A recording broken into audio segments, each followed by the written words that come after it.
Chapter 1. The hottest days were June and July. The scorching sun and scorching weather made the entire earth seem like a big furnace. Ironbox town. It was noon and the sun was high in the sky. Phew! On a long stone staircase. Qin Feiyang was walking up step by step. He was sweating all over and panting like an ox. The stone staircase slanted upwards at a 45-degree angle. There were a total of 999 steps leading to a huge palace. Every step was scorching hot under the scorching sun. Sweat dripped down and evaporated instantly. It made a sizzling sound. Qin Feiyang was only a 15-year-old youth, but he had maturity and steadiness that his peers did not have. He was 1.75 meters tall and slightly thin. His facial features were handsome, but his face was pale and bloodless. He gave people the feeling that he was a weak youth who was sick. No, not like. He was a sick person. And he was terminally ill. His life would end in 5 days. With 999 steps in this bad weather, even a normal person would not be able to reach the top, let alone a sick person like him. But stepping on this stone staircase was his only chance to survive. In fact, it could even change the fate of his life. 5 years ago, Qin Feiyang was the prince of the great Qin Empire. He had a noble status and extraordinary talent. At the age of 10, he had already become a 9-star martial master. At that time, he was known as a monster that only appeared once in 10,000 years. It could be said that he was the son that everyone looked up to since he was young. Among all the princes, he was the one who had the most hope to inherit the throne. He was also the favorite prince of the emperor. But, just as he was in his prime, with many halos around him, a sudden change suddenly came. Because of this change, he was forced by others to swallow the disaster spirit pill, and was then ruthlessly expelled from the imperial palace, the great Qin Empire, and wandered to Ironbox town. The disaster spirit pill was an extremely vicious pill. Once taken, not only would one lose their cultivation and be unable to cultivate in the future, but they would also be plagued by illness all day long, and could only live to 15 years old. In 5 days, he would be 15 years old. 5 years had passed. The great Qin Empire was still standing on this continent with the posture of a king, dominating all directions. What about him? In order to survive, he struggled bitterly here. He refused to accept this. He'd sworn countless times in his heart that he would return to the Grand Qin Empire one day and make all those people who'd wronged him pay the price. The palace at the top of the stone steps was his only hope. Gradually, his legs were weak and sore. Every step up was extremely strenuous for him. He was sweating profusely, and he was already dehydrated. His lips were dry and cracked, and strands of blood appeared. He began to feel dizzy. He stopped at the top of a flight of stairs and gasped for air, trying to recover his lost strength. In the meantime, he looked at the top of the stone stairs, and a determined light appeared in his weak eyes. At the end of the stone staircase, a majestic hall stood there. It was golden and dazzling, and it was incomparably imposing. The doors of the palace were tightly shut. Beside him stood a black stone tablet that was more than 10 meters tall. There were 2 eye-catching words engraved on it. The Pill Hall. It was forceful, and it faintly revealed a strand of awe-inspiring oppressive force. This was a place that countless people dreamt of entering. That was because there were all kinds of medicinal pills here. Some medicinal pills could cure hundreds of poisons and diseases, and ensure a lifetime of peace. Some medicinal pills could cleanse the body, allowing one to be reborn, and step onto the path of cultivation. There were even rumors that some legendary medicinal pills not only had life, but also could allow one to fly and overturn the seas. If one was lucky enough to consume it, he or she would become a god that was worshipped by the world overnight. Therefore, the Pill Hall was a very sacred place. Every disciple of the Pill Hall was in existence that people respected. Even the lowest-level alchemists would have countless people flattering and currying favor with them, just to get a medicinal pill. Qin Feiyang's goal was a medicinal pill called marrow-cleansing pill. The marrow cleansing pill was the key to his rebirth. In order to get the marrow cleansing pill, even he didn't know how many times he had come here. However, every time, he couldn't reach the top and reach the pill hall because of his illness.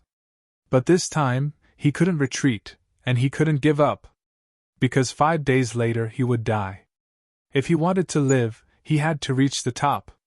He took a step forward with difficulty, gritted his teeth, and continued to climb. Bang!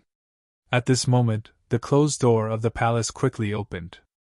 A woman in her 30s, wearing a red dress, walked out of the palace. She stood at the edge, looking down at Qin Feiyang, and said calmly, "Qin Feiyang, count yourself, how many times have you been here? Don't you know how to give up?" Qin Feiyang didn't answer. He lowered his head, gritted his teeth, and continued to climb. He would see this woman every time he came here. Her name was Ma Hongmei, the deacon elder of the Pill Hall. Of course, she was also an alchemist. Because of her identity as an alchemist, this woman was arrogant and didn't put anyone in her eyes. All these years, she had humiliated him a lot. Therefore, he was too lazy to speak, so as not to embarrass himself. However, his attitude made Ma Hongmei even angrier. She pursed her lips and said, "Don't say that I look down on you. No matter how many times you come, the result will be the same. Just be a jerk, don't be an eyesore here." "Elder Ma, you can close your eyes, don't look." Qin Feiyang stopped and raised his head to look at her. There was a trace of anger deep in his eyes. Ma Hongmei was so angry that she laughed, and said, "Oh, you're still reasonable, right? Fine, I'll tell you clearly. Even if you reach the peak, I won't give you the marrow cleansing pill." Qin Feiyang couldn't help but clench his fists tightly. But in the end, he endured it and continued to climb. Because he had no choice. He had to lower his head when he was under someone else's roof.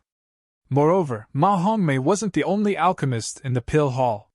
He could find other alchemists. Time passed by. Was it because he was provoked by Ma Hongmei? Or was it because of his desire to live? In the following time, he didn't stop, and gradually approached the peak. 2 hours later, he was only 50 steps away from the peak. Although he was physically and mentally weak, his head was dizzy, and every step he took, the muscles on his legs felt like they were being torn apart. However, his heart was burning. Only 50 steps left, and he would reach the peak. Reaching the peak meant a lot to him. Not only did it mean that he could survive, but it also meant that he could cultivate in the future. Only by becoming stronger could he be qualified to find the answers and solve the doubts in his heart. He looked at the peak with a firm gaze and high fighting spirit. This time, he would definitely succeed. 40 steps. 30 steps. 20 steps. 10 steps. He reached the peak in one breath.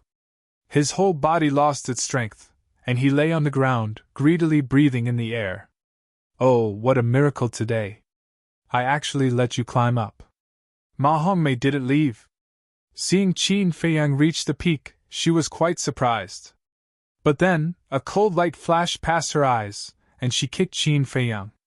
Qin Feiyang was shocked and angry. "Elder Ma, what are you doing?" "Of course I'm sending you down." Ma Hongmei laughed mockingly, and kicked Qin Feiyang's chest. Bang! Bang! Immediately, Qin Feiyang was like a ball, rolling down the stone stairs with a painful scream. "Ma Hongmei, I curse you to die a horrible death!" He roared hysterically, full of resentment. He had finally reached the peak, but he didn't expect this woman to be so vicious. Wasn't this clearly cutting off his path of survival? "How dare you curse me? You really don't know what's good for you. I'll kill you now." Killing intent flashed in Ma Hongmei's eyes, and she was about to chase after him to eliminate him. What's going on?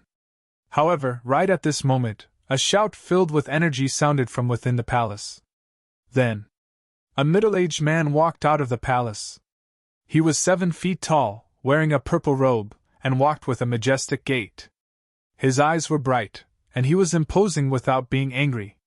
Ma Hongmei frowned, turned to the middle-aged man, and bowed. "Greetings, Third Palace Master." The third palace master nodded, looking at Qin Feiyang, who kept rolling down, and frowned. Why is he here again? Ma Hongmei smiled. He wants the marrow cleansing elixir. The third palace master was puzzled. Then why did he roll down? Ma Hongmei gloated. It's all his own fault. Just now, I repeatedly advised him to stop climbing, but he didn't believe me. What happened in the end? He ran out of strength, his legs went soft, and he lost his balance and rolled down. When Qin Feiyang heard this, he was so angry that he spat out a mouthful of blood. Seeing this, Ma Hongmei sneered. This stone staircase had 999 steps. There was no way to survive if he rolled down like this. If no one saved him, she didn't need to do it herself. This little bastard would fall to his death. As the person involved, Qin Feiyang naturally knew this. But when he reached the peak, his body was already sore and weak, and his limbs couldn't move. Now he rolled down again, his head was bleeding, and his hands were broken. There was no way to stop. Am I going to die like this today? No. I must survive. I must return to the great Qin Empire alive. Those who betrayed me, I will make them pay 1,000 times, 10,000 times. Qin Feiyang roared crazily in his heart. His eyes turned blood red, as if they were dyed with blood. His body was full of hostility.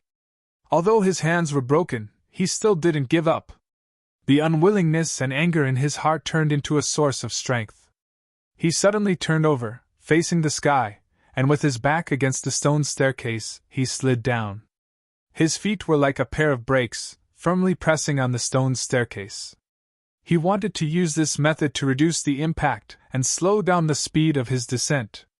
100 breaths later, he finally stopped, lying on the stone staircase. But his back, his feet, under the fierce friction with the stone staircase, had already been badly mutilated, and even his spine had been broken. The heart-wrenching pain was like a tide, hitting every nerve in his body. He was in so much pain that he wanted to die. Chapter 2.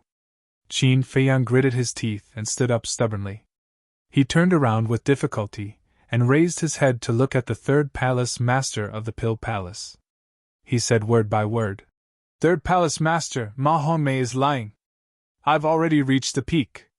She kicked me down."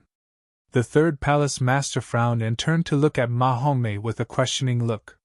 "You're really lucky to still be alive." Ma Hongmei humphed and said disdainfully, "What a joke. I'm the deacon elder of the Pill Palace. Why would I do such a despicable thing? Plus, I have no grudge against you. Why would I kick you?" Qin Feiyang was extremely angry. He almost went crazy. He looked at the third palace master and said, "I'm not lying. Please believe me, don't blame others for your incompetence. If you want the marrow cleansing pill, you have to rely on your own ability." The third palace master glanced at Qin Feiyang indifferently. He turned around and entered the palace, disappearing without a trace. "Why? Why don't you believe me?" Qin Feiyang roared furiously. His entire body was filled with killing intent. "Why don't you take a look at yourself? Who would believe your nonsense? Let me give you a piece of advice. Don't spread rumors and create trouble. Otherwise, there will be no place for you in the Iron Ox town." Ma Hongmei smirked and left behind a threatening sentence. She turned around and walked into the Pill Palace. The door closed. Boom! The door was completely closed. Qin Feiyang stood on the stone stairs. He didn't move and stared at the Pill Palace. "I, Qin Feiyang, will return today's pain 100-fold in the future. Today, my blood has dyed this stone stairs red. In the future, I will let my blood dye the entire Pill Palace red." At this moment, his face was distorted and his eyes were filled with killing intent. He looked like a ferocious beast. He looked extremely ferocious. After that, he turned around with difficulty and walked down the stairs. But after taking 2 steps, he started to lose consciousness and his body started to sway. Seeing that he was about to fall down, he bit his tongue. Blood flowed out and his consciousness became much clearer. Then, he kept biting his tongue. He almost bit it off. His pride didn't allow him to fall on the stone stairs. After an unknown amount of time, he finally walked down the stone stairs. Along the way, he had long since reached his limit. The moment his foot touched the ground, he directly fell to the ground, closed his eyes, and fainted. Soon, a white-haired old man came in front of Qin Feiyang. Looking at Qin Feiyang lying in a pool of blood, his eyes turned slightly red. The old man raised his head and looked at the pill hall. A cold light flashed in his eyes. After that, he carried Qin Feiyang and ran out of the town along the street without saying anything. Iron Ox Town was a small town with a population of several tens of thousands. At this moment, it was almost evening. As the sun set, the weather gradually turned cold. The residents of the town walked out of their homes one after another. Some people wandered around the streets to buy some necessities. Some people gathered in groups of 2s and 3s, chatting about anything under the sun. There were also some people who formed groups and left Iron Ox Town to hunt in the deep mountains outside. After all, as long as one was human, they needed to live. The so-called life was nothing more than food and wealth. When these people saw Qin Feiyang and the old man, they all showed sympathy in their eyes. Obviously, the two of them weren't strangers in the town. Surrounding the town was an endless mountain range. There were wild beasts everywhere. It was extremely dangerous. Basically, no one dared to go in to hunt alone. However, the old man carried Qin Feiyang and went straight into the deep mountains in the east. He was familiar with the route and avoided the wild beasts along the way. After running for about 1 li, the old man appeared in front of a lake. The lake was about 100 zhang wide. The lake water was clear and rippled. A cool breeze blew gently, making people feel refreshed. Around the lake, willows swayed in the wind, releasing the vitality of youth. On the left, there was a small wooden building. It only had 2 floors. It didn't have a gorgeous appearance. It was simple and plain. However, it looked very warm, peaceful. This was Qin Feiyang's home. The old man carried him and walked into the small wooden building. He went up to the 2nd floor and entered a room. He gently placed Qin Feiyang on the bed. Then, he hurriedly left the room. Soon, he came in with an iron basin and sat by the bed. He wrung out the towel and wiped the bloodstains on Qin Feiyang's body. After wiping, the old man looked at Qin Feiyang lovingly. His eyes were filled with tears and blurred his vision. "No, don't! Why do you treat me so cruelly? What did I do wrong? Uncle Yuan, don't leave me. I only have you as my family now. Don't let me become an orphan." Qin Feiyang seemed to be having a nightmare. He suddenly roared and his face was full of pain. The old man hurriedly grabbed Qin Feiyang's hand and softly comforted. "Feiyang, don't be afraid. Uncle Yuan didn't leave. Uncle Yuan will always be with you and will never leave." Until then, Qin Feiyang gradually calmed down. However, his tightly knitted brows didn't relax. Uncle Yuan looked at him and felt pain in his heart. Tears burst out of his eyes. Suddenly, he seemed to have made a decision. He suddenly got up and hurriedly went downstairs. Soon, a low rumbling sound came from downstairs. No one knew what he was fiddling with. Not long after, he hurriedly returned to his room and sat by the bed. In his hand, there was a jade box and a dagger. The jade box was the size of a palm. It was pitch black and simple. However, Uncle Yuan looked at this jade box and his expression was somewhat excited. "It has been 5 years since I left the great Qin Empire. Feiyang, you have been in the Iron Ox Town for 5 years. In these 5 years, you have suffered countless humiliation. Every day is very painful, but because of this, your temperament is far beyond your peers. Your current perseverance, even I am ashamed of my inferiority. I believe that with your current ability, it is enough to take charge." Uncle Yuan muttered to himself. He put the dagger aside and opened the jade box.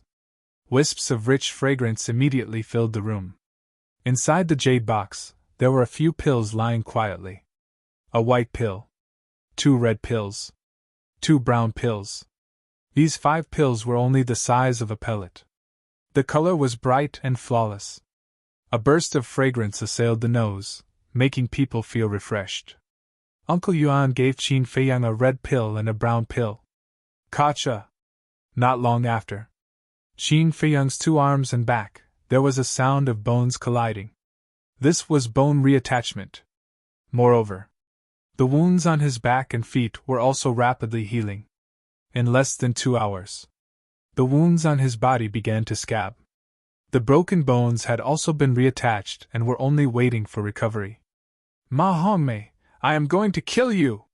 Suddenly, Qin Feiyang let out a loud roar. He suddenly turned over and sat up, causing the wooden bed to creak. His eyes shot out 2 blood-red rays of light. This violent action caused the wounds on his body that had already scabbed open again. Blood flowed out. The pain engulfed his body and mind. He couldn't help but scream. Uncle Yuan was also shocked. He hurriedly put down the wound and comforted. Feiyang, you have already gone home. With Uncle Yuan here, don't be afraid. Go home? Qin Feiyang was stunned. Enduring the pain all over his body, he glanced at this familiar room and breathed a sigh of relief. The bloody light in his eyes also quickly faded and turned into a pair of normal eyes. His pitch-black eyes were like ink, incomparably deep, and revealed strands of wise and far-sighted light. Seeing this, Uncle Yuan also let out a long sigh of relief. Qin Feiyang looked at the starry sky outside the window and asked, Uncle Yuan, how long have I been unconscious? Uncle Yuan said, About 4 to 6 hours. Fortunately, I still have time. Qin Feiyang whispered, turned to look at Uncle Yuan and smiled. Uncle Yuan, don't worry, I will definitely find a way to find the marrow cleansing pill and try my best to survive. Uncle Yuan was stunned. This kid actually came to comfort him? Qin Feiyang suddenly frowned. He looked at his 2 arms in bewilderment. He clearly remembered that his injuries were very serious. But now, even the broken bones had been reattached. As the saying goes, it takes 100 days to recover from a serious injury. But only 4 to 6 hours had passed. Could it be that after he was unconscious, Uncle Yuan gave him some kind of divine pill? Uncle Yuan, what's going on? He raised his head and asked Uncle Yuan, but found that Uncle Yuan lowered his head and frowned. He didn't know what he was thinking, but he looked very engrossed. He couldn't help but have a trace of doubt in his eyes and was about to ask. Sure. Uncle Yuan suddenly put his finger to his mouth and made a gesture to him to keep quiet. Then, Uncle Yuan walked to the window as if he was admiring the night scenery. At this time, it was already late at night. The full moon hung high in the sky and the stars flickered. It was quiet all around. Uncle Yuan keenly caught a burst of weak rustling sounds. Suddenly, he found 2 black shadows in a bush 500 meters away. A cold light flashed in his old eyes. Uncle Yuan turned and walked to Qin Feiyang and whispered, Feiyang, someone wants to harm us. Someone? Qin Feiyang was shocked. Uncle Yuan said, In these 5 years, we have been enduring silently and have never formed any grudges with anyone. If I'm not wrong, it should be Ma Hongmei who sent them. Qin Feiyang was shocked. She wants to silence me? Uncle Yuan said.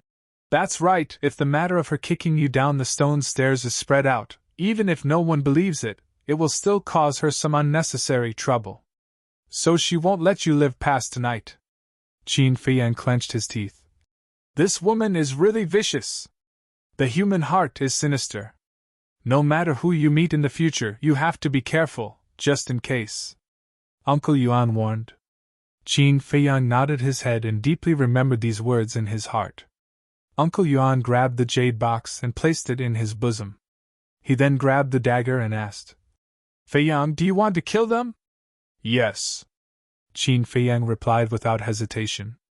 Do you dare to kill them? Uncle Yuan asked again. This time, Qin Feiyang hesitated. Because in his life, he had never killed anyone.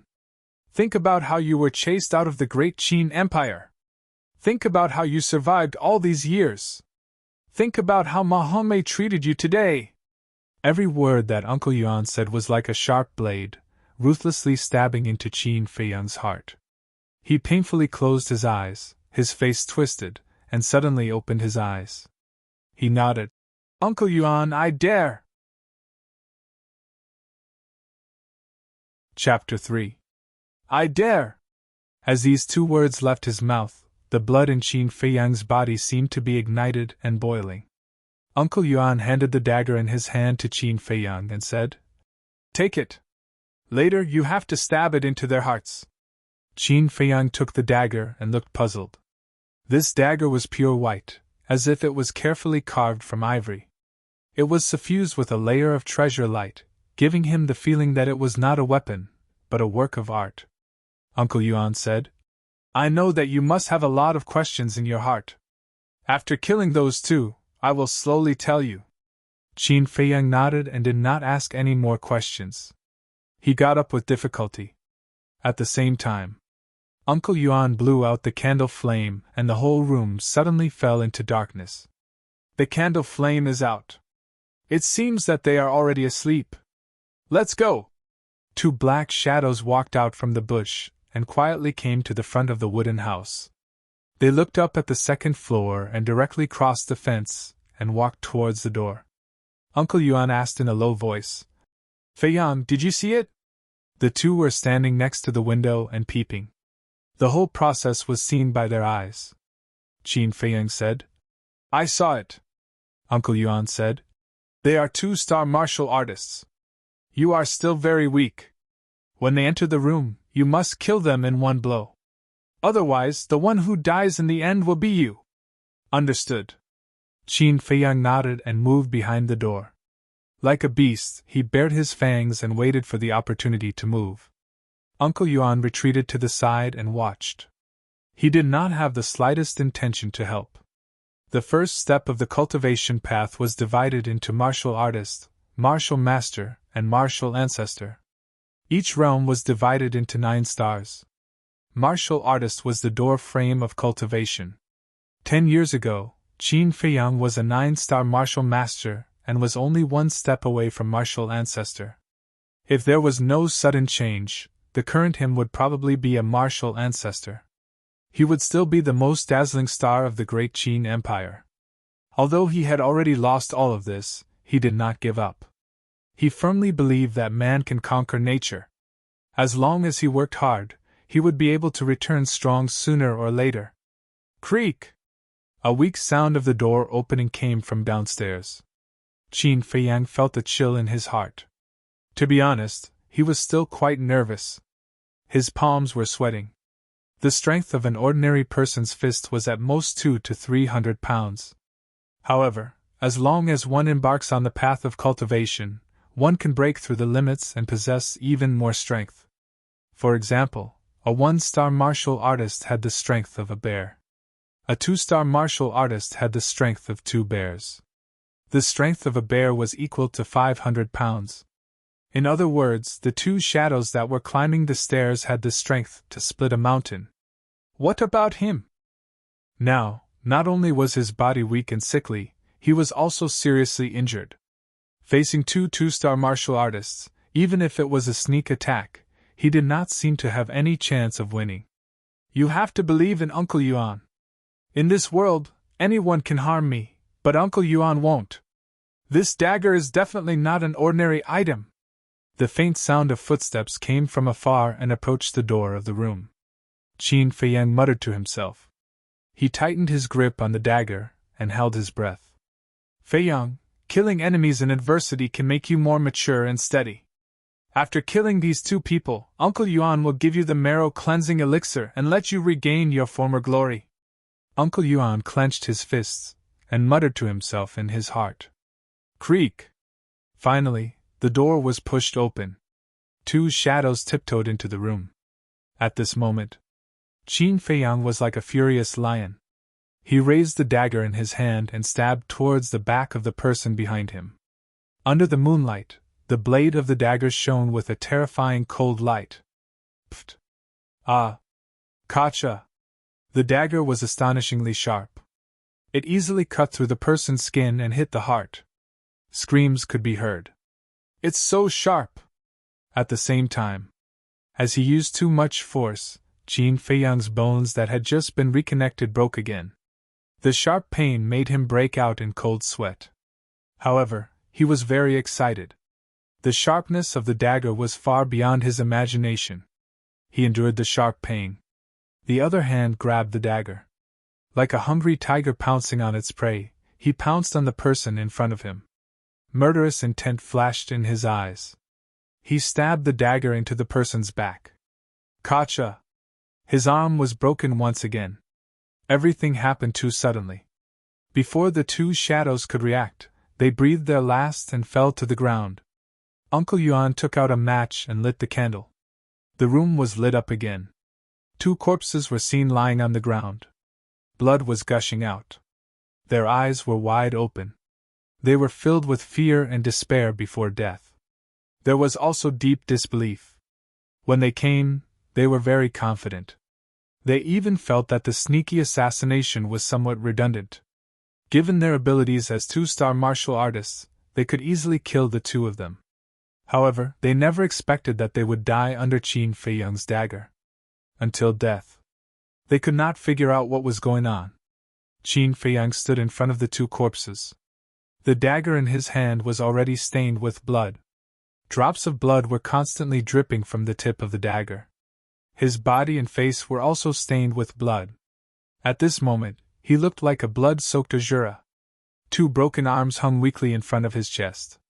He was panting heavily. His face was extremely pale. Clang, clang! The blood-stained dagger fell from his hand and hit the wooden plank.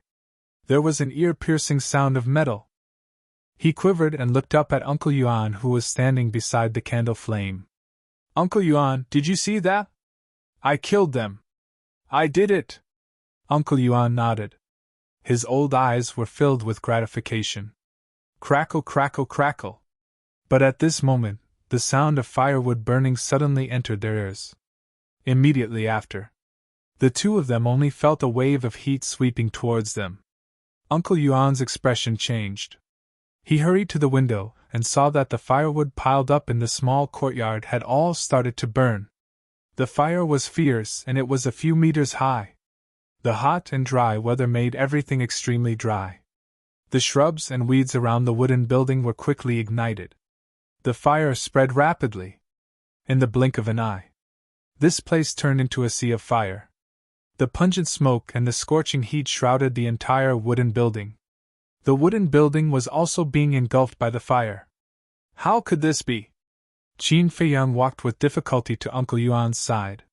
When he saw the situation outside, he was instantly shocked. Hee, let's see how you're going to escape this time. An ear-piercing sneer came from outside. Qin Feiyang and Uncle Yuan looked towards the source of the sound. Their eyes were filled with intense killing intent at the same time.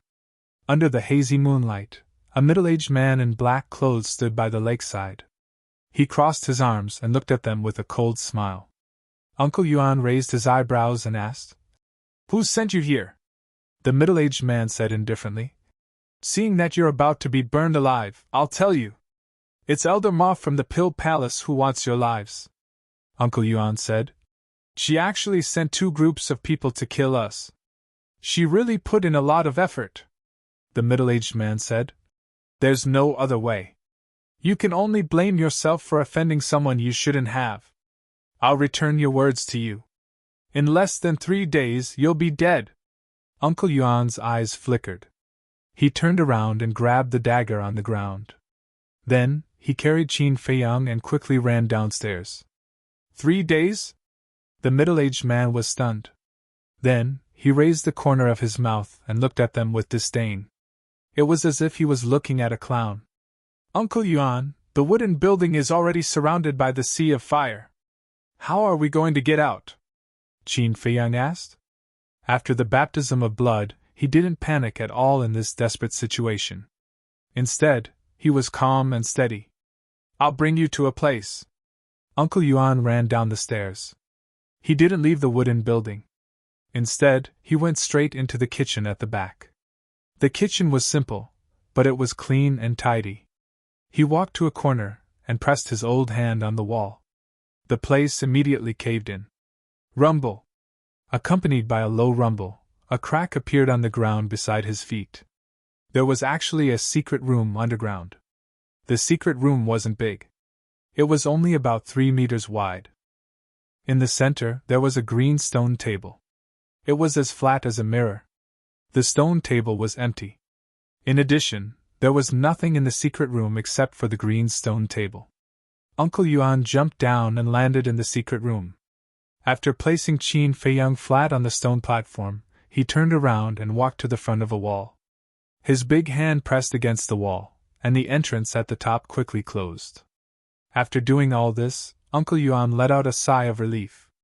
He walked to Qin Feiyang's side and said with a smile, "Don't worry, the walls of the secret room are all made from a very special kind of stone. It has the effect of insulating heat and cold. Rest assured and recuperate here." Qin Feiyang nodded and looked at Uncle Yuan without blinking. After this series of changes, he suddenly felt that the old man in front of him was covered with a layer of veil. He couldn't see through him. He asked, "Are you really Uncle Yuan?" Uncle Yuan smiled and said, "Silly boy, if I'm not Uncle Yuan, who else can I be?" Qin Feiyang said, "But why do I feel that you're so unfamiliar now?" Uncle Yuan was silent. Outside, the wooden building was already engulfed in flames. The fire waves reached dozens of feet high and illuminated half the sky. Everything was quickly turning into ashes in the raging fire. Mission completed. The middle-aged man smiled coldly and turned around to leave. Soon, he blended into the forest and disappeared without a trace. In the secret room, seeing that Uncle Yuan was silent, Qin Feiyang gradually lost his patience and asked, "Uncle Yuan, can you tell me now?" "Don't be anxious. Let me show you something first." Uncle Yuan smiled and took out a jade box from his bosom. He opened the lid and 3 pellet-sized medicinal pills immediately appeared in Qin Feiyang's line of sight. "These are pills!" Qin Feiyang was shocked. He looked at Uncle Yuan in disbelief. "That's right." Uncle Yuan nodded and said with a smile, "Originally, there were 5 pills. 2 bone-replenishing pills, 2 healing pills, and the last one was the marrow-cleansing pill." "What?" Qin Feiyang's body trembled. Uncle Yuan actually had the marrow-cleansing pill. Then why didn't he give it to him all these years? Uncle Yuan did not have the intention to explain. He smiled and said, "Earlier, I gave you the bone-replenishing pill and healing pill. The effect is not over yet, so you don't need to take it anymore." Speaking till here, Uncle Yuan took out the white pill and continued, "Wait till your injuries are healed, then swallow this marrow-cleansing pill. At that time, you will be able to display your talent to your heart's content and make those who once looked down on you dumbfounded." Qin Feiyang's eyes lit up as he looked at the pill. When he thought about how he was about to remove the poison of the disaster pill, his heart was excited. Uncle Yuan smiled and said, "Have a good sleep first." "All right." Qin Feiyang nodded and abandoned all distracting thoughts. He closed his eyes and quickly fell asleep. This time, he slept especially peacefully and soundly. Even between his eyebrows, a trace of a smile could be seen. Uncle Yuan's eyes were filled with love and his face was full of smiles. But suddenly, the love in his eyes disappeared and was replaced by strands of cold light. "Ma Hongmei, if it was in the past, I would have killed you when you kicked Feiyang down the stone stairs. But now I won't. I will wait for Feiyang to wake up and let him chop off your head with his own hands. I will use your blood to dye the Pill Palace red. At this moment." Chapter 4. The fire burned for 2 hours before gradually extinguishing. The land within a radius of a few hundred meters was burned to ashes. A light breeze blew, and black ashes fluttered in the sky, covering the moonlight and starlight. Rumble! A certain part of the ground cracked open, and Yuan Bo jumped out, scanning the surroundings. The fire had just been extinguished, and the heat waves were rolling, enough to roast a person, but Yuan Bo was in the middle of the heat waves, not affected at all. Suddenly, he waved his sleeves, and a strong wind blew in this place. The rolling heat waves in this void quickly surged into the distance. After this place cooled down, he raised his head to look at the starry sky, and his old eyes revealed a touch of sadness, a touch of gratification, and a touch of reluctance. For the entire night, he did not sleep, guarding Qin Feiyang. Early morning. The sun slowly rose. Qin Feiyang finally woke up from his deep sleep. This night, he did not have any more nightmares, and was unprecedentedly at ease. And after a night of recuperation, the wounds on his body had basically healed, and only the blood scars were left. The two broken arms had also been reconnected, and as long as he did not use too much strength, there would not be a big problem. Qin Feiyang got up and moved his muscles and bones, and said in shock, "The effect of the pill is indeed extraordinary. If there was no bone-replenishing pill and healing pill, it would probably take at least a month before he could get out of bed." Swish! Yuan Bo jumped into the secret room, looked up and down at Qin Feiyang, and said with a smile, "You've recovered well." Qin Feiyang scratched his head, and asked impatiently, "Yuan Bo, can you give me the cleansing marrow pill? Look at how anxious you are." Yuan Bo shook his head and laughed. He took out a jade box from his chest, and handed the white pill to Qin Feiyang. "This is the cleansing marrow pill." Qin Feiyang's hands were trembling as he took the pill. 5 years. For the cleansing marrow pill, he struggled in Iron Ox Town for 5 whole years. Failure after failure, despair after despair, humiliation after humiliation after humiliation. If it were anyone else, they would have collapsed long ago. But he never thought of giving up. He always believed that opportunities were left to those who worked hard. The heavens did not disappoint those who persevered. The moment he had been waiting for had finally arrived. Uncle Yuan sighed deeply and said with a smile, "Feiyang, you won't blame Uncle Yuan, right?" Qin Feiyang said, "Although I don't know why you did this, Uncle Yuan, no matter what the reason is, I won't blame you." But Uncle Yuan felt rather guilty in his heart, and said with a smile, "Quickly consume it." Qin Feiyang nodded.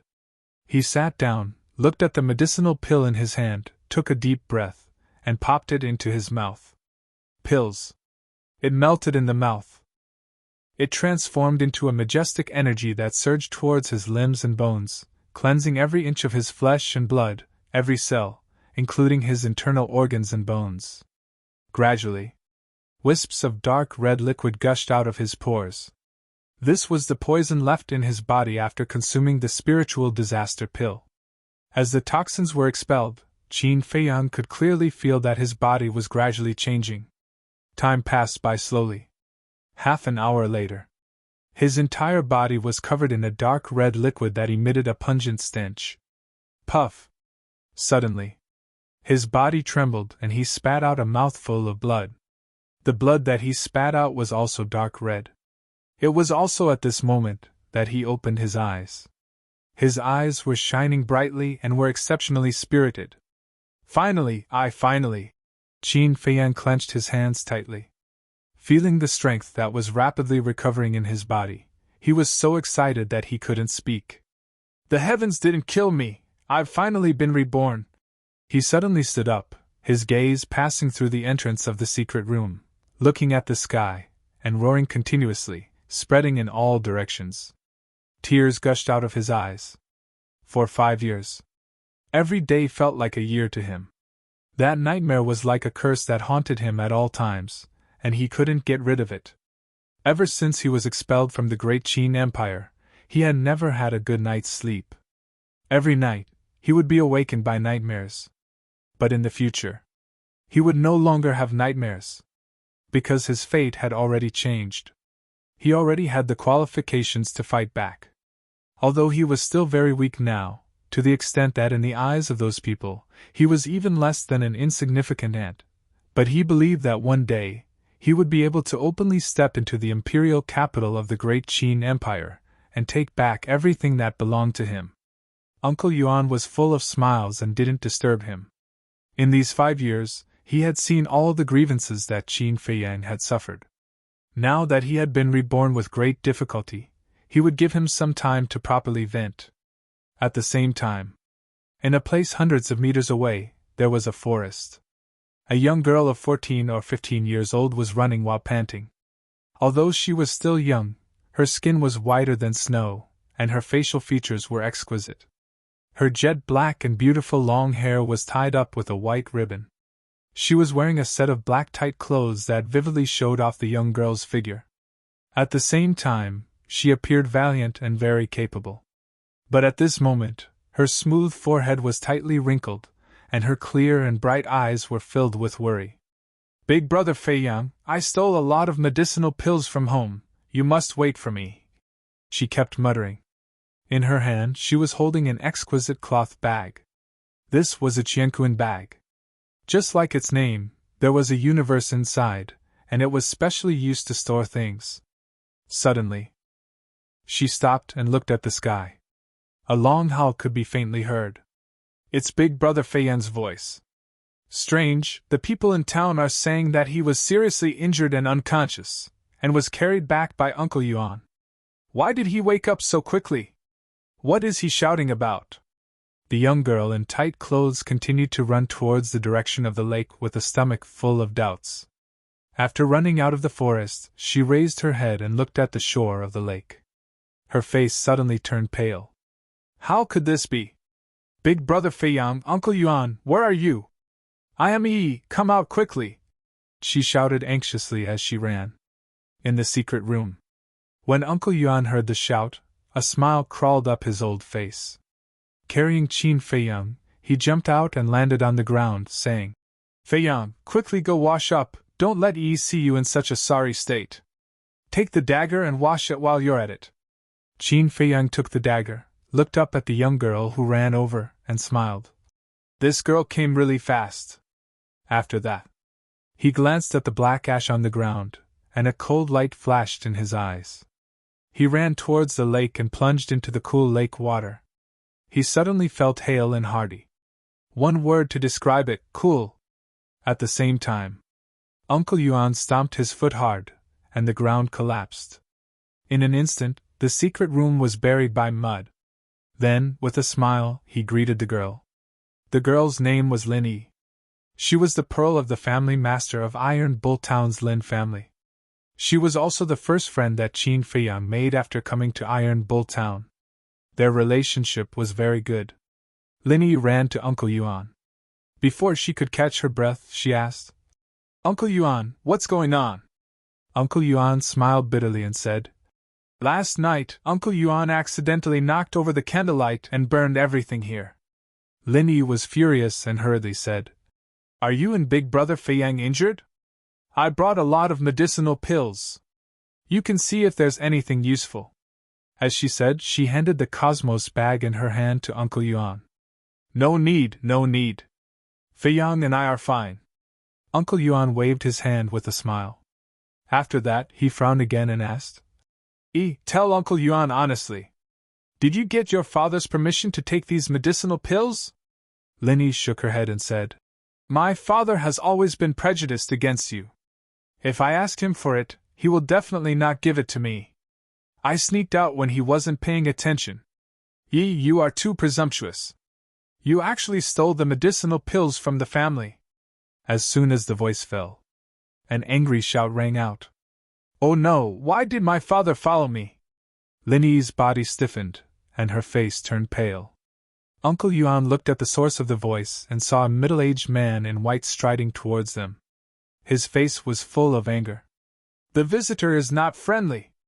Uncle Yuan sighed secretly. He turned to look at Lin Yi and smiled. "Don't be nervous. Uncle Yuan will explain for you." Lin Yi nodded. She was still a little worried and scared. She didn't even dare to look at her father. Uncle Yuan greeted and smiled. "Family Master Lin, long time no see." Family Master Lin stopped and frowned. "Am I familiar with you?" Uncle Yuan's expression stiffened. He smiled and said, "Family Master Lin, anger is harmful to your body. Please calm down." Family Master Lin said, "I don't want to talk nonsense with you. Let me ask you. You stole the medicinal pills from the family. Is it for Qin Feiyang?" Uncle Yuan nodded. "I knew it. It's really hard to guard against a thief in the family. After we go back, see how I will deal with you. Family Master Lin glared at Yi fiercely and looked at Uncle Yuan. Yi is still young and insensible. But you are already so old. Don't tell me you are also insensible.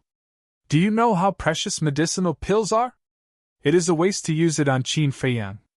Uncle Yuan frowned and said, Family Master Lin, I have always respected you. Please respect others. The Lin family's patriarch said disdainfully. Respect also depends on who the person is. Scoundrels like you and Qin Feiyang are simply scurrying rats. For me to stand here and talk to you is already giving you enough face.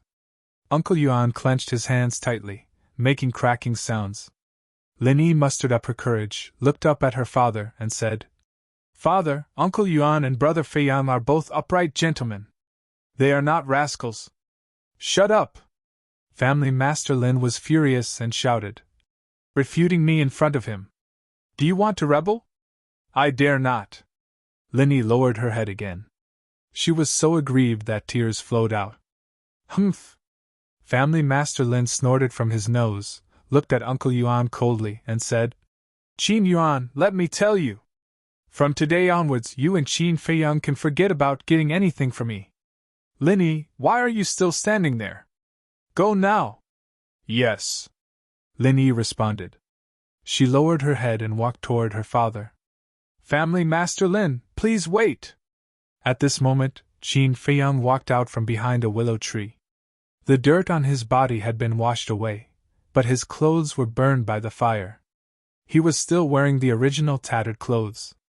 At this moment, his face was a little gloomy. Originally, he sneaked ashore and wanted to give Lin Yi a surprise, but he did not expect to hear this. Uncle Yuan was his only family member now. He could be humiliated, but he would never allow anyone to humiliate Uncle Yuan. Uncle Yuan pulled Qin Feiyang and said, Feiyang, forget it. We didn't do anything wrong. Why should we forget it? Qin Feiyang lightly pushed Uncle Yuan away and walked in front of the Lin family's patriarch. He looked straight at the Lin family's patriarch and said, Lin family's patriarch, today you have to clearly explain what exactly Uncle Yuan and I have obtained from me all these years. Chapter 5.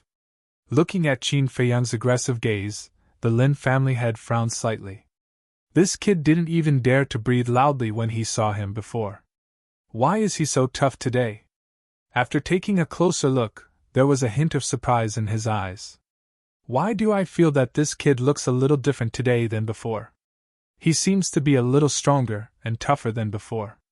The sickly look on his face seems to have disappeared. But he didn't think much about it and said lightly, You know best what you got. Don't come to me again in the future. Otherwise, don't blame me for being ruthless and breaking your legs. He pulled Lin Yi and left without looking back. Qin Feiyang was about to catch up, but Uncle Yuan stopped him and shook his head. You don't have to prove it to anyone. As long as you have a clear conscience, it's fine. But, Qin Feiyang frowned. Feiyang, although you have been reborn now, your cultivation has not recovered yet. The top priority is for you to cultivate quickly and strive to return to the 9-star martial artist realm as soon as possible. You have to remember that strength is the absolute truth. If your cultivation is still there, if the Lin family head knew that you are the prince of the great Qin Empire, would he have such an attitude all these years?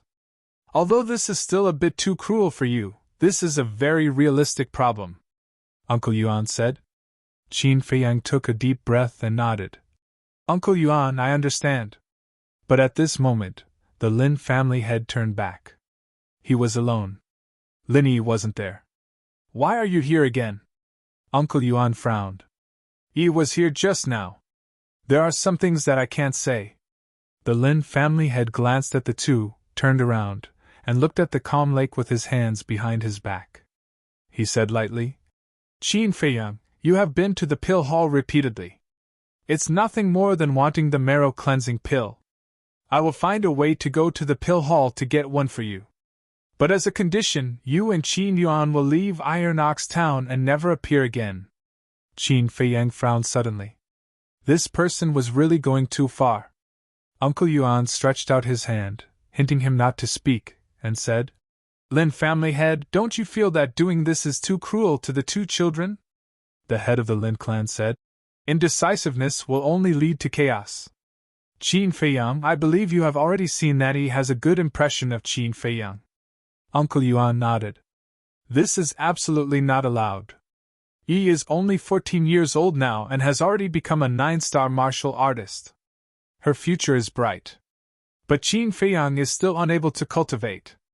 Even if he can cultivate now, he has already passed the golden period of laying the foundation. He won't be able to achieve anything in the future. Let me ask you, how can such a person be worthy of my daughter? The head of the Lin family said calmly. Not worthy? Uncle Yuan was slightly stunned. When Feiyang was 10 years old, he was already a 9-star martial master. How can your daughter compare? Feiyang might be in dire straits now, but he still has the blood of the great Qin Empire's royal family. How can your daughter compare to him? However, he didn't say these words out loud, because he wanted to let Qin Feiyang experience the fickleness of human nature. The head of the Lin family continued, Although you will have to pay a high price to get the marrow cleansing pill from the pill hall, it's still better than my family's property falling into the hands of two outsiders, right? Enough! Qin Feiyang shouted angrily. He couldn't bear it anymore. I, Qin Feiyang, have not fallen to the point where you need to give alms to me. Prick up your ears and listen to me clearly. I have always treated Yi as my best friend. I don't have any improper thoughts towards her, and I have never asked her for half a copper coin. I don't know how you judge that I have ulterior motives towards your Lin clan. But let me tell you clearly now. I, Qin Feiyang, am not interested in your Lin clan's property. I won't see you off. Qin Feiyang raised his head and puffed out his chest. His words were sharp, and he didn't show any mercy. After he finished speaking, he pointed at the entrance of the lake with a cold expression. The head of the Lin family was surprised. He really didn't expect that this kid would reject his kindness. But he didn't realize that his so-called kindness was trampling on the dignity of Qin Feiyang and Uncle Yuan. Perhaps this was also the purpose of his trip. Since you have said so, I am too lazy to talk nonsense with you. One last piece of advice. You can hide it from me, but you can't hide it from me. If you dare to pester me again, I will tell Ma Hongmei that you are not dead. The head of the Lin family flicked his sleeves, left a cold sentence, and turned away. Lin family's head, Ma Hongmei, just wait and see. Soon, you will know how laughable your current faces are. Qin Feiyang clenched his fists, and his eyes were cold. Sigh. Uncle Yuan sighed deeply with a sense of regret. To be honest, he was still very satisfied with Lin Yi. He was even considering to train her well. Unfortunately, she had an arrogant father. Uncle Yuan, the head of the Lin family, is narrow-minded. Maybe you will really tell Ma Hongmei that we are alive. Do you think we should change places? Qin Feiyang said worriedly. Uncle Yuan waved his hand and said, No need. Counter soldiers with arms, water with an earth weir. Qin Feiyang was shocked physically and mentally. He didn't expect Uncle Yuan to be so domineering. As if performing a magic trick, Uncle Yuan took out a palm-sized jade box from his bosom and handed it to Qin Feiyang. He smiled and said, There are 20 body-tempering pills here. It should be enough for you to become a 5-star martial artist. Body-tempering pills? Qin Feiyang took the jade box and opened the lid. Red medicinal pills suddenly entered his sight. There were a total of 20 pills. They were as big as pellets, bright in color, exuding a strong medicinal fragrance. Looking at these 20 body-tempering pills, Qin Feiyang was excited.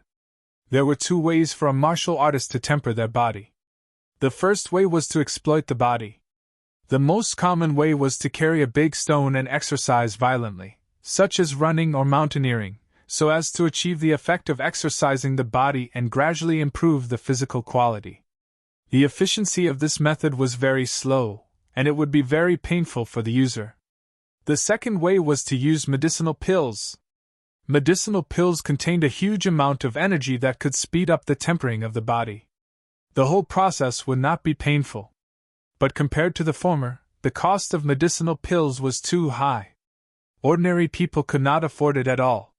Some people even did not hesitate to put down their self-esteem and become the slaves of certain families in order to get a body-tempering pill. Once, as the prince of the great Qin Empire, he naturally did not lack body-tempering pills. But it was different now. He had lost everything as early as 5 years ago. He no longer had a strong family background and financial resources. If he didn't have Uncle Yuan's care in the past 5 years, he might not be able to live until today, let alone body-tempering pills. Uncle Yuan gave him 20 body-tempering pills at once. How could he not be excited? Qin Feiyang looked at Uncle Yuan gratefully and said, "Uncle Yuan, thank you."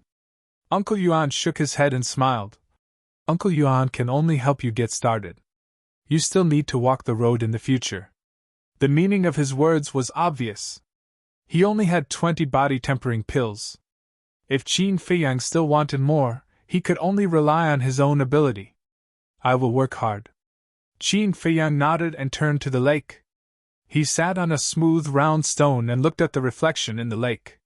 His eyes were filled with determination. If it was in the past, he would not have this confidence. But now, the him from 5 years ago had returned. He had the confidence to rely on his own strength to face all the unknown dangers in the future. Not only that, from now on, it was no longer Uncle Yuan who took care of him. It was him who took care of this old man. The great Qin Empire, those people who betrayed me, I'm afraid you wouldn't have thought that not only am I, Qin Feiyang, alive, but I have also stepped on the path of cultivation again. Just you wait, when I return, it will be your end. Qin Feiyang's eyes flashed coldly. He took out a body-tempering pill and put it in his mouth. The pill melted in his mouth. A majestic energy, like a torrent, emerged in his limbs and bones, tempering every inch of his flesh and blood, every cell. Before his cultivation was abolished, he was a 9-star martial master. Body tempering was naturally not unfamiliar to him. In less than 2 hours, he broke the first hurdle on the path of cultivation and became a 1-star martial artist. However, this kind of speed also surprised him. And the most important thing was that the energy of the body-tempering pill had not been exhausted. He clearly remembered that when he was 5 years old, when he became a 1-star martial artist, it took a total of 4 hours and consumed 2 body-tempering pills, twice as much as now.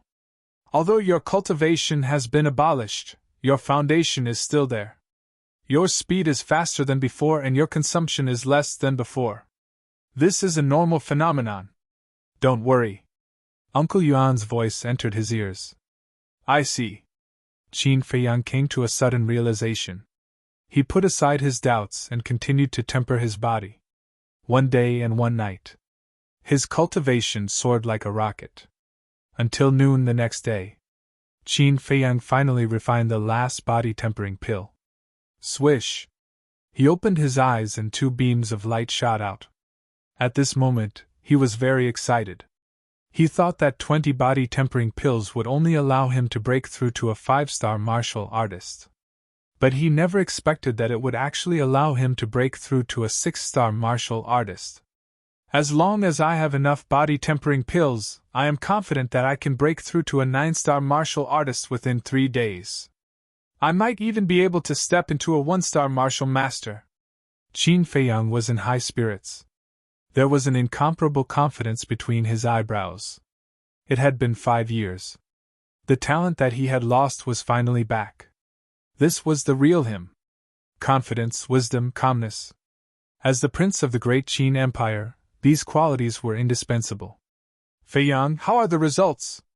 Uncle Yuan asked. For 1 day and 1 night, he did not leave Qin Feiyang's side. Qin Feiyang glanced at the lakeside. His gaze finally locked onto a dustpan-sized rock that was 30 feet away. He did not answer Uncle Yuan. Instead, he walked straight to the rock. Uncle Yuan was slightly taken aback. He turned around and crossed his arms. He looked at Qin Feiyang curiously. Uncle Yuan, take a good look. Qin Feiyang came to the front of the rock. After calming himself down for a moment, he grinned at Uncle Yuan. Then, he punched the rock. Boom! With a loud bang, the rock suddenly broke into pieces and fell into the lake, splashing waves of water. The strength of 6 bears! At the moment when the rock cracked, Uncle Yuan's old eyes shone brightly. It actually exceeded his expectations? The strength of 6 bears was equivalent to a 6-star martial artist. In this Iron Ox town, Qin Feiyang finally had the ability to protect himself. This is the feeling of having power. It's so cool. Qin Feiyang looked at his fist. His heart was also surging. Huff! He took a deep breath and ran to Uncle Yuan. He smiled and said, Uncle Yuan, how is it? I didn't disappoint you, did I? Aren't you asking the obvious? Uncle Yuan rolled his eyes. He reached out and patted Qin Feiyang's head. He smiled and said, Wait here. Uncle Yuan will go and hunt a beast for you. Qin Feiyang hurriedly said, No, no, no. Uncle Yuan, I will go for such a small matter. You haven't closed your eyes for 1 day and 1 night. Just take a good rest here. He completely didn't give Uncle Yuan the chance to speak. Finished speaking, he turned around and dashed towards the exit. Lord, I didn't let you down. After 5 years of training, Feiyang is no longer that ignorant young man. He has grown up. His calm personality is far beyond his peers. He now has the ability to take charge. You must persevere until the moment we return to the imperial capital. After Qin Feiyang disappeared, Uncle Yuan muttered to himself. His eyes gradually moistened. Chapter 6. The lake was surrounded by mountains and wild beasts could be seen everywhere. As long as one had enough strength, they could hunt as many as they wanted. But there were very few that tasted good. Qin Feiyang searched for half an hour before he found a pig. The meat of the pig was good. Whether it was roasted, stewed, or eaten, the taste was very delicious. Moreover, the pig's attack power was not strong. With Qin Feiyang's strength, he could easily deal with it. He hid behind a bush, his eyes locked onto the pig, and slowly approached it without making a sound. This pig was 2 meters long, with dark hair all over its body, like steel needles. When he was about to approach, Qin Feiyang kicked his leg and jumped out from behind the bush like lightning. He suddenly punched the pig's head. Accompanied by a wail, the pig fell to the ground and died. If it was before, I would have to take a detour when I met this guy. The feeling of having power is so cool. Qin Feiyang licked his lips and strode forward. He grabbed the pig's front and back feet with both hands and lifted it up. He smiled and said, Good guy, it's 400 to 500 pounds. It's enough for me and Uncle Yuan to eat for a while. He carried the pig and ran towards the lake. His steps were as fast as flying. Ayo! All of a sudden, a loud wolf's howl exploded somewhere behind him, startling the wild beasts in the jungle and causing them to flee in all directions. However, Qin Feiyang's eyes lit up. He suddenly braked and stopped. He turned around and looked in the direction of the beast's howl. This beast's howl was full of energy, shaking the mountains and rivers. There was also a trace of ferocity, enough to show that it was a beast. Beasts were different from wild beasts. Wild beasts could only rely on their instincts to fight back, just like ordinary people. But beasts, like martial artists, had already mastered the cultivation method. In the past, Qin Feiyang had seen many beasts in the Great Qin Empire. Not only did they have intelligence no less than humans, but they also had the ability to overturn rivers and seas and destroy mountains and rivers. The most important thing was that beasts were more valuable than wild beasts. For Qin Feiyang's current situation, nothing was more important than money. Only when he earned enough money could he buy more body-quenching pills. Let's go take a look and see what level of beast it is. Qin Feiyang carried the pig and rushed towards the place where the sound came from. Ferocious beasts were also divided into different grades.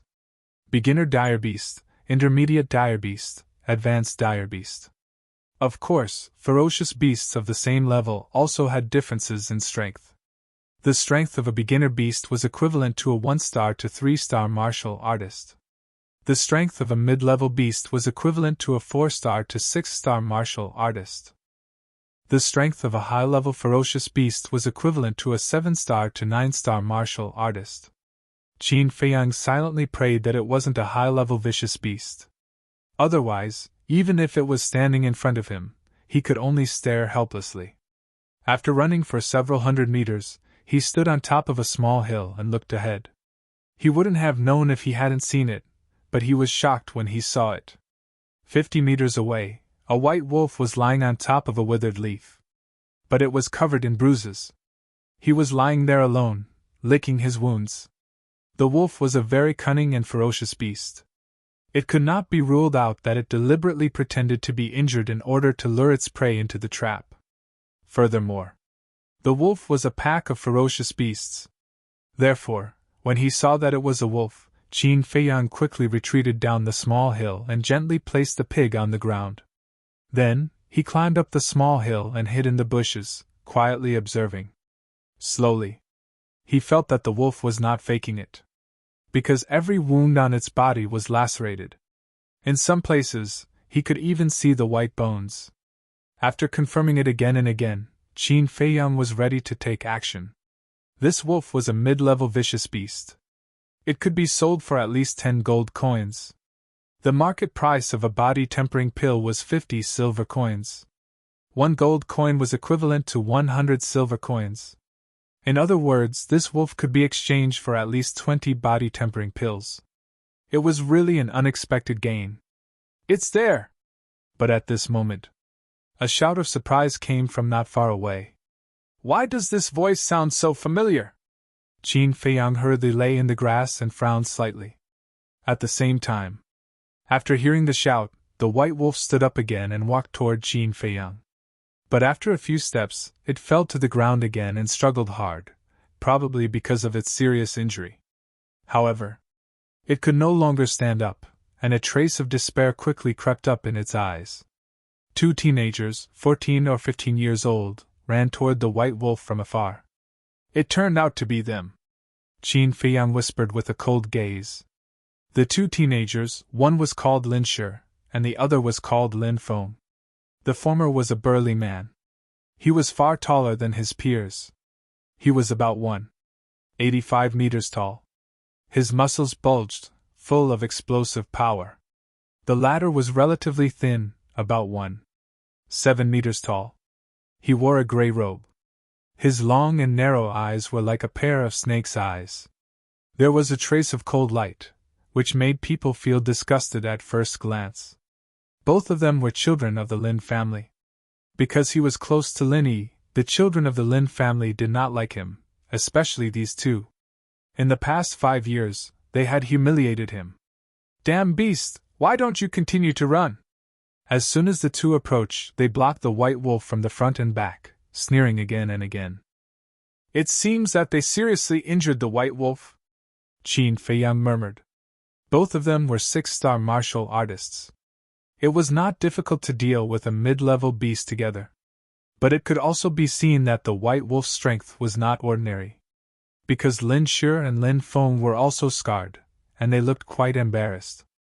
Facing the siege of the 2, the despair in the white wolf's eyes was even stronger. Lin Feng looked down at it and sneered. "You actually dared to hurt us.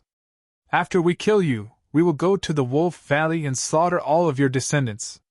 50 low-level vicious beasts can be sold for a lot of gold coins." "What? It's actually the Wolf King of the Wolf Valley." Qin Feiyang was surprised. He had long heard of the name of the Wolf Valley. It was the most dangerous place in this area. A group of vicious wolves had been entrenched there for a long time. Ordinary hunters would die if they entered. In the past 5 years, he had never set foot there. Even when he was outside the Wolf Valley, he would take a detour. But he did not expect that he would encounter the Wolf King of the Wolf Valley today. The Wolf King was worth 10 gold coins. The white wolf, a low-level beast, was worth 3 gold coins. Lin Feng said that there were more than 50 of them in the Wolf Valley. In other words, if he could hunt all of them, he could sell them for more than 100 gold coins, which could be exchanged for 200 to 300 body-tempering pills. This was a huge fortune. Just thinking about it, Qin Feiyang felt his blood boiling. At this moment, Lin Feng and Lin Shi finally made their move. To deal with a seriously injured mid-level beast, even if it was the Wolf King, it was easy for them. However, there was a sudden change. The dying Wolf King suddenly leaped up with all its might. It opened its bloody mouth and bared its fangs as it bit towards Lin Shi's head. Damn it! Lin Shi was furious. At the critical moment, he tilted his head slightly and avoided the Wolf King's attack. The Wolf King bit his right shoulder. Crack! The bone was crushed on the spot. Moreover, the entire arm was torn off by the Wolf King. Fresh blood spurted out like a fountain. Ah! Lin Shi screamed, covering the bleeding wound, and shouted bitterly. Lin Feng, kill it! The Wolf King's sudden attack also startled Lin Feng. He even instinctively took a step back. But after hearing Lin Shi's roar, he flew into a rage and punched the Wolf King's back. Ayo! The Wolf King howled, and its whole body was like a meteorite, smashing down a large patch of shrubs. With a bang, it smashed into a patch of soil. Witnessing all this, Qin Feiyang couldn't help but break out in a cold sweat. The cunning and ferociousness of a wolf were indeed worthy of their reputation. It was obviously dying, but it still tore off one of Lin Shi's arms.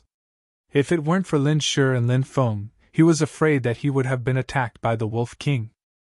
Thinking about it, he was scared. But now, the Wolf King was really unable to move. Half of its body was submerged in the soil, and it stared at Lin Shi and Lin Feng. There was a trace of pleasure in its desperate eyes. This was the nature of a wolf. Even if it died, it would make the enemy pay the price.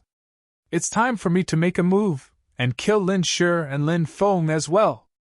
Qin Feiyang's eyes flashed with a cold light, stood up from the grass without concealing it, and strode towards the two people and one beast. Lin Shi was bandaging his wound when he suddenly saw Qin Feiyang appear. His eyes immediately surged with killing intent, and he shouted, Why are you here? Who? Lin Feng, who was walking towards the Wolf King, turned his head in confusion and sneered. I was wondering who it was, so it's you, a useless trash. It seemed that he was disdainful. After saying that, he turned back and strode towards the Wolf King, his eyes flashing with a fierce light. Qin Feiyang didn't say a word, and the speed of his feet was getting faster and faster. Lin Shi felt something was wrong and shouted, Qin Feiyang, what do you want to do? Kill you! Qin Feiyang smiled sinisterly. He turned from walking to running and dashed towards Lin Shi. Kill me? Lin Shi was slightly stunned and said contemptuously, Although I have lost an arm, it's not your turn to behave atrociously. Lin Feng, continue to deal with the Wolf King. As for this trash, I will smash him with a punch. Understood. Lin Feng nodded. He had no intention to help. Although Lin Shi was seriously injured, he was still a 6-star martial artist. Wouldn't it be easy to kill a trash who couldn't cultivate? Then let's try! Qin Feiyang licked his lips, and a bloodthirsty light emerged in his eyes. He clenched his 5 fingers into a fist, and the power in his body surged. When he approached, he didn't hold back and punched Lin Shi with all his strength. Lin Shi's eyes were full of disdain, but he didn't show any mercy and punched out. He also had the same idea as Qin Feiyang. Since he met him here, he would completely obliterate him. Bang! The moment the two fists collided, a painful shriek was heard. What? Lin Feng's body shook.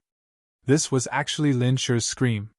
He turned around abruptly, and saw a scene that he would never forget. The trash in his eyes, Qin Feiyang, was actually standing steadily on the ground. Lin Shi, who he thought would definitely win, was lying on the ground at this moment, with blood foaming from his mouth. And the other arm was actually fractured. Sharp bone spurs pierced through the skin and exposed outside, and blood was gushing out. Chapter 7. Wasn't Qin Feiyang unable to cultivate? Wasn't he a good-for-nothing? But how could he explain what was happening now? Could it be that Qin Feiyang had been pretending to be weak all along? This sudden change had completely overturned Lin Feng's previous understanding. Similarly, Lin Shi was the same. His face and eyes were filled with disbelief. At this moment, in their eyes, Qin Feiyang was no longer small and insignificant. He was like a god of war who had returned. His body was not considered strong, but it was incomparably majestic. Qin Feiyang's gaze was like lightning as he turned to look at Lin Feng. Lin Shi was shocked and shouted, "Lin Feng, why aren't you running away? You must tell the family head about Qin Feiyang's situation." He suddenly got up and pounced on Qin Feiyang's back. His legs tightly clamped Qin Feiyang's feet, and at the same time, he bit Qin Feiyang's shoulder and refused to let go. He did not want Qin Feiyang to chase after Lin Feng. Lin Feng did not run away. Seeing that Qin Feiyang was restrained by Lin Shi, he smiled coldly. With a clang, he pulled out a dagger from his waist. The dagger was very sharp and could cut through hair. "Bastard, go to hell!" He roared and rushed towards Qin Feiyang with the dagger in his hand.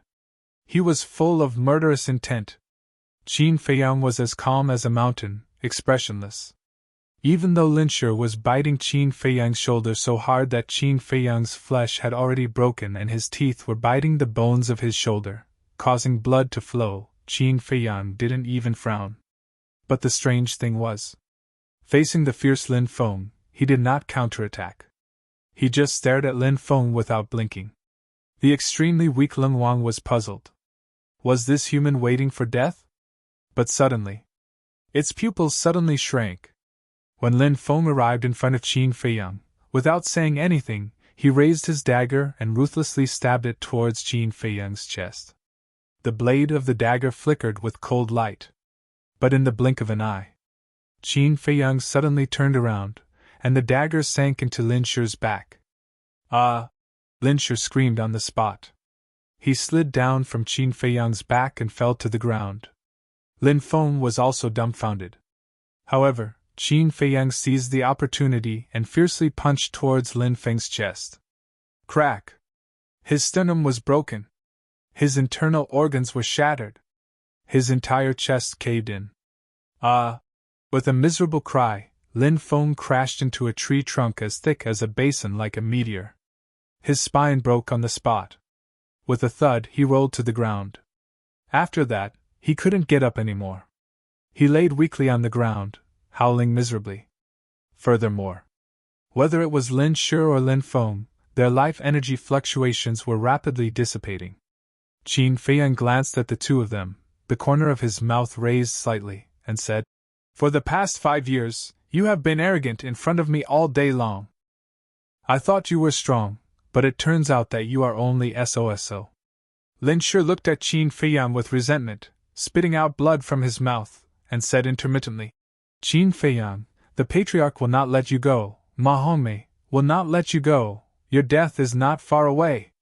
Mahome, I will personally chop off her head. As for the Patriarch of the Lin family, when I'm in a good mood, I might let him live for ease sake."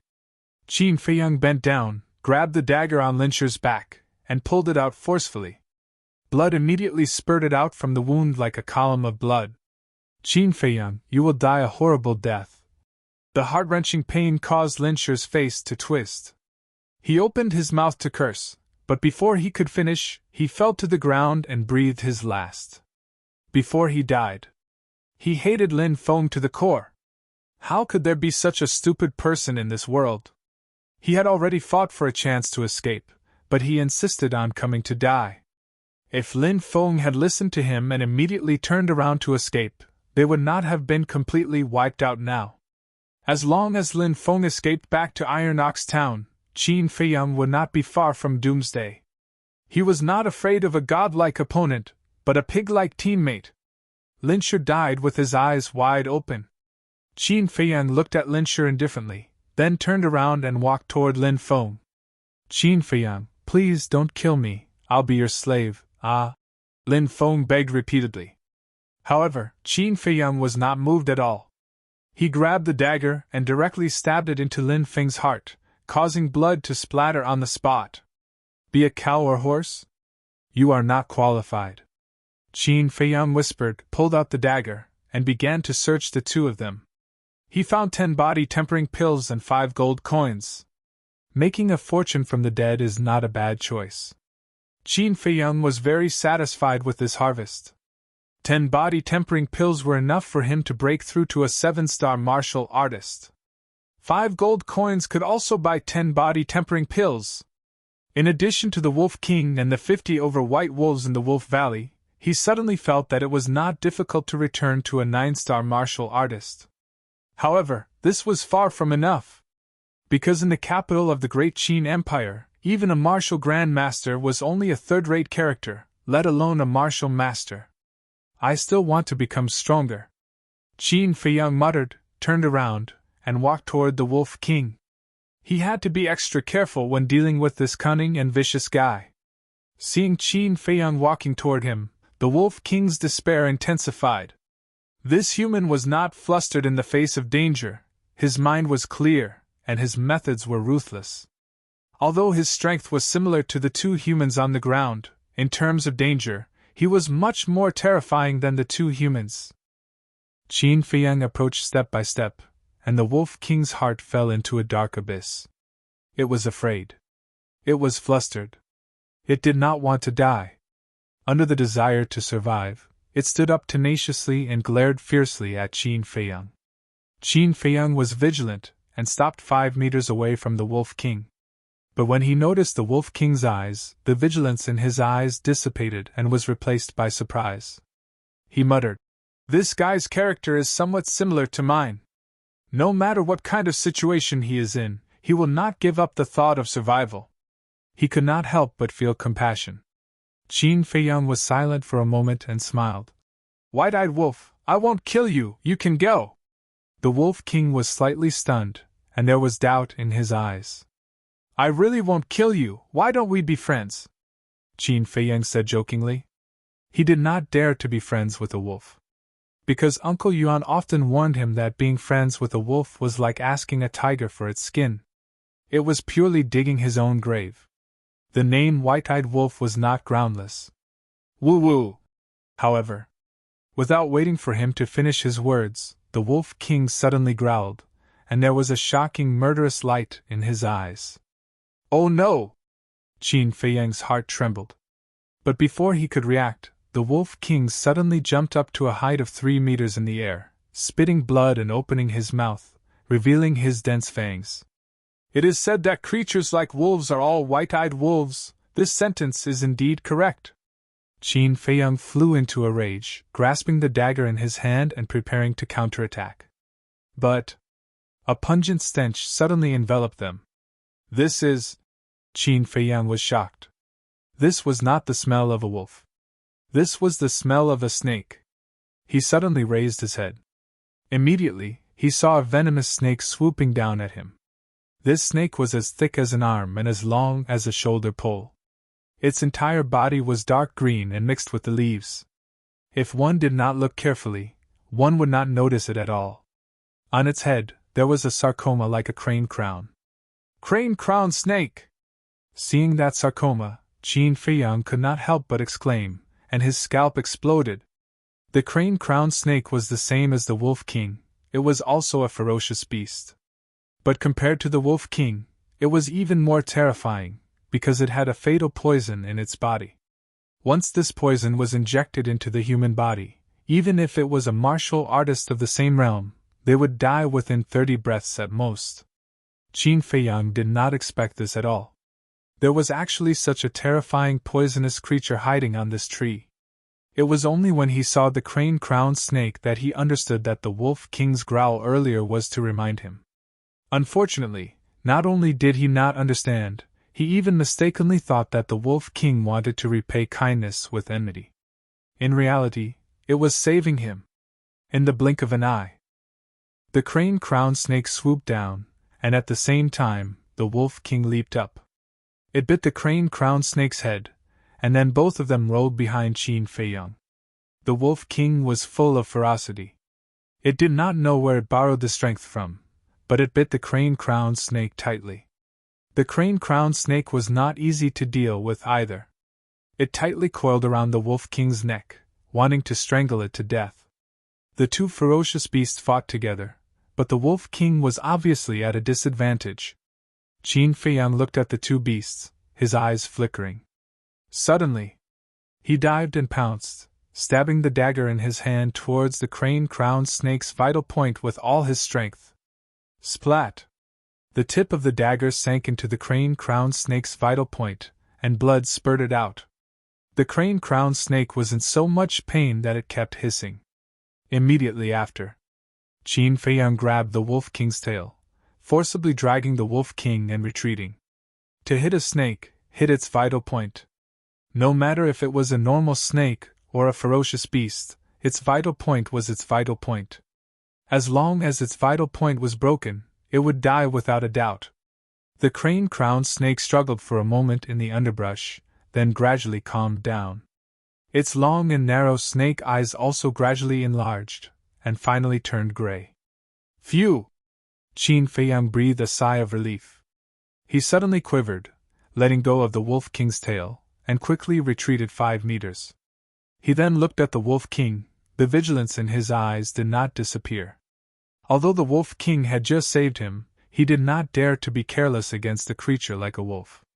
However, he discovered that the Wolf King was lying on the ground motionlessly, with white foam coming out of its mouth.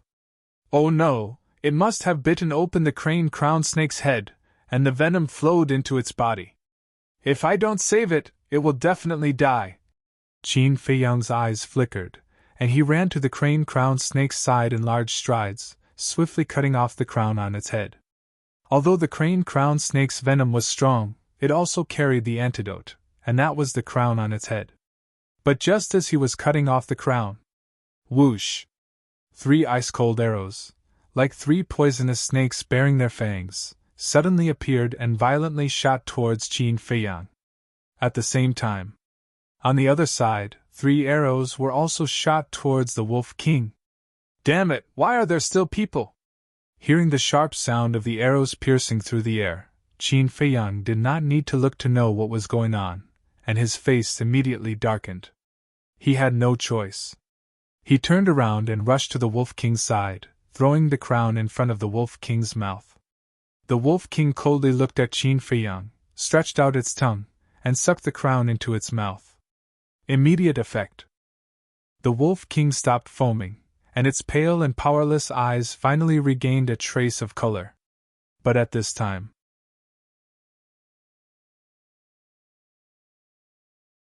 Chapter 8. At this moment, even if Qin Feiyang wanted to dodge, it was too late. There was a trace of madness in his eyes. Holding a dagger, he faced the 3 arrows in front of him. Clang! Sparks flew everywhere. 2 arrows were deflected and flew past his ears, leaving 2 glaring bloody scars on his face. However, one of the arrows pierced into his right shoulder with a poof. At the same time, he lifted his left leg. The 3 arrows that were aimed at Wolf King pierced through his calf and were stuck between his leg bones. Blood was gushing out. Qin Feiyang's face was distorted by the excruciating pain.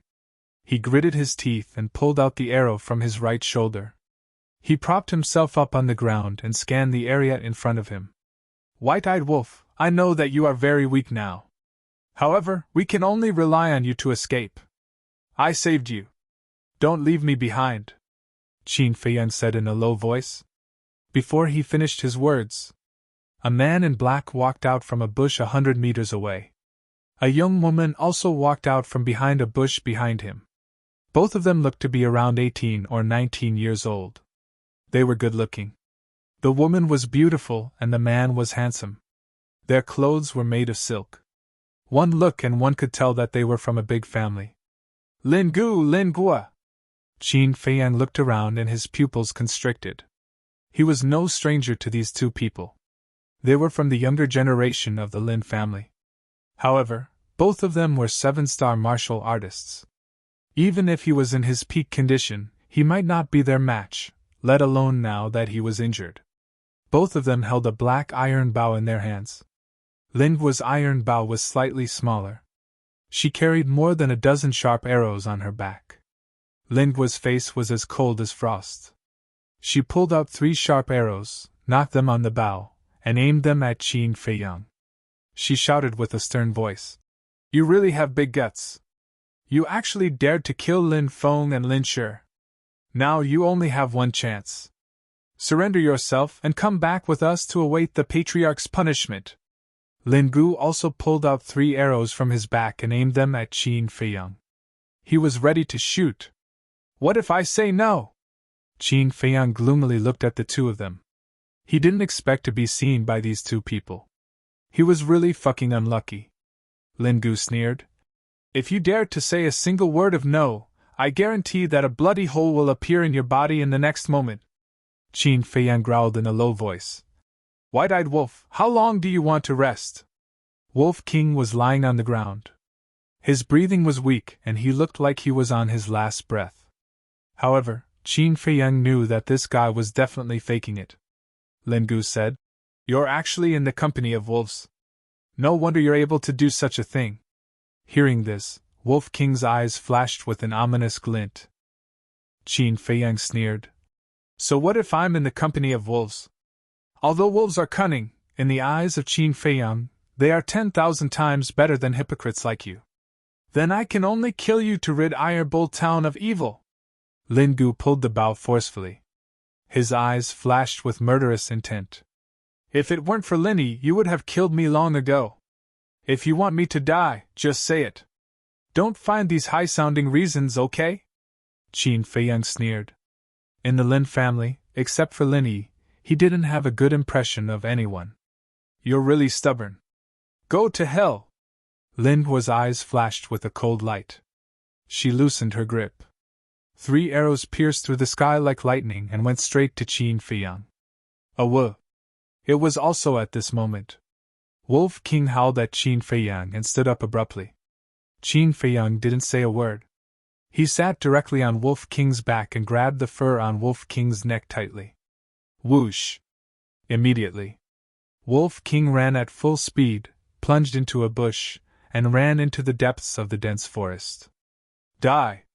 Lin Gu yelled and pulled the iron bow to the extreme. 3 arrows pierced through the air and shot toward Qin Feiyang and Wolf King. Be careful! Qin Feiyang reminded. Wolf King dodged to the left, and the 3 arrows missed. With a click, they sank into a tree trunk as thick as a bucket. What a strong lethality! They are not holding back. Qin Feiyang broke out in a cold sweat. If this arrow hit him, wouldn't he die on the spot? Chase! Lin Gu waved her hand. The 2 launched at full speed. While chasing, they looked for an opportunity. As long as there was a good opportunity, they would not hesitate to shoot. Wolf King carried Qin Feiyang and ran around. In just a few seconds, it was already tired and panting. Qin Feiyang yelled, White-eyed wolf, can you go faster? Lin Gu and Lin Gu were 7-star martial artists. They were faster than them. If this continued, they would catch up with them soon. Upon hearing the yelling, Wolf King's eyes that were as big as copper bells suddenly showed a trace of anger. If it could speak, it would definitely fly into a rage on the spot and scold Qin Feiyang. You are comfortable on the top and don't have to do anything. But what about me? I have to carry a heavyweight like you. It is already very difficult for me to maintain this speed. How can I speed up? Of course. It couldn't say these words out loud. In fact, Qin Feiyang weighed at most 110 kilograms. It was not considered a heavyweight. However, to Wolf King, who was covered in injuries and exhausted, it was no different from carrying a cow. Today, you have nowhere to go. Qin Feiyang, stop struggling if you know what's good for you. Lin Gu and Lin Gu were murderous. As long as Qin Feiyang and Wolf King stopped, they would shoot them mercilessly. Qin Feiyang said coldly, Lin Gu, wait and see. You will end up in a worse state than Lin Feng and Lin Gu. You are still so stubborn when you are about to die. Although Spirit Gu was a woman, she was full of hostility. She pulled the bow and released the arrow in an instant. Swoosh! Crack! The arrow shuttled through the void at an extremely fast speed, crushing shrubs and weeds one after another. Qin Feiyang only felt that the sharpness was bone-piercing. What is going on? However, at this moment, he could not care less about the arrow behind him. He looked ahead in shock and anger. It was actually a cliff! The most important thing was that Wolf King did not stop at all in the face of the cliff in front of him. White-eyed Wolf, stop. I don't want to die yet, don't. Qin Feiyang anxiously roared, but the Wolf King turned a deaf ear to him. Without any hesitation, it directly jumped off the cliff. White-eyed Wolf, I hate you. Qin Feiyang's roar echoed from the bottom of the cliff and reverberated in the world for a long time. Lin Gui and Lin Gu stopped at the edge of the cliff and looked down with furrowed brows. What should we do? Lin Gu asked. We can't see the bottom. They will definitely die if they jump down like that. Lin Gu's lips curled and her gaze was incomparably cold. Lin Gu nodded and sneered. How dare they kill a disciple of the Lin family? Even if Qin Feiyang is dead, Qin Yuan will not let them off easily.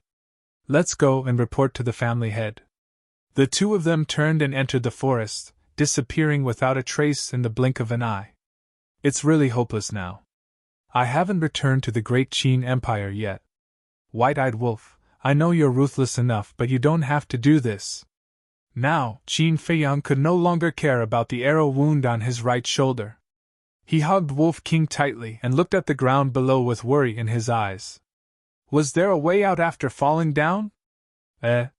Suddenly, there was a trace of bewilderment in his eyes. On the ground below, he actually saw a river. Could it be? Qin Feiyang was overjoyed. The Wolf Valley was nearby and Wolf King was naturally very familiar with this area. It must have known that there was a river below and thus jumped down without hesitation. I was scared to death. Qin Feiyang finally heaved a sigh of relief.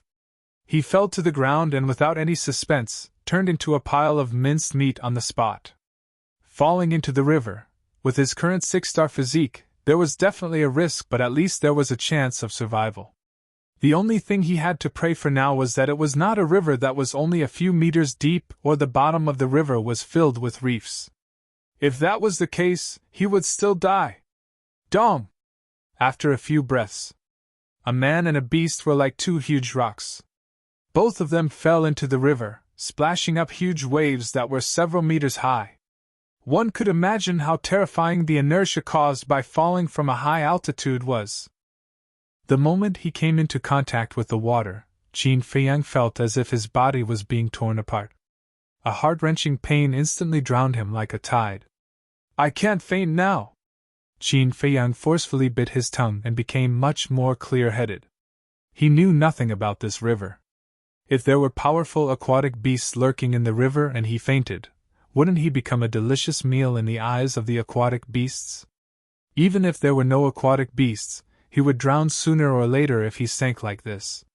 He endured the intense pain and moved his hands and feet. His hands were fine. But his left leg did not stop moving.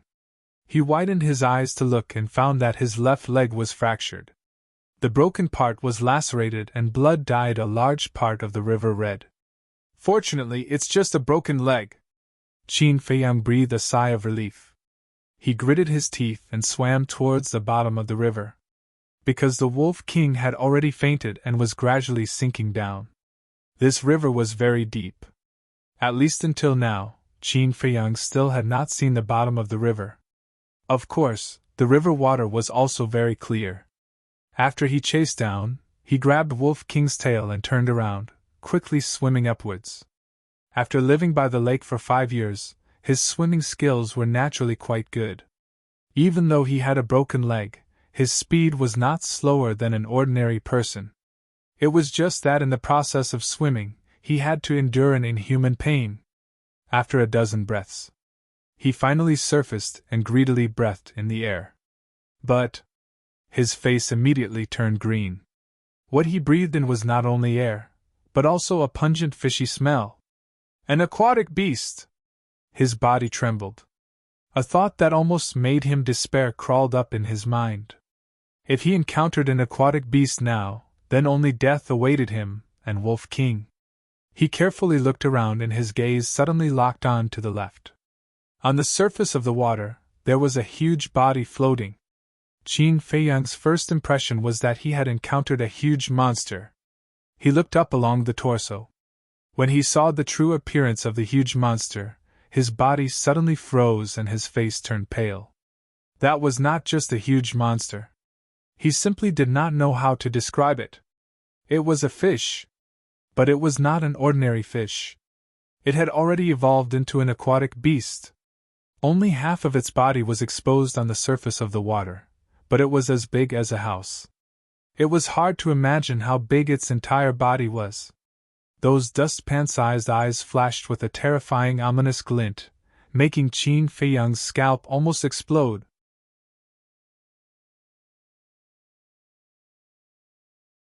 Chapter 9. The big fish stared at Qin Feiyang and Wolf King, motionless. Qin Feiyang also did not dare to move. He was afraid of startling the big fish. One man and one fish stared at each other like this. The atmosphere was particularly solemn. About 100 breaths passed. Seeing that the big fish still did not move, Qin Feiyang carried Wolf King and slowly swam towards the shore. However, as soon as he moved, the big fish also moved. Splash! As soon as the big fish opened its mouth, the river water flowed backwards and crazily rushed into its mouth. "Why am I so unlucky today?" Qin Feiyang roared and disappeared into the big fish's wide mouth together with Wolf King. Dong! The big fish raised a wave of water and plunged into the bottom of the river, disappearing. The river water was like a waterfall, rushing Qin Feiyang and Wolf King into the big fish's stomach. Qin Feiyang was extremely anxious. If they really entered the big fish's stomach, not even their bones would be left. Moreover, the inside of this fish was very smelly, very fishy, and simply disgusting. He held his breath, turned his big hand into an eagle's claw, and pressed down hard. Puff! 5 fingers, like steel needles, pierced into the flesh. Qin Feiyang firmly clasped that piece of flesh and fixed his body. The other hand tightly grasped Wolf King's tail, preventing Wolf King from being washed away by the current. At the same time, at the bottom of the river, the big fish that was looking for prey also scurried around in pain. Qin Feiyang, who was in its stomach, was naturally spinning and his body swayed violently. If only that dagger was still here! Qin Feiyang was furious. When he fell into the river, the dagger fell out of his hand and sank to the bottom of the river. At that time, he did not care about it. Who would have thought that just as he surfaced, he would encounter another big fish? Today was really a double whammy. After not going back for so long, he did not know if Uncle Yuan had gone to find him. "Oh, woo!" A wolf howl interrupted his thoughts. "White-eyed wolf, you're finally awake. We're in a fish's stomach. Quick, think of a way to get out."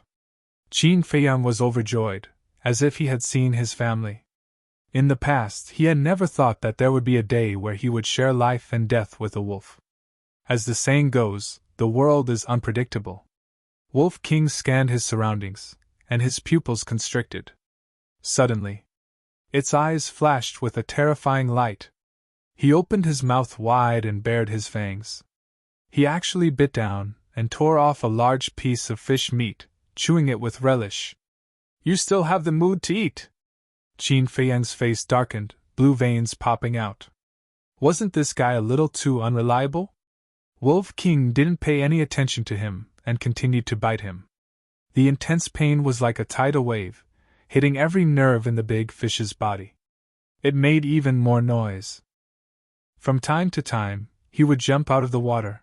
From time to time, he would dive to the bottom of the river. Sometimes, he would crash into the riverbank. Not long after, its body was riddled with wounds and blood was flowing out. He didn't know how much time had passed.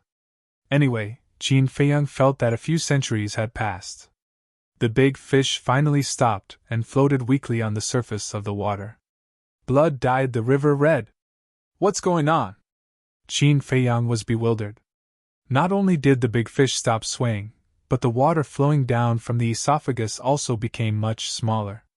Could it be that the big fish was sleeping? "Oh!"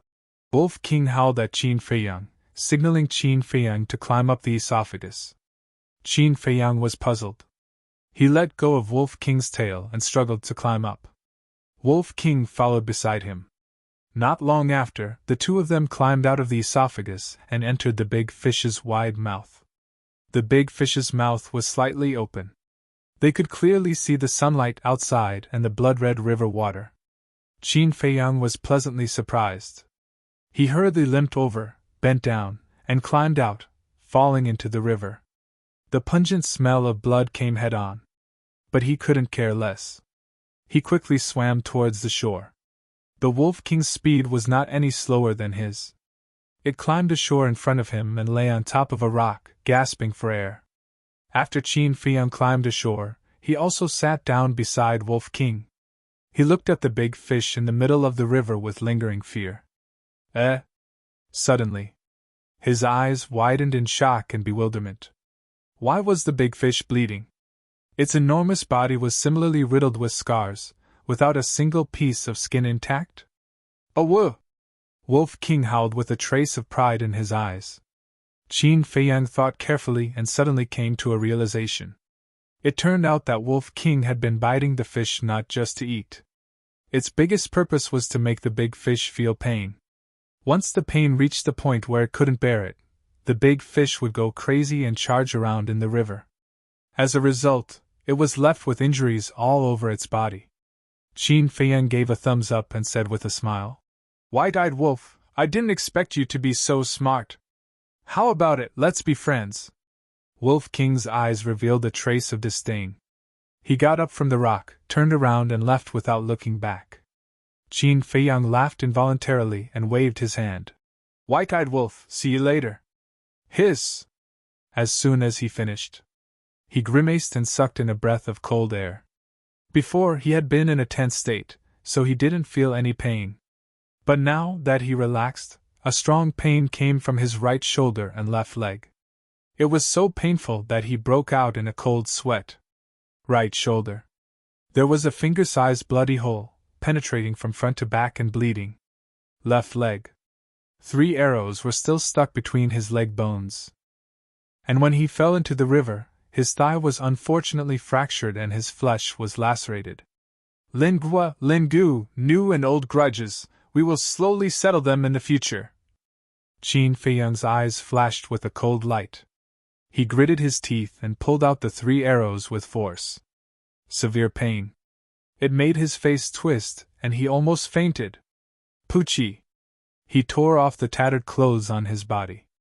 The 10 body-tempering pills and 10 gold coins in his arms fell to the ground one after another. He simply bandaged his wound, picked up the body-tempering pills and gold coins, and whispered, "Fortunately, I didn't fall into the river, or else this time's work would have been in vain." Every kind of pill had been specially processed. As long as it wasn't soaked in water for a long time, it wouldn't melt. There are countless wild beasts in the forest. In my current state, if I meet an adult wild beast, I will be at a disadvantage. I have to find a hidden place and heal my injuries first. Qin Feiyang glanced around and tore a piece of cloth from his pants. After wrapping the body-tempering pills and gold coins, he grabbed the 3 arrows beside him and used them as crutches. He got up and limped towards the dense forest. Iron Ox Town, Lin family? Discussion hall. He actually dared to kill a member of the Lin family. This Qin Feiyang really ate the guts of a leopard. The head of the Lin family was furious, and his killing intent was awe-inspiring. Lin Gu and Lin Gua stood aside respectfully. There were still 2 dead bodies lying on the ground. They were Lin Feng and Lin Shi. "Father, there must be some misunderstanding." Lin Yi ran into the hall anxiously. "Bastard! Even now you're still speaking for Qin Feiyang. Housekeeper, drag her away and guard her strictly. Without my permission, no one is allowed to let her leave." The head of the Lin family was furious. The butler standing at the door immediately stepped forward to persuade Lin Yi. There were also 2 family servants blocking in front of Lin Yi. "Father!" Lin Yi hurriedly called. The head of the Lin family yelled, "Hurry up and take her away!" "Yes." The butler responded and looked at Lin Yi. "Miss, I dare not disobey the order of the head of the family. Please forgive me." He waved his hand. The two family servants immediately went up and carried Linny. Under the guidance of the butler, they quickly left the hall. Untamed white-eyed wolf! The head of the Lin family scolded angrily, looked at Lingua and Lingua, and said in a deep voice, "Where is Qin Feiyang?" Lingua said, "He has fallen off the cliff. This little bastard is really lucky, but Qin Yuan can't be let go." The head of the Lin family showed a cold gaze. Lingua said, "To tell the truth, Lin Gu and I also have this idea." Lin Gu followed. "Family master, as long as you say the word, I will kill that old thing now." The head of the Lin family waved his hand and said, "No, we don't need to do this kind of trivial matter. Someone will do it for us." "Who?" The two were surprised. "Ma Hongmei." The head of the Lin family sneered and said, "You go to Ma Hongmei now and tell her that Qin Feiyang and Qin Yuan are not dead yet." The two looked at each other and smiled. They cupped their hands and said, "The head of the family is wise." The head of the Lin family said, "In addition, pass down the order. Don't tell Yi about the death of Qin Feiyang." "Understood." The two nodded, picked up the corpses of Lin Shi and Lin Feng, and turned to leave. "Qin Feiyang, you're finally dead. As long as you're dead, Lin Shi and Lin Feng's deaths are worth it." The head of the Lin family returned to his seat with a bright smile on his face. Near the riverbank, Qin Feiyang found a cave and hid inside. He bandaged his wounds and prepared to sleep. He was very tired now. Aoo!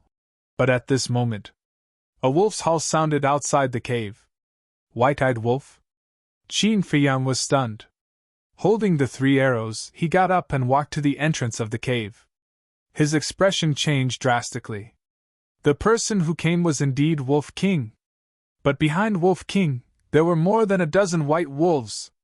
They stood 10 meters away, staring fiercely at Qin Feiyang. Qin Feiyang said angrily, "White-eyed wolf, what do you mean by this?" He regretted it. How could a creature like a wolf be trusted? He should have dealt with it early in the morning. Wolf King looked at him coldly and suddenly spat out an iron box from his mouth. Qin Feiyang was slightly stunned. The iron box was the size of a palm. It was rusty and looked a bit old. Wolf King growled a few words at Qin Feiyang, then turned around and left with a group of white wolves. "What do you mean?" Qin Feiyang was puzzled. After Wolf King left, he walked over and picked up the iron box. The moment he opened the iron box, a strong medicinal fragrance assailed his nose. There were actually 5 medicinal pills in the iron box. 2 bone-replenishing pills. 3 healing pills. Qin Feiyang was stunned for a moment. He raised his head and looked in the direction where the Wolf King disappeared. His face was full of guilt as he whispered, "I'm sorry, I've wrongly accused you. But you, this guy, if you want to give me medicinal pills, just give me medicinal pills. Why did you have to make such a big scene? No matter who it is, they will misunderstand." He smiled helplessly and turned to walk into the cave. He was grateful in his heart. Who said that wolves were heartless? Who said that wolves were ferocious? In fact, no matter what kind of beast it was, as long as it was sincere, it could gain the other party's trust. White-eyed wolf, thank you. After taking the healing pill and bone-replenishing pill, Qin Feiyang half lay on the stone wall, muttered to himself, and quickly fell asleep. However, he didn't know.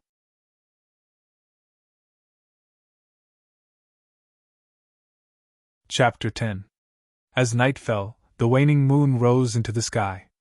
The jungle at night seemed to be covered with a mysterious veil, making people feel so cool. In the cave, Qin Feiyang finally opened his eyes, got up and stretched. After sleeping until now, his whole body was comfortable and full of energy. He checked the wound. Whether it was the arrow wound or the broken thigh, they had almost recovered. Things like elixirs are really magical. Qin Feiyang murmured with a face full of yearning. That's right. He wanted to become an alchemist. After leaving the cave, he looked up at the waning moon, a cold light flashed in his eyes, and muttered, "That nightmare has left me. From now on I, Qin Feiyang, will be your nightmare." Whoosh! He took a step and rushed into the jungle. "En? Are my eyes playing tricks on me?" Suddenly, he stopped next to a big tree and looked around in surprise. Just now, he vaguely saw a white wolf, but in the blink of an eye, it disappeared. "It should be because I missed that white-eyed wolf, so I had an illusion. White-eyed wolf, thank you for your elixir. We will meet again if fate allows." Qin Feiyang muttered to himself and sped up, like a ghost in the night, silently galloping. In his hand, he was still holding the 3 arrows. He was reluctant to throw away these 3 arrows. It was not that the 3 arrows were treasures. He wanted to give him a taste of his own medicine. After Qin Feiyang left, more than a dozen white wolves gathered together under the big tree. "Woo woo!" Wolf King growled a few times. One of the white wolves ran toward the direction where Qin Feiyang disappeared. Wolf King took the other white wolves back to the Wolf Valley. "It's dark, why hasn't Feiyang come back yet?" Beside the lake, Yuan Bo stood on a big stone, looking at the entrance and exit. His old eyes were full of worry. Suddenly, a black shadow rushed into the entrance. "It's not Feiyang, it's him!" Yuan Bo's eyes narrowed, and a touch of coldness crept up on his face. Swish! The next moment, with a leap, he turned into a streak of light, and quickly disappeared into the night. Flight. If Qin Feiyang saw this scene, he would definitely be shocked. Because only combat emperors could fly. Which was also to say that Uncle Yuan wasn't as simple as he seemed on the surface. A dozen breaths later, the black figure stopped by the lake and scanned the burnt ruins. "Strange, last night I saw them die in the sea of fire with my own eyes, but why did Elder Ma say that they're still alive? I haven't seen them yet," the black shadow whispered. That was right. He was the middle-aged man who set the fire last night. "Since Elder Ma has said so, I'll take a closer look." The middle-aged man entered the ruins and began to search. Soon, another black shadow ran into the entrance of the lake, panting. He was Qin Feiyang. He carried a black bull on his shoulder. This was something he had encountered along the way. He had killed it along the way and planned to bring it back to make a sumptuous dinner. "Uncle Yuan, I've made you wait for a long time," Qin Feiyang shouted. Under the hazy moonlight, everything looked very blurry. He thought that the middle-aged man in the ruins was Uncle Yuan. "Qin Feiyang!" Hearing the shout, the middle-aged man suddenly turned around, his eyes surging with killing intent. "Little bastard, you can't even burn to death, you're really lucky." He laughed sinisterly and rushed towards Qin Feiyang with a murderous aura. As the distance got closer, Qin Feiyang could gradually distinguish that black figure. Uncle Yuan wasn't that tall and sturdy. Not Uncle Yuan. He put down the black bull on his shoulder, stuck the 3 arrows into the ground, stopped in place, and said in a deep voice, "Who are you? Why are you here?" The middle-aged man sneered. "I'm the one who wants your life." "It's you!" Qin Feiyang's eyes surged with killing intent. He had just heard this voice last night, how could he forget it? "Last night you burned my house and Uncle Yuan's house, tonight, I want your life," he said coldly, like a furious lion, rushing towards the middle-aged man. "Huh!" The middle-aged man was surprised. He actually dared to take the initiative to rush up. This little bastard, could it be that he was burned silly last night? "But it's just what I want. I'll deal with it quickly and give Elder Ma a satisfactory explanation as soon as possible." He clenched his right hand, ready to attack. Qin Feiyang was also secretly accumulating power. "Go to hell!" Both of them were aggressive. As they approached, they roared at the same time, breaking the quiet atmosphere here. Bang! Thump! The 2 fists collided violently. At that moment, Qin Feiyang was shocked back. A trace of blood flowed from the corner of his mouth. "How is this possible?" the middle-aged man exclaimed. Although he was as steady as Mount Tai, his face became extremely ugly. "Aren't you unable to cultivate? But why is your strength so strong? How can an ordinary person have the strength of 6 bears?" He looked at Qin Feiyang in disbelief.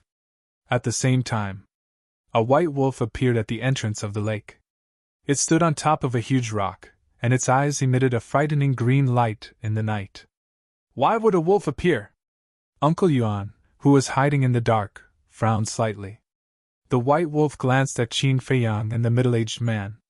There was a flash of fierceness in its eyes. It turned around and ran wildly, quickly disappearing into the mountain stream. Except for Uncle Yuan, Qin Feiyang and the middle-aged man did not notice the appearance of the white wolf. After Qin Feiyang stabilized his body, he wiped the blood from the corner of his mouth and joked. Are you surprised? It's still early. He took out the 10 body-tempering pills and stuffed them all into his mouth. The majestic energy flowed endlessly, tempering his body quickly. Qin Feiyang said lightly, Your strength is not much stronger than mine. If I'm not wrong, you should be a 7-star martial artist. Should be? The middle-aged man was stunned and grinned. From your tone, you seem to be very disdainful of me? Qin Feiyang grinned and said, It's not seems, it's true. Ha ha.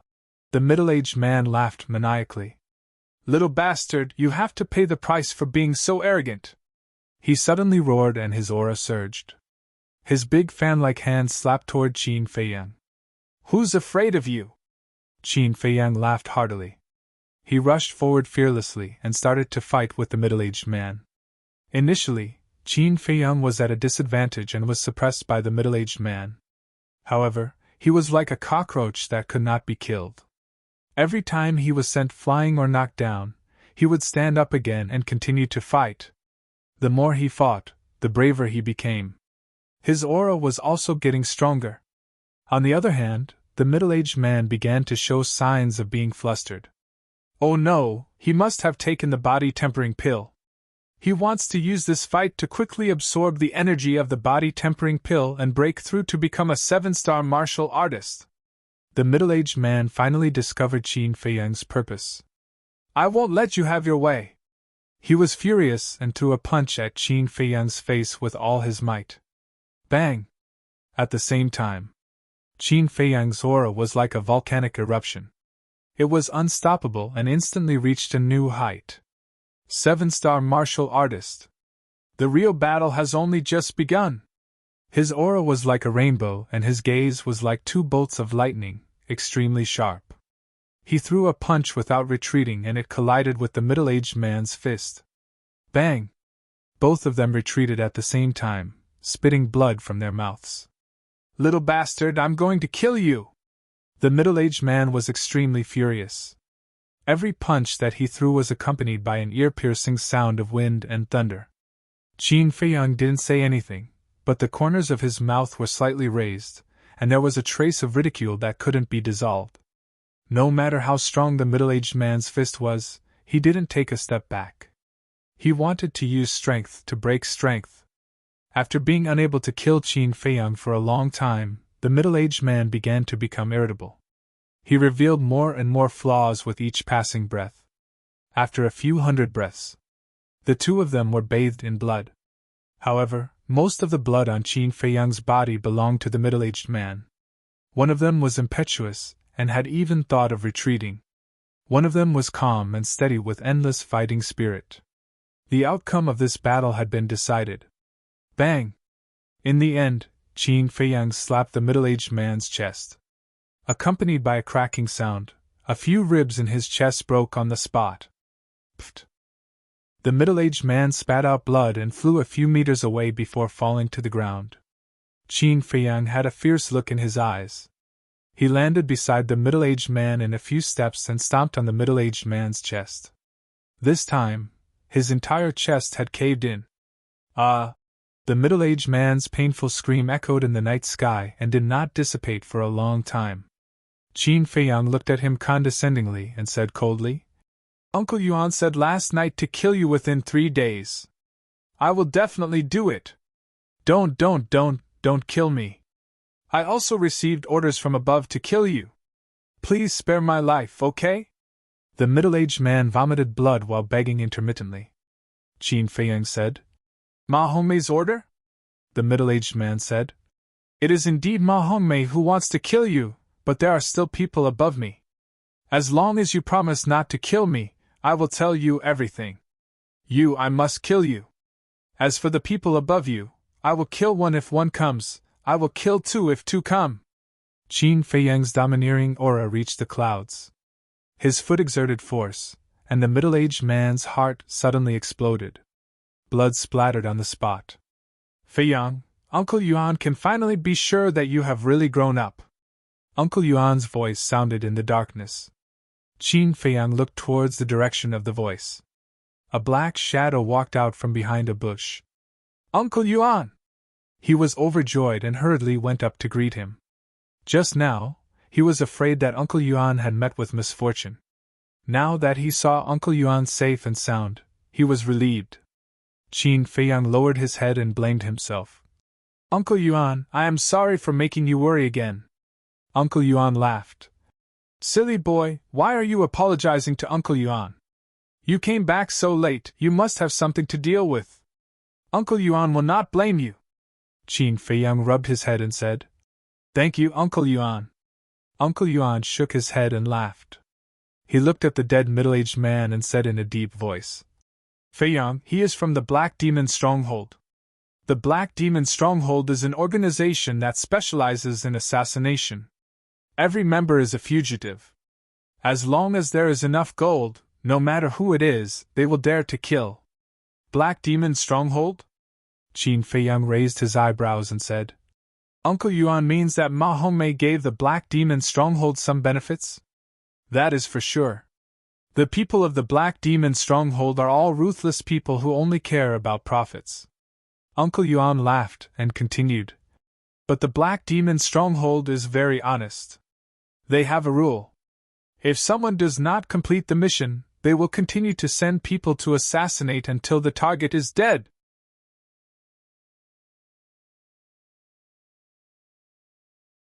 Chapter 11. Qin Feiyang's eyes darkened. Uncle Yuan's meaning was already very clear. The Black Demon Stronghold would still send people to assassinate him. Uncle Yuan asked, Feiyang, what are you going to do? I'll borrow your words, counter soldiers with arms, water with an earth weir. Qin Feiyang raised his head to look at the waning moon, his eyes bursting with a strong cold light. Uncle Yuan nodded, very pleased. This is for you. Uncle Yuan took out a white dagger from his chest. But outside the dagger, there was a wooden sheath similar to a sword sheath. This wooden sheath was just cut by Uncle Yuan. Qin Feiyang took it in his hand, gently pulled out the dagger, carefully looking at every place. The dagger was as white as jade, every part was carefully polished and carved. If he did not personally experience it, Qin Feiyang would definitely think that it was just a beautiful ornament. This dagger is called Chang Shui. It can cut iron like mud. It will be of great help to you in the future. You must take good care of it. Uncle Yuan warned. Qin Feiyang nodded, puzzled. Uncle Yuan, where did you put this dagger before? Uncle Yuan smiled. The dagger and the marrow cleansing pill, I used to put them in that secret room. No wonder I've never seen it before. Qin Feiyang suddenly realized, looked up at Uncle Yuan, said, Uncle Yuan, now can you tell me, why do you have the marrow cleansing pill? And why do you have this dagger? Do you know why those people in the capital want to harm me? Uncle Yuan's eyes flashed, smiled. Feiyang, wait until you're 16 years old, then I'll tell you everything.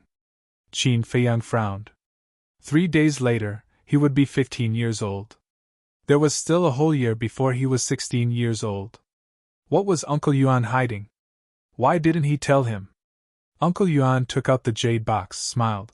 The rest of the bone-replenishing pill and healing pill, I'll give it to you. Qin Feiyang received the jade box, looking at Uncle Yuan without blinking. In the end, he secretly sighed, giving up the idea of asking. Because he had already seen that Uncle Yuan did not intend to tell him at all. Uncle Yuan, wait a moment. I'll cook for you. Qin Feiyang started a bonfire and ran to the black bull. He pulled out the Chang Shui and cut off one of the bull's legs. Uncle Yuan's face twitched. This brat really didn't know the value of Chang Shui. Meanwhile, a man and a woman, each holding an iron bow, galloped towards the lake under the moonlight. It was Lin Gu and Lin Gua. However, they didn't enter the entrance. They concealed themselves on a mountaintop, looking towards Qin Feiyang and Uncle Yuan. Qin Feiyang didn't die? Their expressions changed instantly. That's impossible. We saw him fall from the cliff with our own eyes. Lin Gu muttered, his face full of disbelief. Not only is Qin Feiyang not dead, but Qin Yuan is also not dead.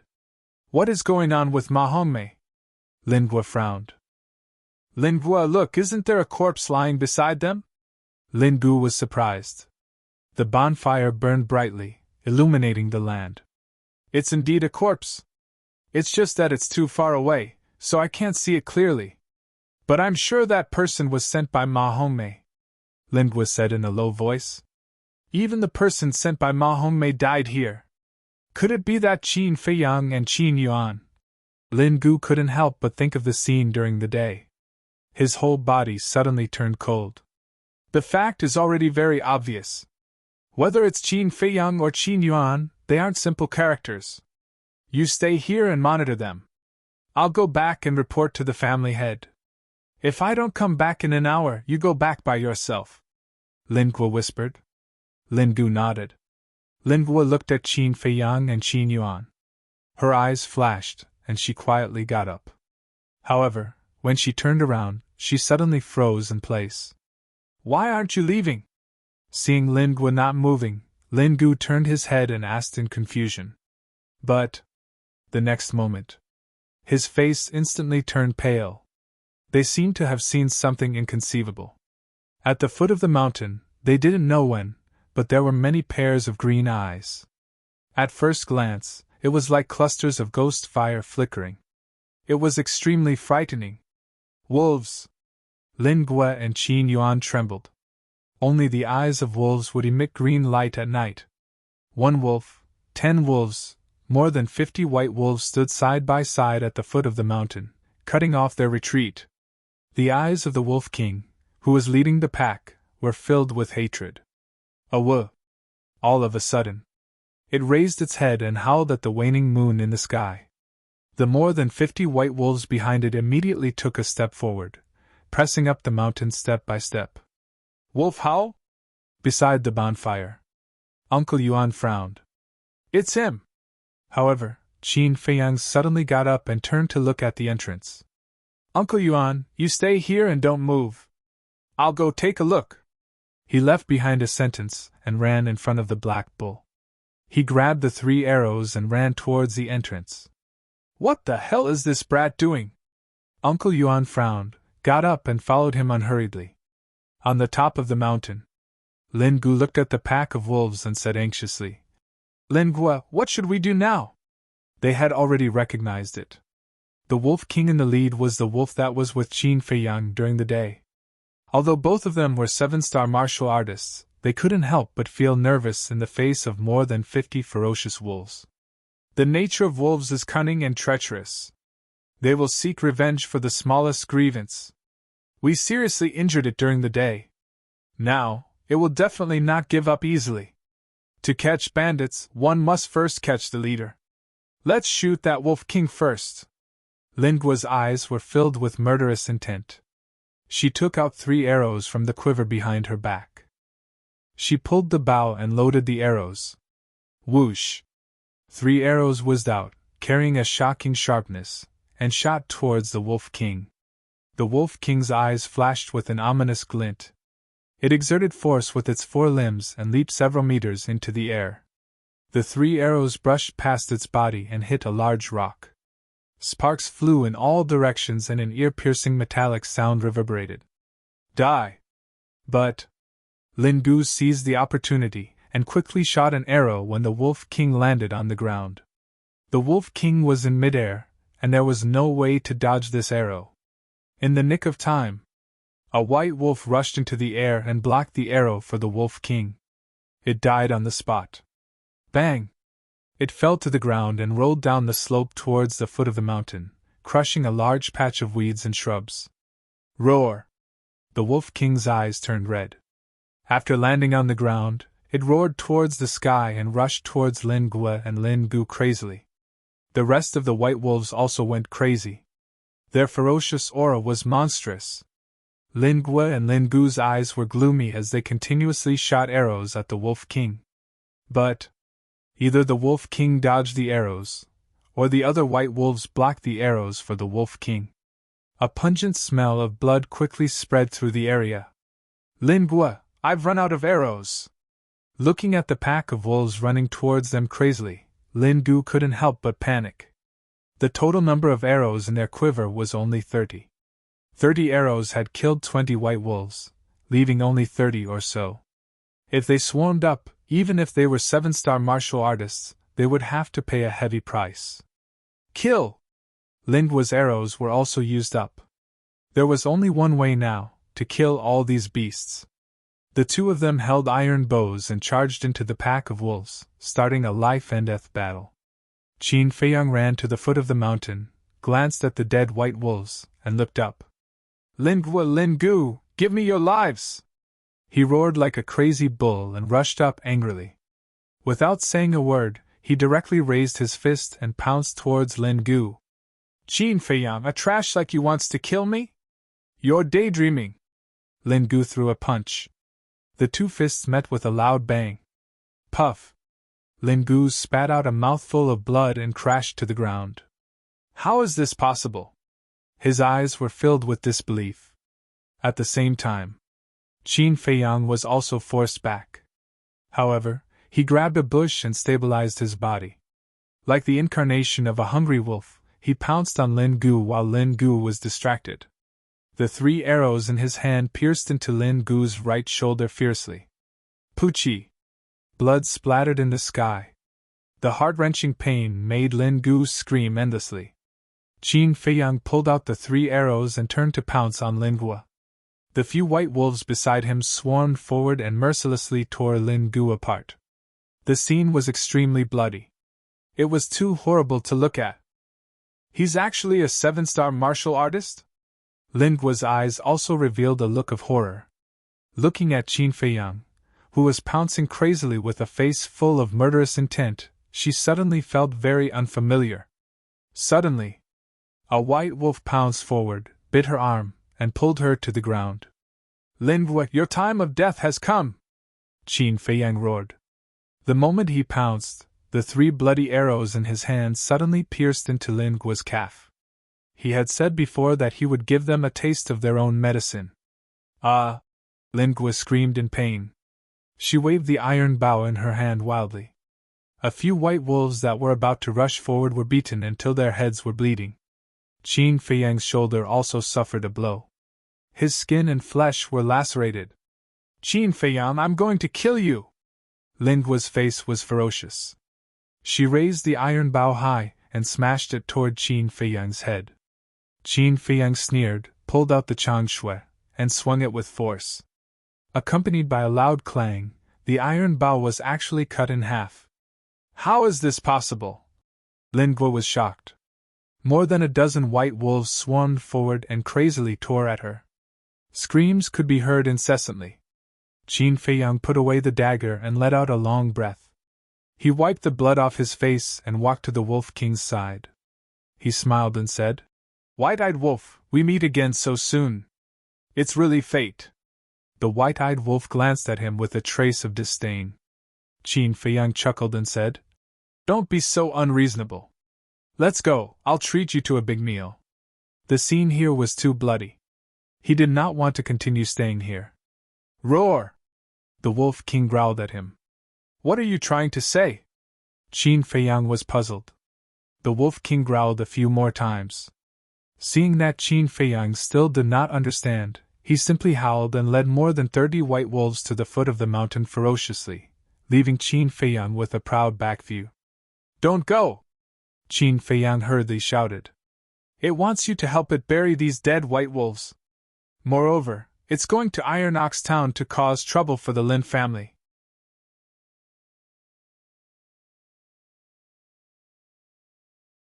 Chapter 12. Go to the Lin clan! Qin Feiyang's body shook. Uncle Yuan walked to Qin Feiyang's side and shook his head. Wolves are very vengeful creatures.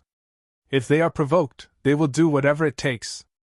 They will not let go of anyone who is related to them.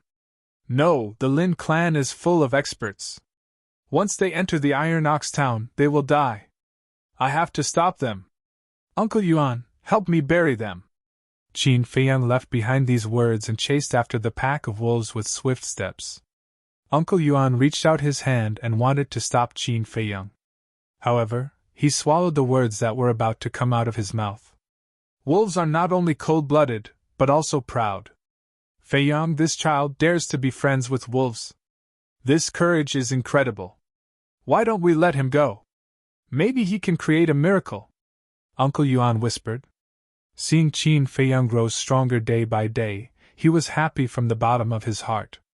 White-eyed wolf, wait for me. Qin Feiyang's shout suddenly sounded in the forest, startling a flock of birds. The Wolf King turned around and looked at him. Then, with a low growl, it brought the wolves to a stop. Qin Feiyang quickly caught up and stopped in front of Wolf King. He shook his head and said, White-eyed wolf, you can't go to the Iron Ox town. Wolf King grimaced and looked at him fiercely. Even if you stare at me, I will stop you. The Lin clan has hundreds of martial artists and 10 one-star martial masters. The head of the Lin clan is even a 2-star martial master. With your strength, you are not enough to fill the gaps between their teeth. Besides, other than the Lin clan, the Iron Ox town also has the Zhao clan. The Zhao clan's foundation is not inferior to the Lin clan's. There is also the Dan Hall and the Martial Arts Hall. These two forces are even stronger than the Zhao clan and the Lin clan. If you barge into the Iron Ox town like this, they will not sit still. Not only you, but the whole wolf pack will be annihilated, Qin Feiyang said in a deep voice. The Wolf King lowered his head, a thoughtful look in his eyes. Qin Feiyang rolled his eyes and said with a sly smile, If you really want to vent your anger, let's go to another place. Wolf King raised his head and looked at him with a puzzled expression. Let's go to the Black Demon's stronghold, Qin Feiyang said word by word. Wolf King's pupils contracted, as if he was afraid of this place. Qin Feiyang said, If you dare to go to Iron Ox town, don't tell me you don't dare to go to Heimo Zhai? The Wolf King seemed to have been provoked. A hint of viciousness crawled up from its bell-sized eyes. It turned around and growled at the 30 or so white wolves. The white wolves also growled a few times at Wolf King, then turned around and ran towards the direction of the Wolf Valley. Wolf King turned around and looked at Qin Feiyang with a hint of provocation in his eyes. Qin Feiyang gave him a thumbs up and said with a smile, Wolf King is indeed Wolf King. But do you know where Heimo Zhai is? Wolf King nodded. Qin Feiyang was overjoyed and hurriedly said, Lead the way! Whoosh! A man and a wolf galloped towards the south. When he learned from Uncle Yuan that Heimo Zhai would continue to send people to assassinate him, Qin Feiyang had already conceived the idea of eliminating Heimo Zhai. But he knew. With his current strength, he could not deal with those outlaws who killed without batting an eye. So this time, he only wanted to teach Heimo Zhai a lesson. He wanted to let the people of Heimo Zhai know that he, Qin Feiyang, was not to be trifled with. Compete in ruthlessness? He could be more ruthless than anyone. Compete in craziness? He could be crazier than anyone. If there was a chance to wipe out Heimo Zhai, he would definitely not be polite. 2 hours later, Qin Feiyang and Wolf King stopped on the shore of a river and looked across the river. On the opposite shore, there was a stone tablet, 3 meters high and 1.5 meters wide, engraved with 2 lines of large words. Unannounced. Not allowed to enter. Under the stone tablet, there was a pile of bones. Under the hazy moonlight, it looked a little creepy. Behind the stone tablet, it was a dense forest, giving off a gloomy atmosphere. Do you think I'll be afraid of a pile of bones? Qin Feiyang sneered and was about to cross the river.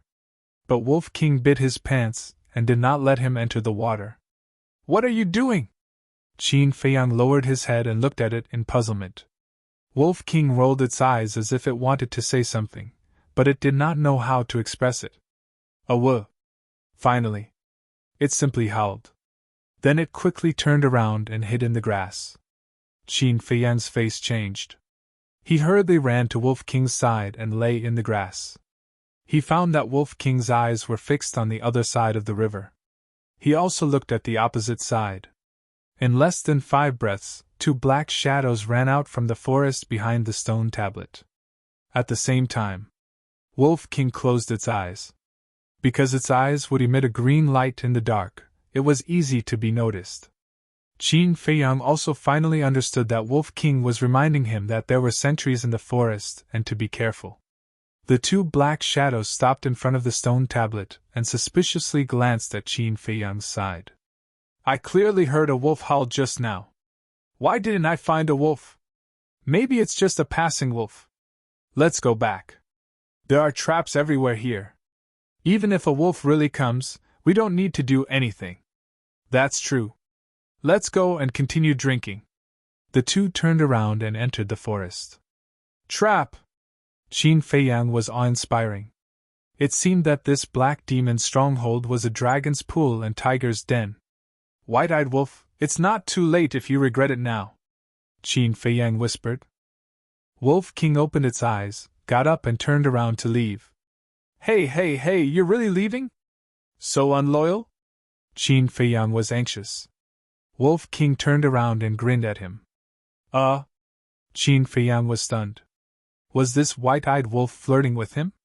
Being flirted with by a wolf? This feeling was really good. A man and a wolf tiptoed into the river, swam to the other side, and climbed ashore stealthily. Qin Feiyang pulled out the Chang Shui and warned Wolf King. Be careful. Next. The man and the wolf didn't dare to be distracted. Every step they took, they had to check in advance to see if there were any traps. It could be said that they were treading on thin ice. Their hard work paid off, and they safely arrived at a wooden house. The wooden house was built with wooden sticks and was very simple. Even the candlelight inside could be seen. There was a burst of noise coming from inside. Qin Feiyang looked inside through a gap. It was the 2 people who were drinking inside. The strength of the people guarding here shouldn't be very good, Qin Feiyang secretly analyzed. Generally, they were small fries who didn't have the ability to carry out the task and were sent here to guard. So these 2 people were definitely weaker than the middle-aged man.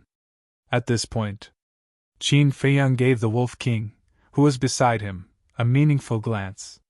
Then, he quietly walked towards the door.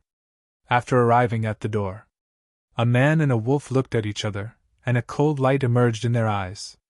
Whoosh! The 2 rushed into the wooden house at the same time. Qin Feiyang's target was the man on the left. His big hand reached out like lightning. Like an iron clamp, he grabbed the man's neck tightly, preventing him from opening his mouth to report.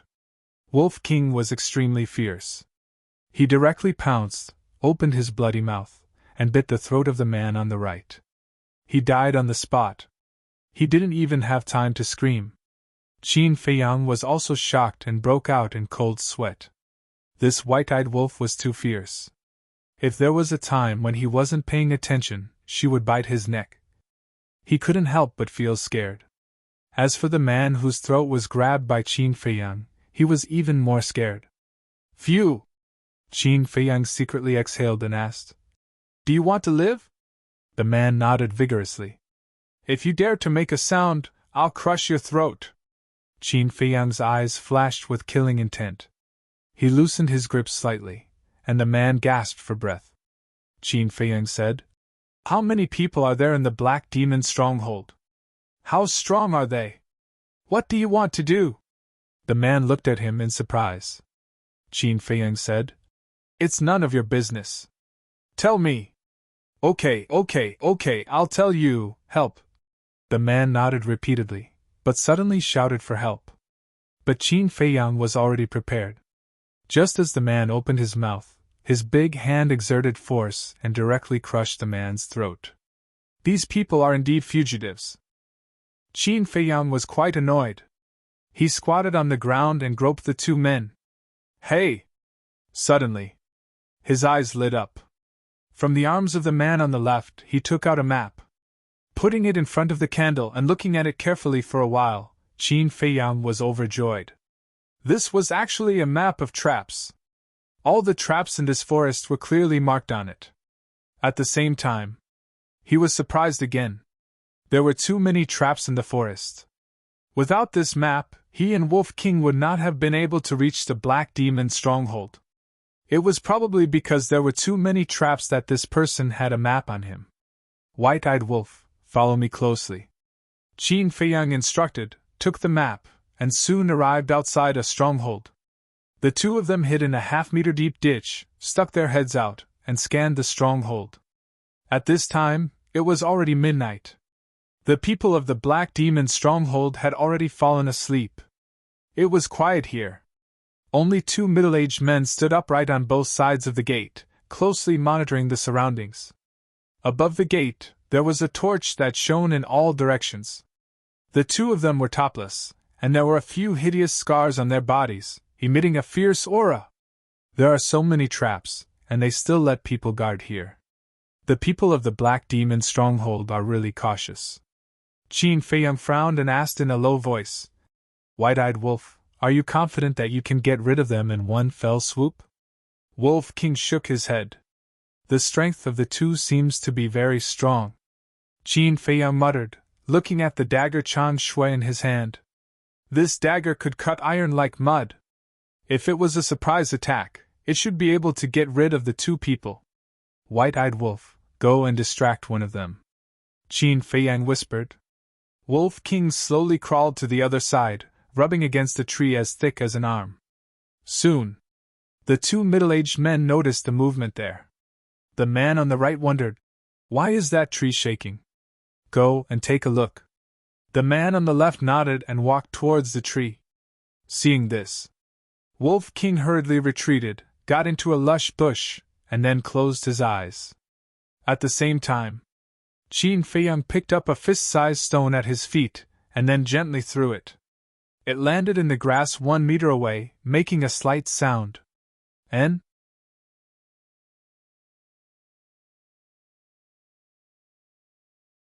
Chapter 13.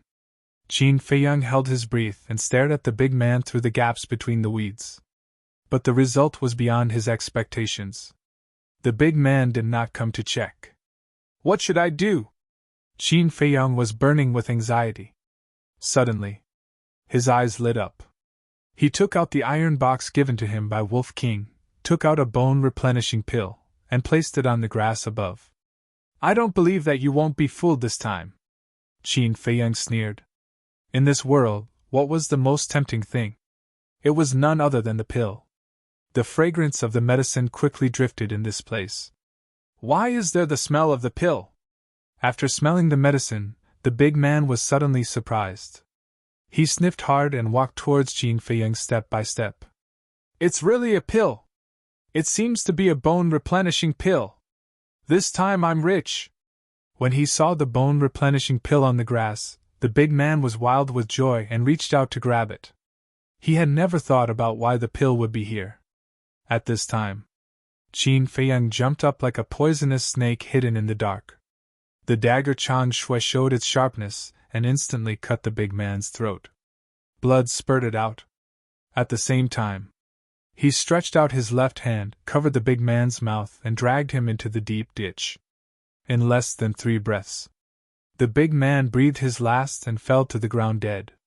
Before he died, he stared at Qin Feiyang, his eyes full of disbelief. Qin Feiyang's eyes lit up.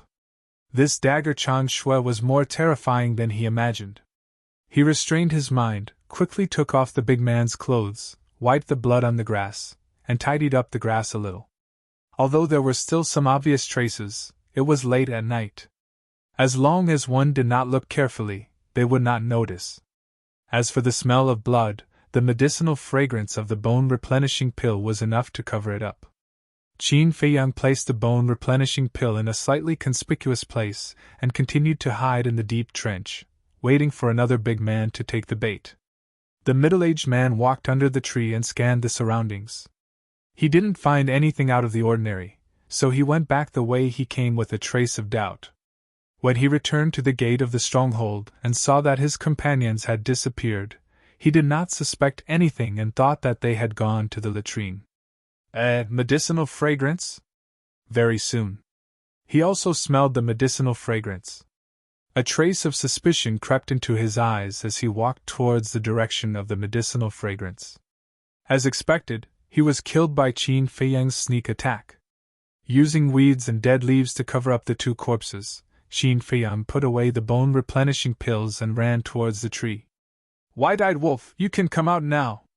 Qin Feiyang shouted in a low voice. Wolf King opened his eyes and walked out of the bushes with a questioning look in his eyes. "Don't worry, it's all settled. Next, we'll give the people of the Black Demon Stronghold a profound lesson." Qin Feiyang's eyes flashed with a cold light. Wolf King looked at him suspiciously. Qin Feiyang said, "Do you see that torch? This stronghold is all made of wood. As long as there's a little fire, the whole stronghold will soon be set ablaze. I'll also let them have a taste of being burned by fire." Wolf King's pupils constricted.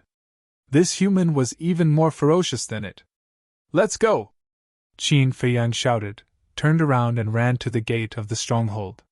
He found a wooden stick as thick as an arm and quickly made a torch with weeds and dead branches. "This torch is for you." He handed the torch to Wolf King. Wolf King bit it. Qin Feiyang leaped up and pulled out the torch stuck on top of the stronghold's gate. He lit the torch held by the Wolf King and said in a low voice, "We'll split up. We'll meet behind the stronghold later." A man and a wolf rushed into the stronghold at the same time, looking for flammable objects. In less than 10 breaths. In the stronghold, the flames were monstrous. One by one, the wooden huts and buildings were set ablaze. "It's so hot! So much smoke! What's happening outside?" The people of the Black Demon Stronghold woke up from their sleep one after another. When they opened the door to take a look, without exception, their faces suddenly changed. "Not good. The stronghold is on fire. Come out and put out the fire." The entire stronghold was suddenly in a mess. One figure after another ran out of the house, carrying water to put out the fire. But, under the hot weather, everything became very dry. Not only did the flames not extinguish, but they burned more and more fiercely. There were even quite a few people whose bodies were on fire. "What's going on?" A loud roar sounded from a burning building. A burly man in black smashed the door with one foot and rushed out of the flames. "Leader, I don't know what's going on, but the stronghold suddenly caught fire. A few of our brothers have been burned to death." "Cough, cough, leader, think of a way." A group of people surrounded him, extremely flustered. The burly man scanned his surroundings, his face extremely gloomy. The entire stronghold had almost turned into a sea of fire, trapping them inside. "This is not a natural fire. If it's a natural fire, it's impossible to be on fire on all sides. This is man-made. Someone wants to set us on fire. Who the hell is it? Get out of here!" the burly man roared. "Leader, I just saw a wolf." "Leader, I also seem to have seen an unfamiliar figure." The two killers ran to the burly man and said anxiously, "Where are they?" The burly man was furious. "The smoke is too thick, we can't see clearly." The two shook their heads. "Damn it, find them! How dare they come to burn our Black Demon Stronghold? I swear I won't stop until I tear them into pieces," the burly man roared. Master, please save me." But before he finished speaking, a few screams were heard. A few killers were shrouded in flames as they ran toward the leader and his group while crying for help. "Leader, let's take our brothers and retreat first. It won't be too late to find them after we escape." A slightly older man in black stood out and said to the burly man. This person seemed to have some prestige in the Black Demon Stronghold, and the others nodded in agreement. The burly man gritted his teeth and nodded. "All right, you take everyone and escape." "What about you?" the old man in black asked. "The wealth we accumulated over the years is all in the cellar. I'm going to take it all out." Wisps of white light emerged from the burly man's body and covered his entire body. After saying that, he turned around and rushed into the building without looking back. "Don't worry, the leader has true chi protecting his body. The flames won't hurt him in a short period of time. Come with me." The old man in black roared and waved his palm forward. A stream of true chi spurted out from his palm and forcefully separated the sea of flames in front of him. The survivors of the black demon stronghold followed behind the old man in black and quickly fled outside. As for those who were burned by the flames, they didn't even look at them and acted extremely indifferent. Behind the stronghold, on a small hill, Qin Feiyang and Wolf King lay in the grass and looked at the black demon stronghold covered in flames with a trace of pleasure in their eyes. Burning the black demon stronghold was too satisfying. Qin Feiyang looked at the Chang Shui in his hand and a cold light flashed in his eyes. He turned to Wolf King and said, "White-eyed Wolf, do you want to play a big game?" Wolf King looked at him in confusion, as if asking, "How?"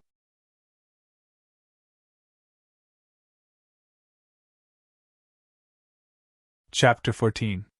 If it weren't for Chang Shui, Qin Feiyang wouldn't have dared to have such a crazy idea.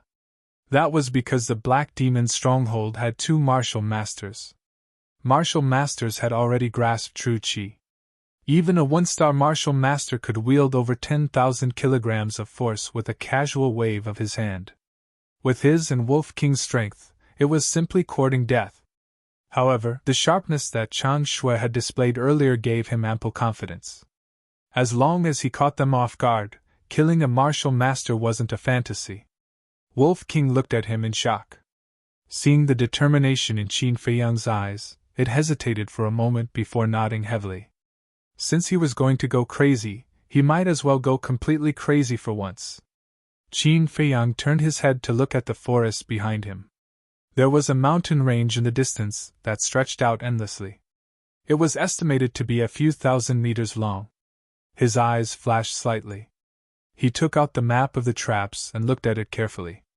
The Black Demon stronghold is surrounded by traps within a radius of 500 meters. If I launch a guerrilla attack here, it seems that I can't go all out. It seems that I have to lure them into that mountain range and destroy them one by one. Black Demon stronghold, even if I can't annihilate all of you tonight, I will still make you suffer great losses. Qin Feiyang muttered.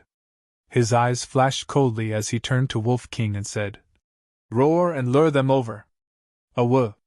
The Wolf King immediately let out a loud howl. "It's a wolf!" The sound came from behind the stronghold. "That wolf is provoking us!" The group of people who were fleeing in the sea of fire stopped and turned to look behind the stronghold. Their faces were gloomy, and their eyes were filled with killing intent. "Don't stop. We'll talk after we get out," the black-clothed old man shouted. He waved his hand and his true chi split the sea of fire in front of him like a dragon. He quickly led the group of people out. However, there were still more than 10 people who died in the sea of fire. "Surround him! If he's alive, I want to see him. If he's dead, I want to see his corpse," the black-clothed old man shouted.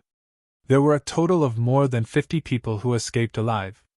Hearing the black-clothed old man's order, they immediately split into two groups. They bypassed the sea of fire and ran toward the back of the stronghold murderously. "Retreat!" Qin Feiyang shouted in a low voice. Leading Wolf King, he easily bypassed the traps and ran towards the mountain range. "They're over there! Chase them!" The people of the Black Demon stronghold took out a trap map and chased after Qin Feiyang. The old man in black stood on the hillside and stared at Qin Feiyang's back. He frowned and whispered, "Why does he look so familiar?" Boom! The burly man split open the sea of flames and quickly arrived beside the black-clothed old man. He looked at Qin Feiyang and Wolf King and asked, "Is it them?" "That's right, they seem to be provoking us." The old man in black sneered. "Provoke us? They really don't know what's good for them." "Wait, how did they know the location of the trap?" The burly man frowned. Every time they reached a trap, the man and the wolf would go around it. It was as if they knew the traps like the back of their hands. "If I'm not wrong, the 2 sentries have been killed by them.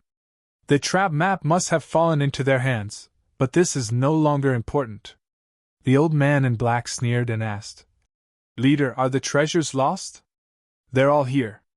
But fortunately, I got there in time. Otherwise, they would all be burned." The burly man patted the Qianquan bag tied to his waist.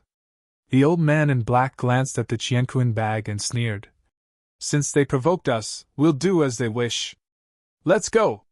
The two of them took large strides and chased after Qin Feiyang and his companion with strong killing intent. At this moment, Qin Feiyang and Wolf King had already left the range of the trap and turned to look at the pursuers behind them. Keep chasing if you have the guts. Qin Feiyang laughed mischievously. Ow! Wolf King also howled, full of provocation. Don't run if you have the guts! A short middle-aged man roared angrily. Hurry up, don't let me wait for too long. Qin Feiyang smiled playfully and turned to run towards the mountain range with Wolf King. Including the leader of the Black Demon stronghold and the old man in black, there are a total of 53 people. White-eyed Wolf, looks like we're going to have a massacre tonight. Ow ow!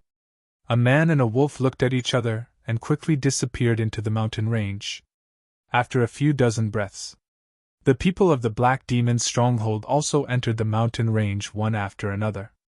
They stood at a high point and scanned the dense forest in front of them. Where are they? The burly man and his companion rushed over and frowned. They're gone. They're probably hiding and preparing to play guerrilla warfare with us. Leader, why do I feel like that kid looks familiar? I remember now. He's that Qin Feiyang, the person that the Pill Hall's Elder Ma wants to kill. Didn't they send someone to kill him? Did they fail? Everyone was surprised. The old man in black said, They must have failed.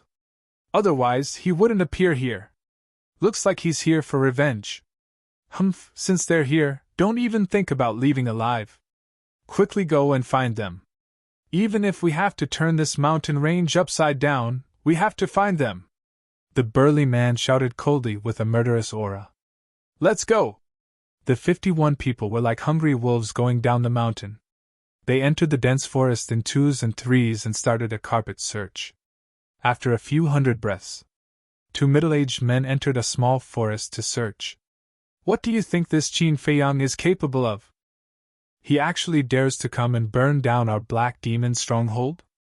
I'm also puzzled. Doesn't he know that every member of our Black Demon stronghold is an assassin that makes people tremble in fear? The two of them chatted as they searched. Suddenly, Qin Feiyang jumped down from a tree. The Chang Shui in his hand revealed its sharpness and directly pierced into the skull of one of them. That person screamed and died on the spot. His companion beside him was shocked. He turned his head and saw Qin Feiyang smiling at him. Qin Feiyang is here. At the same time he shouted, he threw a punch at Qin Feiyang. Crash! The withered branches and rotten leaves beside him were suddenly lifted. Wolf King flew out, full of hostility. It bit that person's ankle and pulled hard. Caught off guard, that person cried out in alarm and immediately fell down. Qin Feiyang held the Chang Shui and fiercely pierced into the back of that person's head. There was no suspense. That person's blood splattered on the spot. Happy cooperation. Qin Feiyang wiped the blood on his face and grinned at Wolf King. Awoo. Wolf King also growled excitedly. Let's go. After pulling out the Chang Shui, the man and wolf quickly disappeared. After a dozen breaths, accompanied by hurried footsteps, three ferocious-looking burly men ran over quickly. Looking at the two corpses on the ground, their expressions were gloomy. At this moment, two painful screams could be heard not far away. The three burly men looked at each other and hurried over. There were two more corpses on the ground. As for Qin Feiyang and Wolf King, they were nowhere to be seen. They are all 7-star and 8-star martial artists. Elder Ma said that Qin Feiyang is just a good-for-nothing who can't cultivate. That white wolf's ability is only equivalent to a 6-star martial artist. How did they do it? Look, there is a neat wound on their head and chest. It seems to be caused by a dagger. It seems that Qin Feiyang has a very frightening weapon in his hands. The three burly men scanned the surroundings. There was a gleam in their eyes. That was greed. However, they did not notice that the withered leaves under the two corpses were moving. A hand holding a dagger suddenly stretched out from the withered leaves and cut the tendons of the three men at lightning speed. Bang, bang, bang! Ah! The three burly men suddenly fell to the ground and screamed. Blood spurted out from their wounds. Bang, bang! Crash! The two corpses were sent flying by a huge force. Qin Feiyang and Wolf King leaped out from the withered leaves below and pounced on the three men. Wolf King bit one man's throat. Qin Feiyang also cut another man's throat in an instant. Spare my life, the third man begged. His soul was leaving his body. However, Qin Feiyang did not show any mercy. He waved the Chang Shui and quickly cut off the man's neck. You still have the idea of using the Chang Shui. How foolish! Qin Feiyang sneered and quickly left with Wolf King to look for the next prey.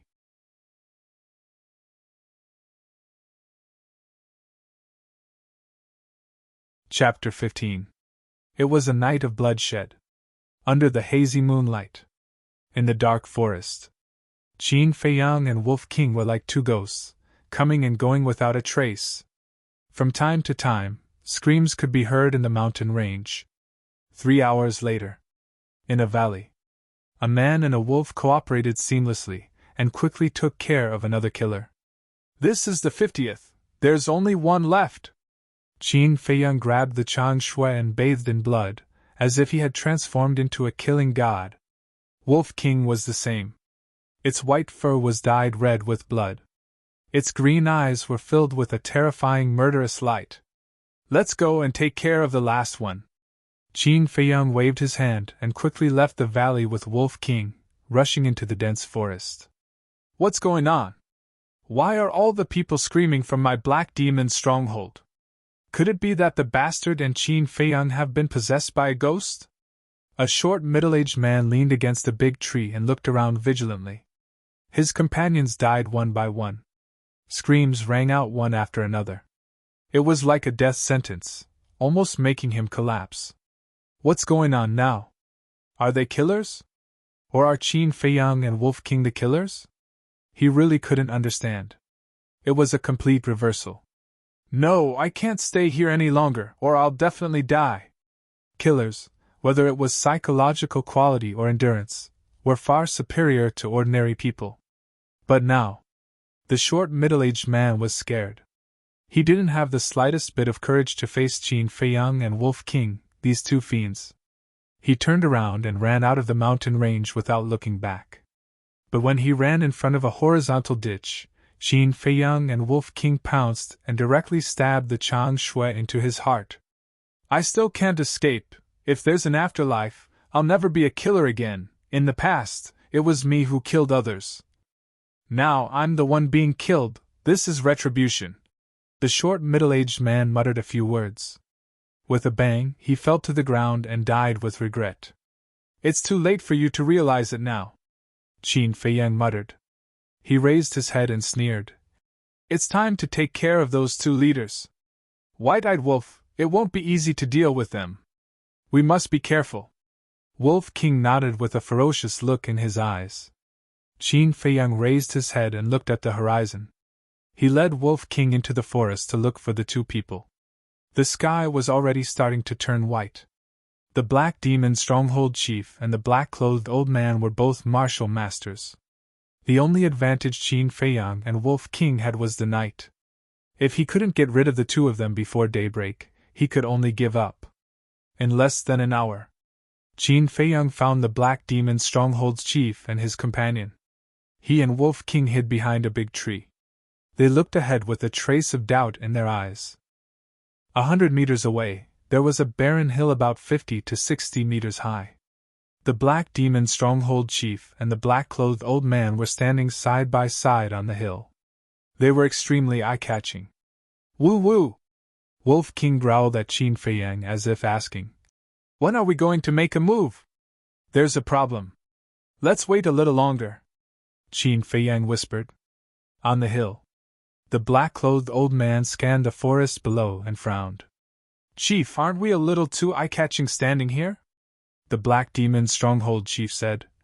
This is the effect I want. The black-clothed old man pondered carefully, and came to a realization. He smiled and said, "Chief is wise. The view here is wide.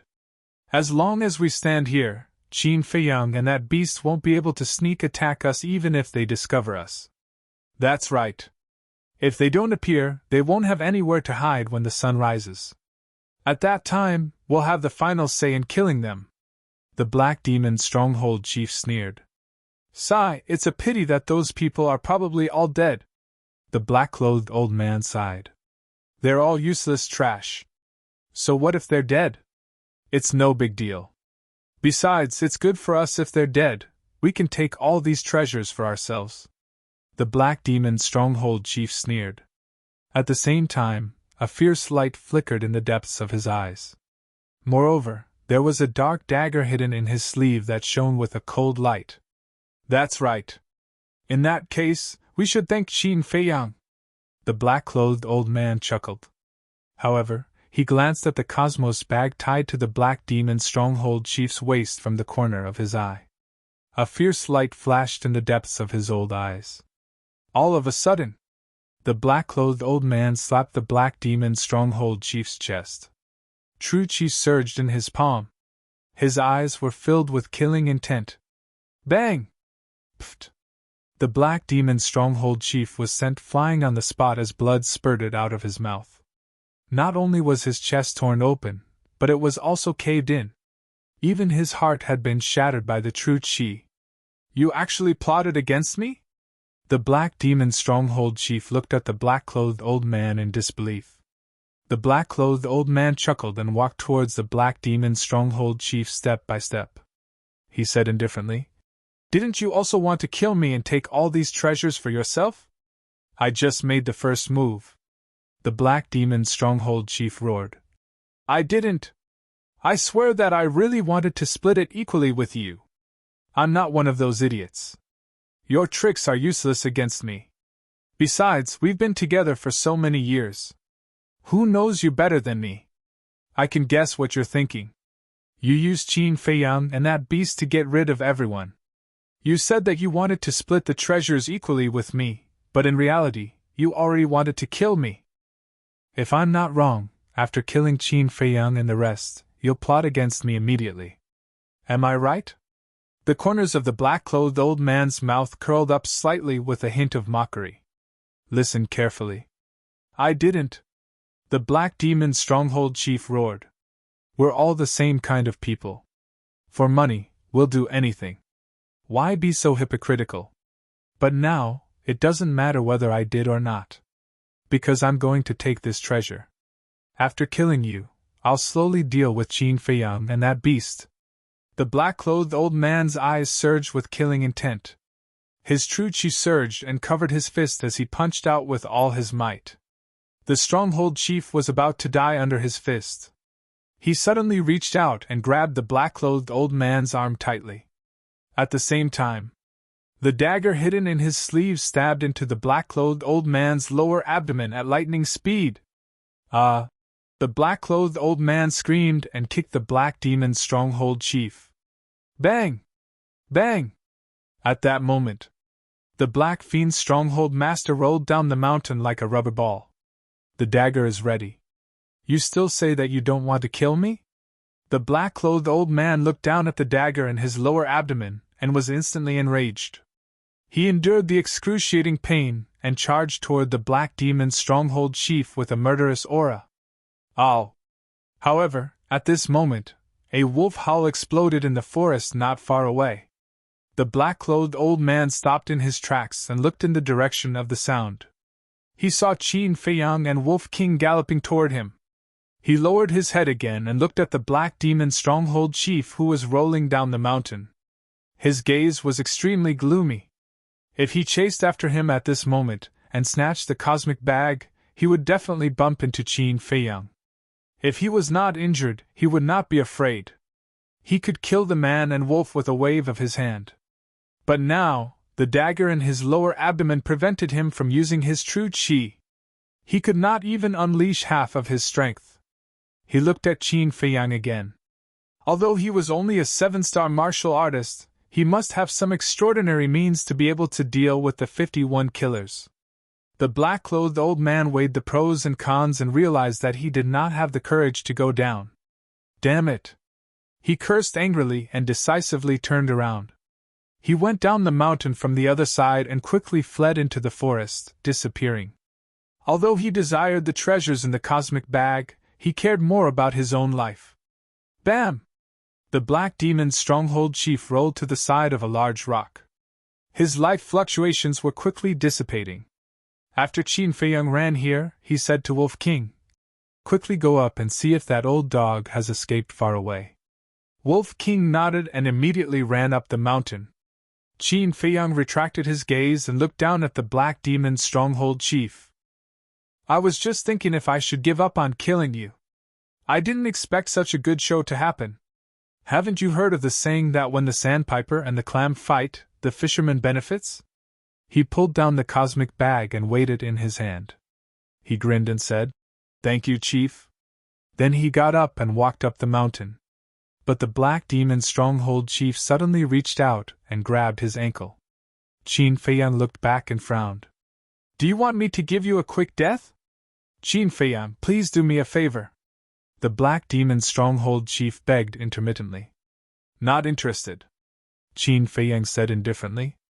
"I am a dying man. Please do me a favor, okay?" The Black Demon's stronghold chief looked at him pleadingly. Qin Feiyang raised his eyebrows and said, "What favor?" "There is a jade pendant on my neck. Please help me send it to the martial arts hall. You must personally hand it to a person called Chao Lang. When he sees the jade pendant, he will know that I was not killed by you." The chief of the Black Demon's stronghold used over 20 breaths to finish such a short sentence. After finishing, he fell to the ground and died. "Martial arts hall?" Qin Feiyang frowned. Wasn't this person an assassin? How could he be related to the martial arts hall? Who was this Chao Lang? At this time, Wolf King ran down the mountain and shook his head at Qin Feiyang. "He is seriously injured and can't run far. Bury him first." Qin Feiyang turned around and walked a few steps, punching the ground with all his strength. Boom! Dust and smoke immediately rose from this place, and a 2-meter-deep crater was revealed. Then, Qin Feiyang came to the Black Demon's stronghold chief's side and pulled open his clothes. There was really a jade pendant hanging on his neck. The jade pendant was dark green and looked simple and unadorned. It didn't look like a treasure.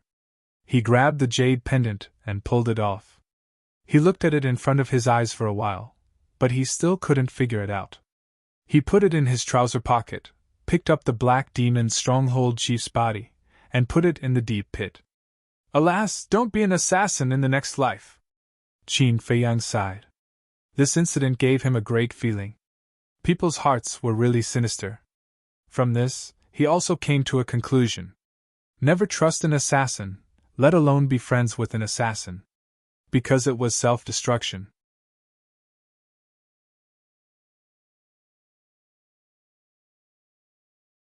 Chapter 16. After burying the leader of the Black Demon's stronghold, Qin Feiyang continued to pursue the black-clothed old man. The wolf's eyesight and sense of smell naturally surpassed that of humans. Especially when it came to blood, wolves were the most sensitive. The black-clothed old man was bleeding all the way. Wolf King smelled the smell of blood and followed the trail with Qin Feiyang. The Black Demon's stronghold had been burned to ashes. However, the fire had not been extinguished and was rapidly spreading to the surrounding jungle. The area within a radius of 500 meters had turned into a sea of fire, illuminating half of the sky. All the traps had been burned to ashes in the raging fire. The black-clothed old man fled into this area, because this place was filled with pungent smoke and scorching heat. Not only could it quickly evaporate blood, but it could also disturb Wolf King's sense of smell. Soon, a man and a wolf also chased to this area. Qin Feiyang stood on a hillside, glancing at the sea of fire in front of him, and asked, "He went in?" Wolf King nodded. "This old thing is really smart." Qin Feiyang frowned. In this way, it would be difficult for Wolf King to continue tracking with his sense of smell. Woo woo! Wolf King ran down the hillside, turned around and growled at Qin Feiyang a few times, meaning to let Qin Feiyang follow him. Qin Feiyang ran down and carefully entered the sea of fire under the lead of Wolf King. A terrifying heat wave swept over. In an instant, a man and a wolf were sweating profusely. Wolf King sniffed carefully and slowly moved forward. Half an hour later, the two walked out of the sea of fire and a river came into sight. This was the river that they had passed through when they came here. The black-clothed old man was also on the verge of death, sitting paralyzed beside the stone tablet, his face deathly pale. The dagger in his lower abdomen had been pulled out, but it was still bleeding.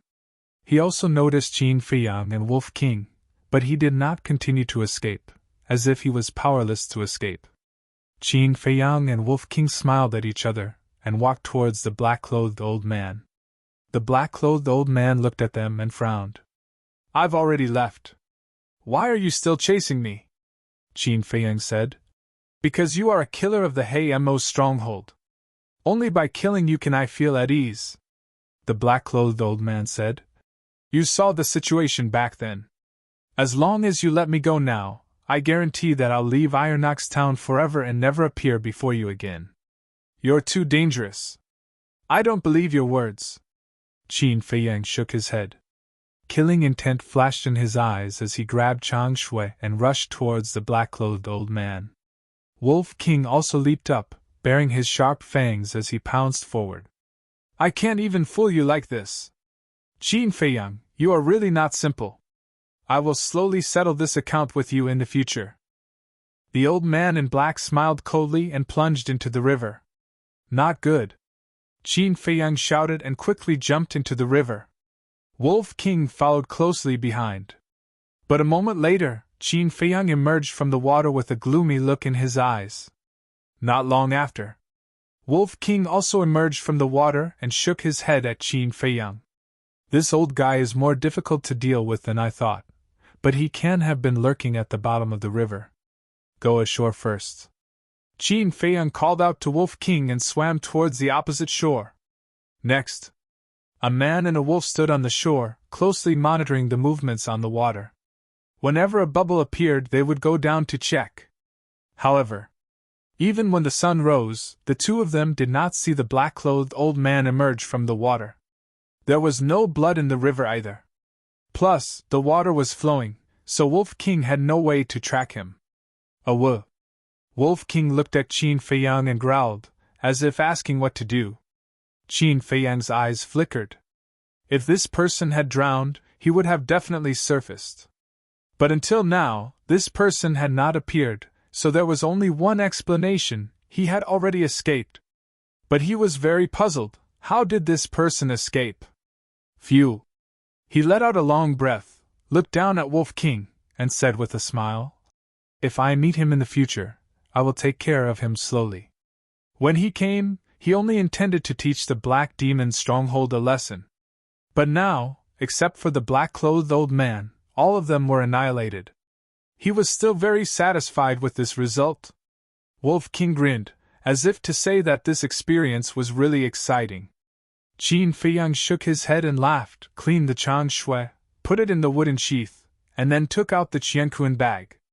The treasures in this Qianquan bag were the biggest harvest this time. However, when he checked the Qianquan bag, he suddenly froze in place. Wolf King looked at him suspiciously.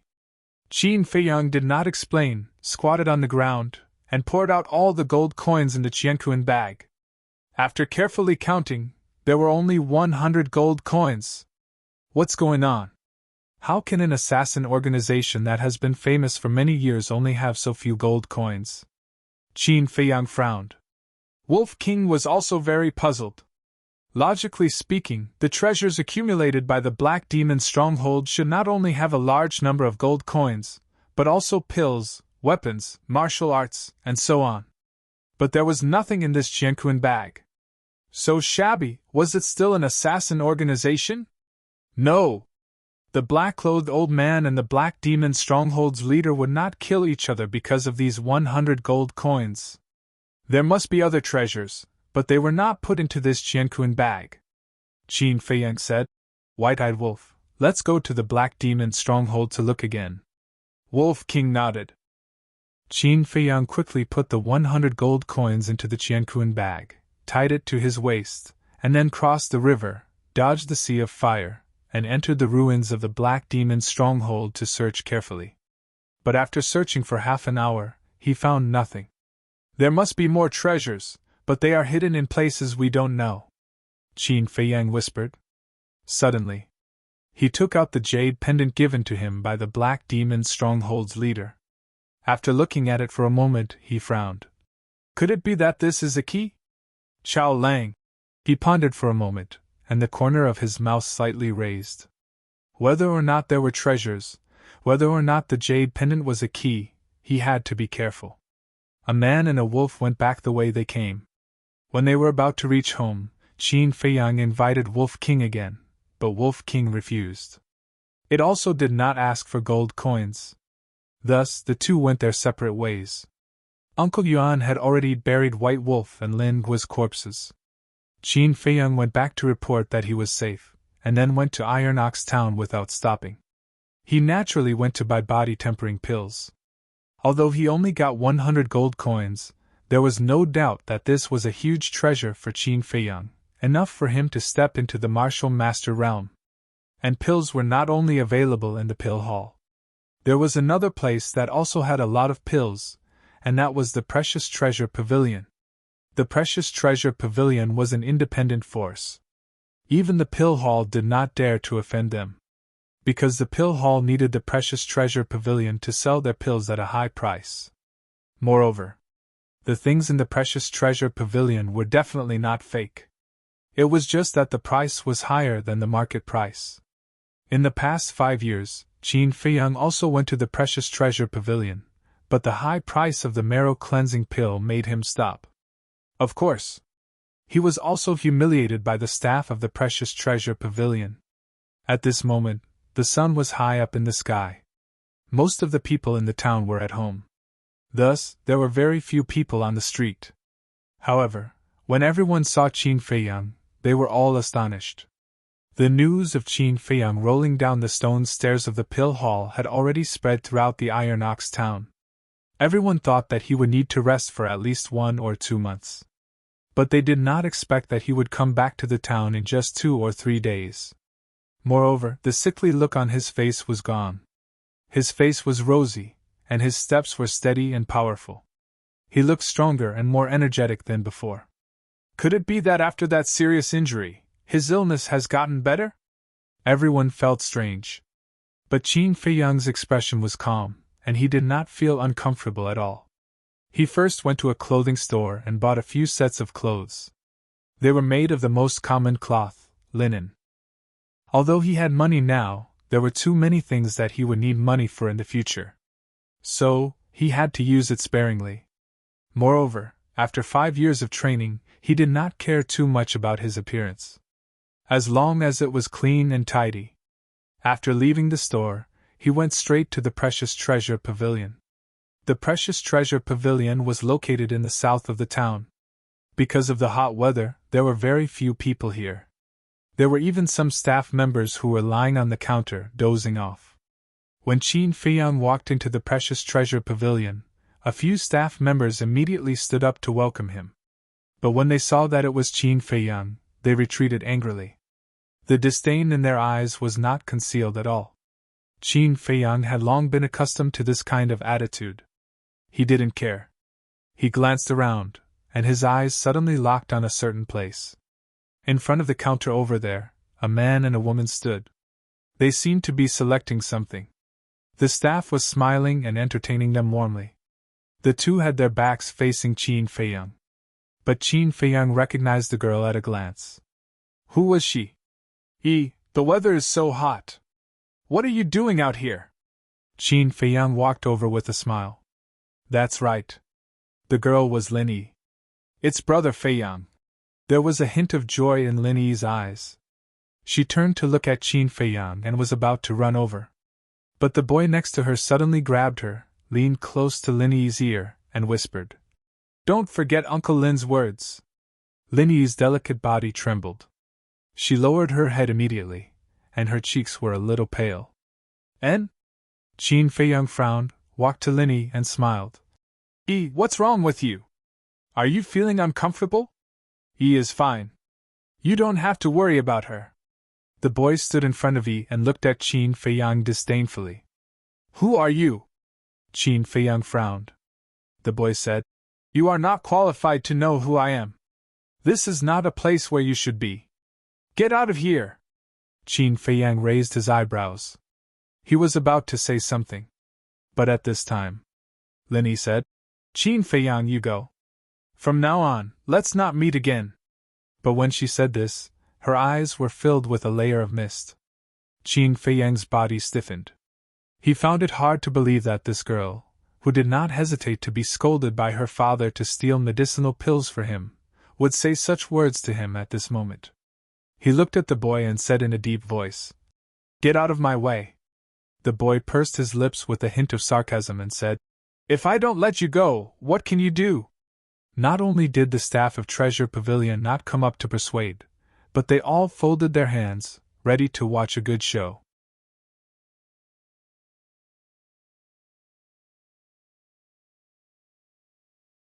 Chapter 17. Qin Feiyang's face was gloomy. He stared at the young man with cold eyes. "Okay, I will step aside." The young man stepped aside, crossed his arms in front of his chest, and smirked. It was obvious. He didn't step aside because he was afraid of Qin Feiyang. Qin Feiyang wasn't in the mood to care so much now. He looked at Linny and said, "Look up at my eyes and tell me why." Linny didn't look up. But tears burst out of her eyes. Qin Feiyang said, "Did your father force you?" Linny still didn't say a word. Qin Feiyang yelled, "I asked you to look at me. Didn't you hear me?" The young man chuckled and said, You have told him clearly. Let him give up completely so that he won't continue to pester you in the future." "You shut up!" Qin Feiyang turned his head to look at the young man. His eyes were gloomy and terrifying. He had basically seen all the people in Iron Bull Town, but he had no impression of this young man in his mind. Is this person not from Iron Bull Town? But facing Qin Feiyang's terrifying eyes, the young man shrugged his shoulders with an indifferent attitude. It seemed that he didn't put Qin Feiyang in his eyes at all. "Qin Feiyang." Linny suddenly spoke, wiped away her tears, and looked up at Qin Feiyang. Qin Feiyang looked at her. At the moment when their eyes met, Qin Feiyang's heart inexplicably hurt. Because Linny's eyes were completely different from before. In the past, her eyes were kind, dependent, and sentimental. But now, it was extremely cold. This kind of eyes would only appear when facing strangers. Linny said, "Qin Feiyang, listen clearly. From now on, we will break all ties.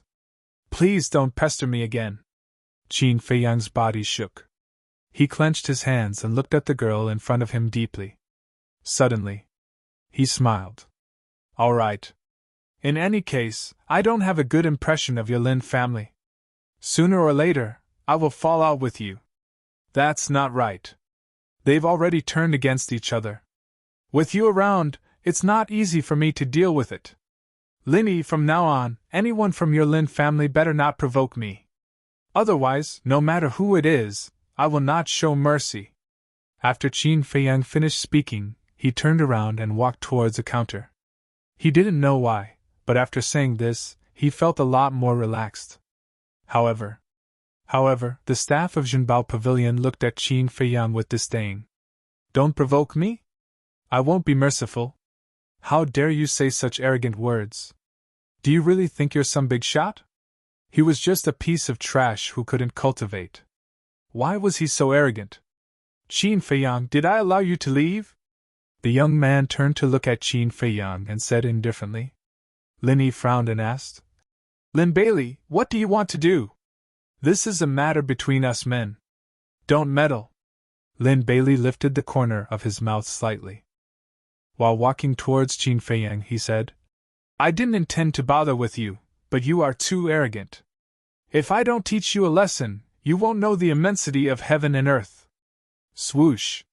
He took a big stride forward and arrived behind Qin Feiyang. He stretched out his arm and slapped Qin Feiyang with his palm. Humph! Qin Feiyang snorted coldly. He turned around and punched Lin Bailey's palm. He immediately felt a terrifying power gushing out from Lin Bailey's palm, which could topple mountains and overturn seas. Puff!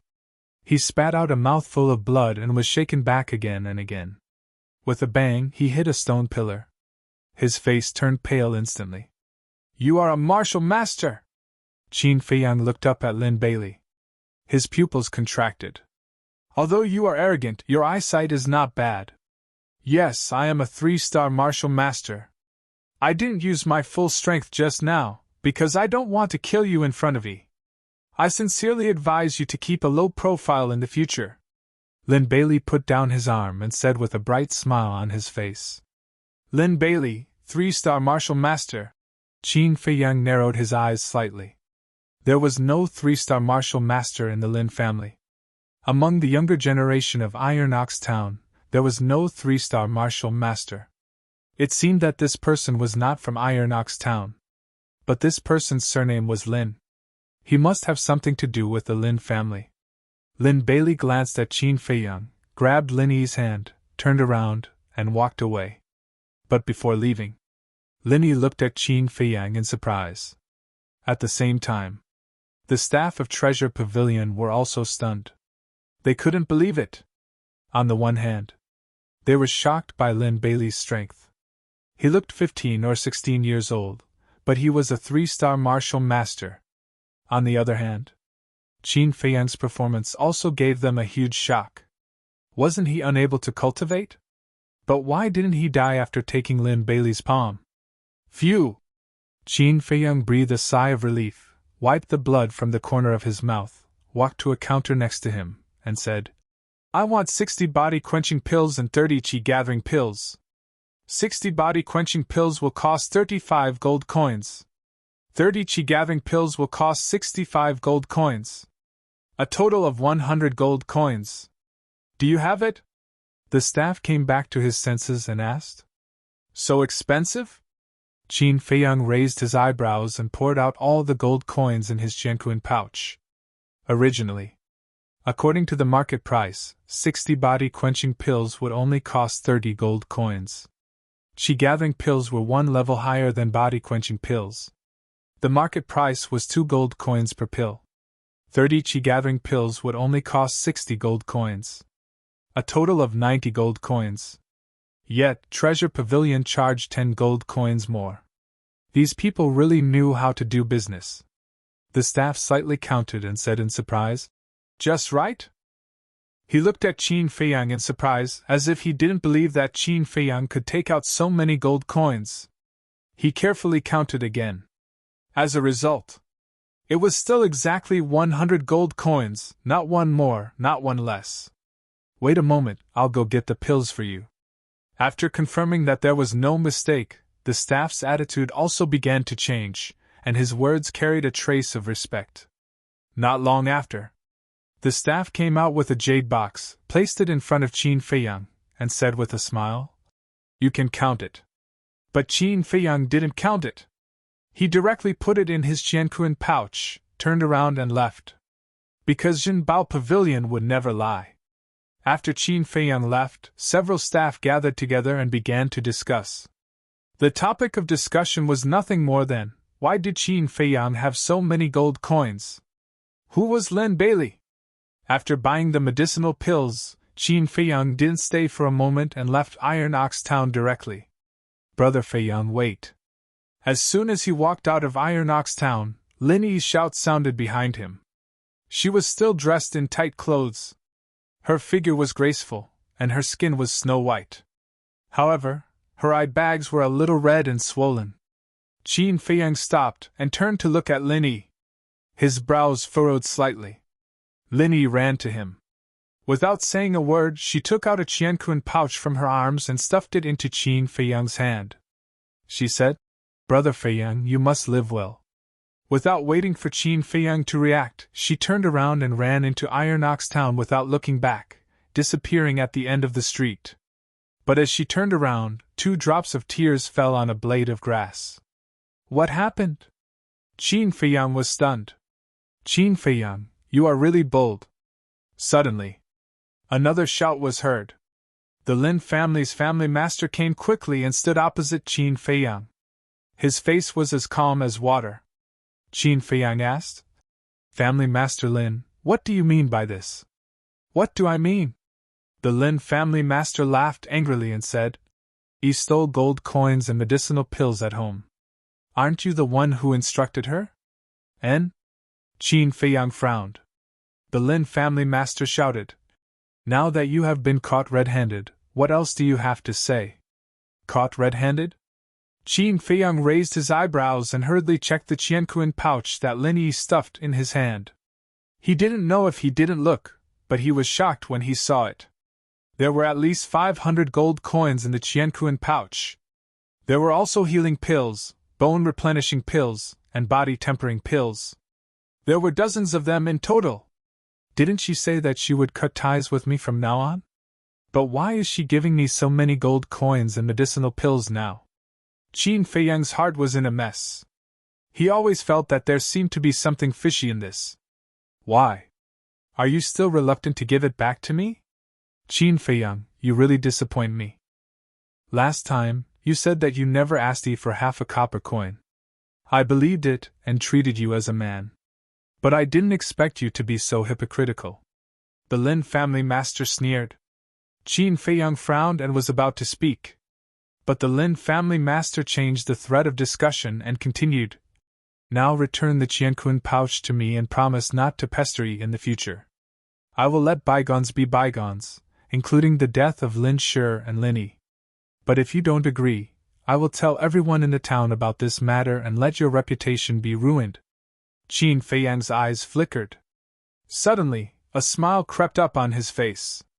He said sarcastically, You father and daughter really put in a lot of effort. What do you mean? The Lin family master frowned. I have been wondering why you came looking for me as soon as Lin Yi gave me the qianquan pouch. But after hearing your words, I finally understand. In fact, this is a trap that you deliberately set for me. Lin Yi gave me the qianquan pouch. You caught me in the act and then used it to threaten me, right? Qin Feiyang said. I didn't expect you to be quite smart. The Lin family master laughed. Looking at the smug smile on the Lin family master's face, Qin Feiyang's heart suddenly burst with anger. You can rest assured. From now on, I will not look for Lin Yi again. I don't care about the things in this qianquan pouch.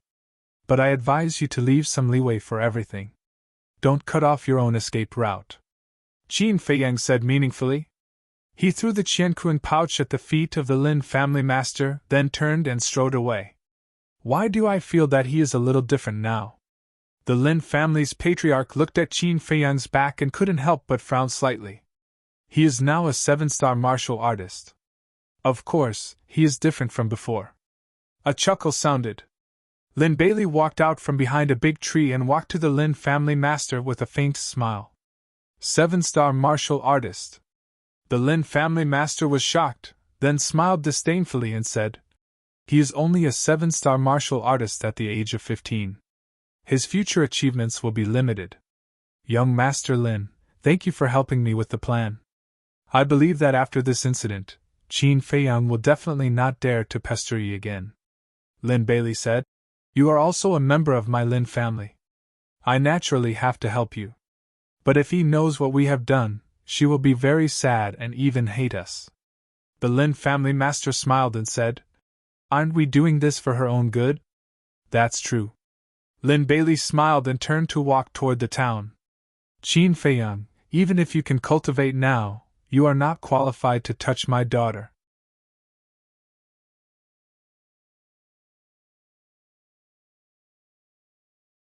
Chapter 18. Back home. Qin Feiyang scanned the surroundings and saw Uncle Yuan sitting in a shady spot by the lakeside fishing. He sorted out his emotions, walked over with a smile, and asked, Uncle Yuan, did you get anything? Uncle Yuan smiled and said, I don't know why. The fish always don't take the bait. Qin Feiyang said, Then don't fish anymore. I will go and smoke the black bull that I brought back last night. It will be enough for us to eat for a while. No need. You go and do your own thing. Uncle Yuan smiled and turned to look at Qin Feiyang. He asked, Feiyang, do you have something on your mind? No. Qin Feiyang shook his head. Uncle Yuan said, Silly boy, Uncle Yuan watched you grow up. Can you hide anything from Uncle Yuan? Qin Feiyang scratched his head and briefly explained Lin Yi's matter. Uncle Yuan was silent for a moment and smiled. Uncle Yuan will not intervene in this matter. You can do as you see fit. Uncle Yuan will only say that you can't just look at the surface. Qin Feiyang said. Uncle Yuan means that Lin Yi has difficulties? This Uncle Yuan doesn't know. You have to judge and discover it yourself. Yuan Bo said with a smile without even turning his head. Some things couldn't be explained directly. Qin Feiyang needed to figure it out slowly. Otherwise, he would develop a sense of dependence. Qin Feiyang pondered for a while and took a deep breath. No matter what he did, he needed to be strong. So instead of guessing here, it was better to make himself stronger as soon as possible. Qin Feiyang was about to go into seclusion, but when he turned around, he remembered that the small wooden building had been burned to ashes. He glanced at the ruins and wondered, Uncle Yuan, why don't you rebuild the wooden building?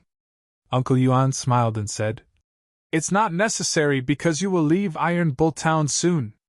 Leave? Qin Feiyang was taken aback. Uncle Yuan did not explain. He smiled and said, If you want to cultivate, you can find a place. Feiyang, your 15th birthday is in 2 days. What gift do you want? Qin Feiyang said. Whatever Uncle Yuan gives me, I'll take. Hee. Uncle Yuan smiled faintly and didn't say anything else. He looked at the floating on the lake, and his eyes flickered with an indescribable radiance. Qin Feiyang also sat at the side and whispered, This time, I want to become a 9-star martial artist in one go. He took out 20 body-tempering pills and swallowed them all in one go. The boundless energy was about to burst his physical body. In the evening, the news of the Black Demon stronghold being burned spread like wildfire in Iron Ox Town. However, other than shock, what people felt the most was joy. There were even people beating gongs and drums and setting off firecrackers to celebrate. The Black Demon stronghold was notorious in this area and everyone hated them. However, because the Black Demon stronghold was too strong, no one dared to touch them. Now that they were all burned up, it was simply too satisfying. Pill Hall. Ma Hongmei was leaning against a chair, recuperating with her eyes closed. Dong dong. There was a knock on the door.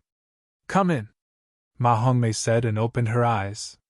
The door opened, and a 15 or 16-year-old young man in black hurriedly ran to Ma Hongmei and whispered a few words. What? Is this news true? Ma Hongmei suddenly stood up, her face full of disbelief. The young man in black nodded and said, The news has spread like wildfire in the town. It is said that a few hunters went hunting near the Black Demon stronghold in the afternoon and found that everything was burned to ashes. Ma Hongmei asked, Where are the people of the Black Demon stronghold? The young man in black shook his head. How can this be? The Black Demon stronghold has 2 martial masters and there are traps everywhere. Even I don't dare to barge in, Ma Hongmei whispered. Her eyes flickered as she ordered. Bao Chuan, go to the Black Demon stronghold and check if there are any survivors. I will go now. After Bao Chuan finished speaking, he turned and left. No need to go. However, at this moment, a hoarse voice sounded.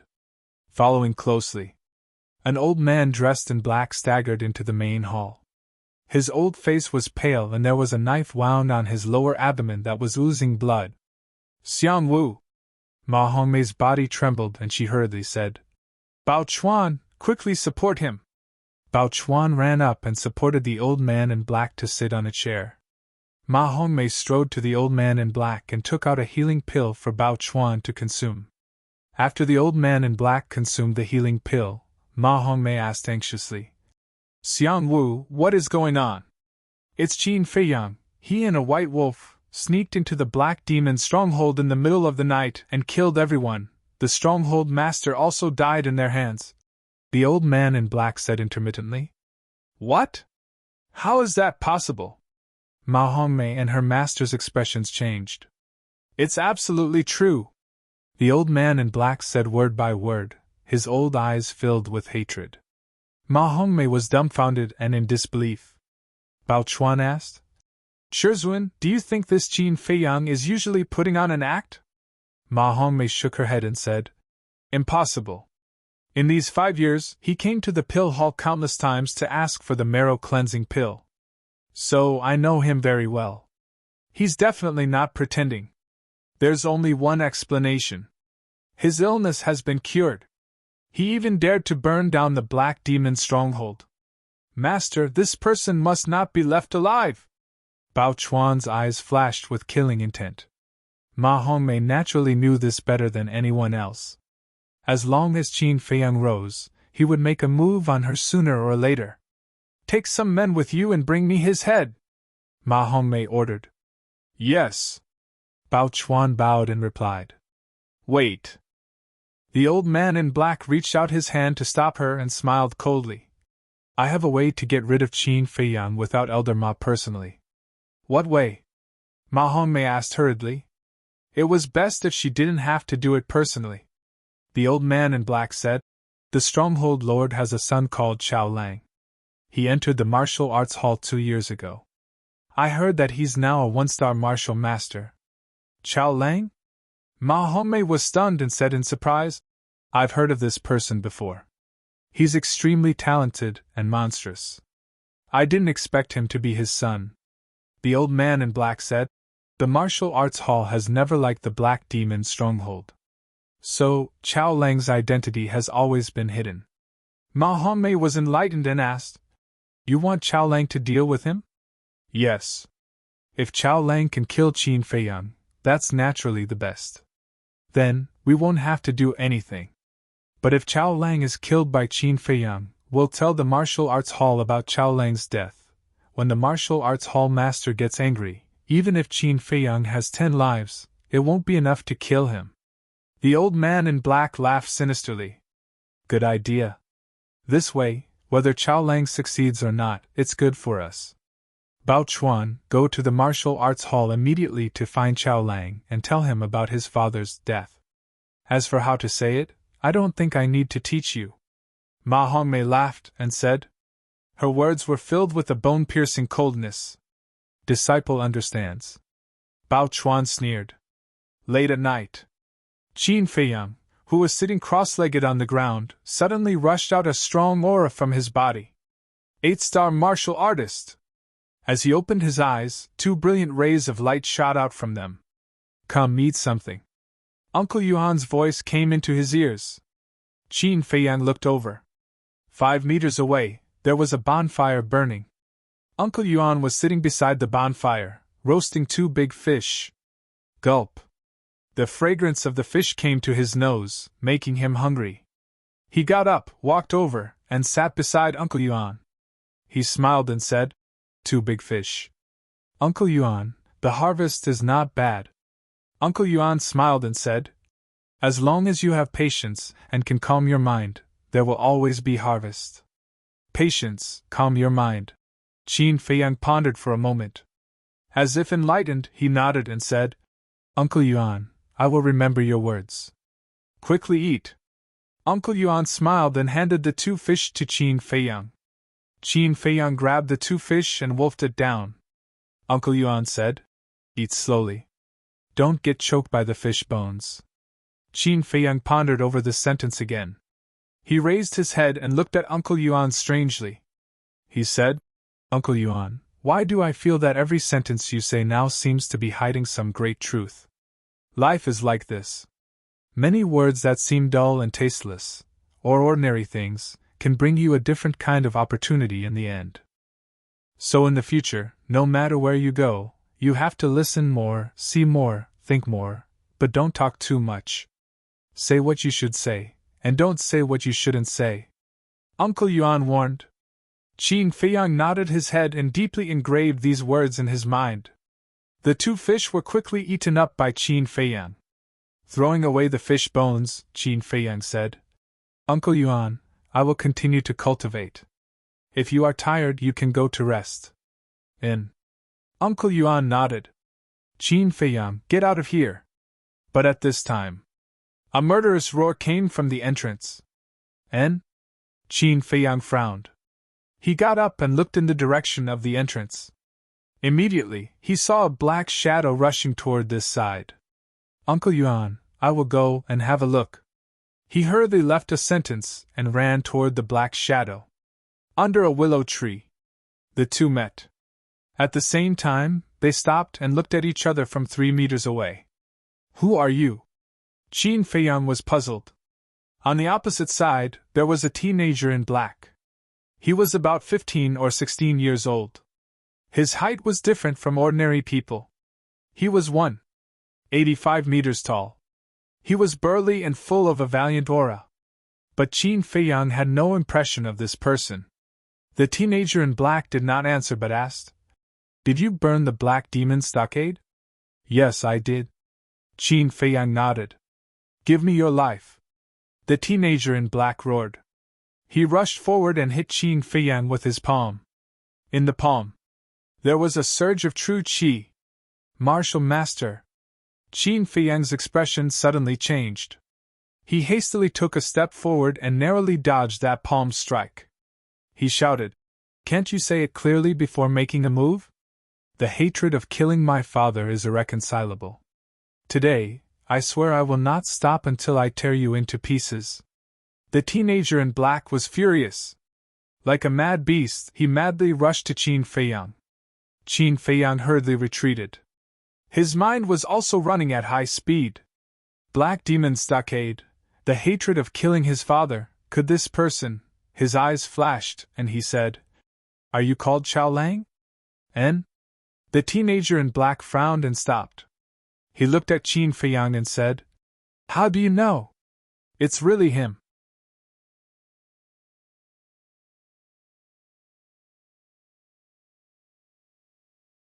Chapter 19. But he had some doubts. Wasn't this person in the martial arts hall?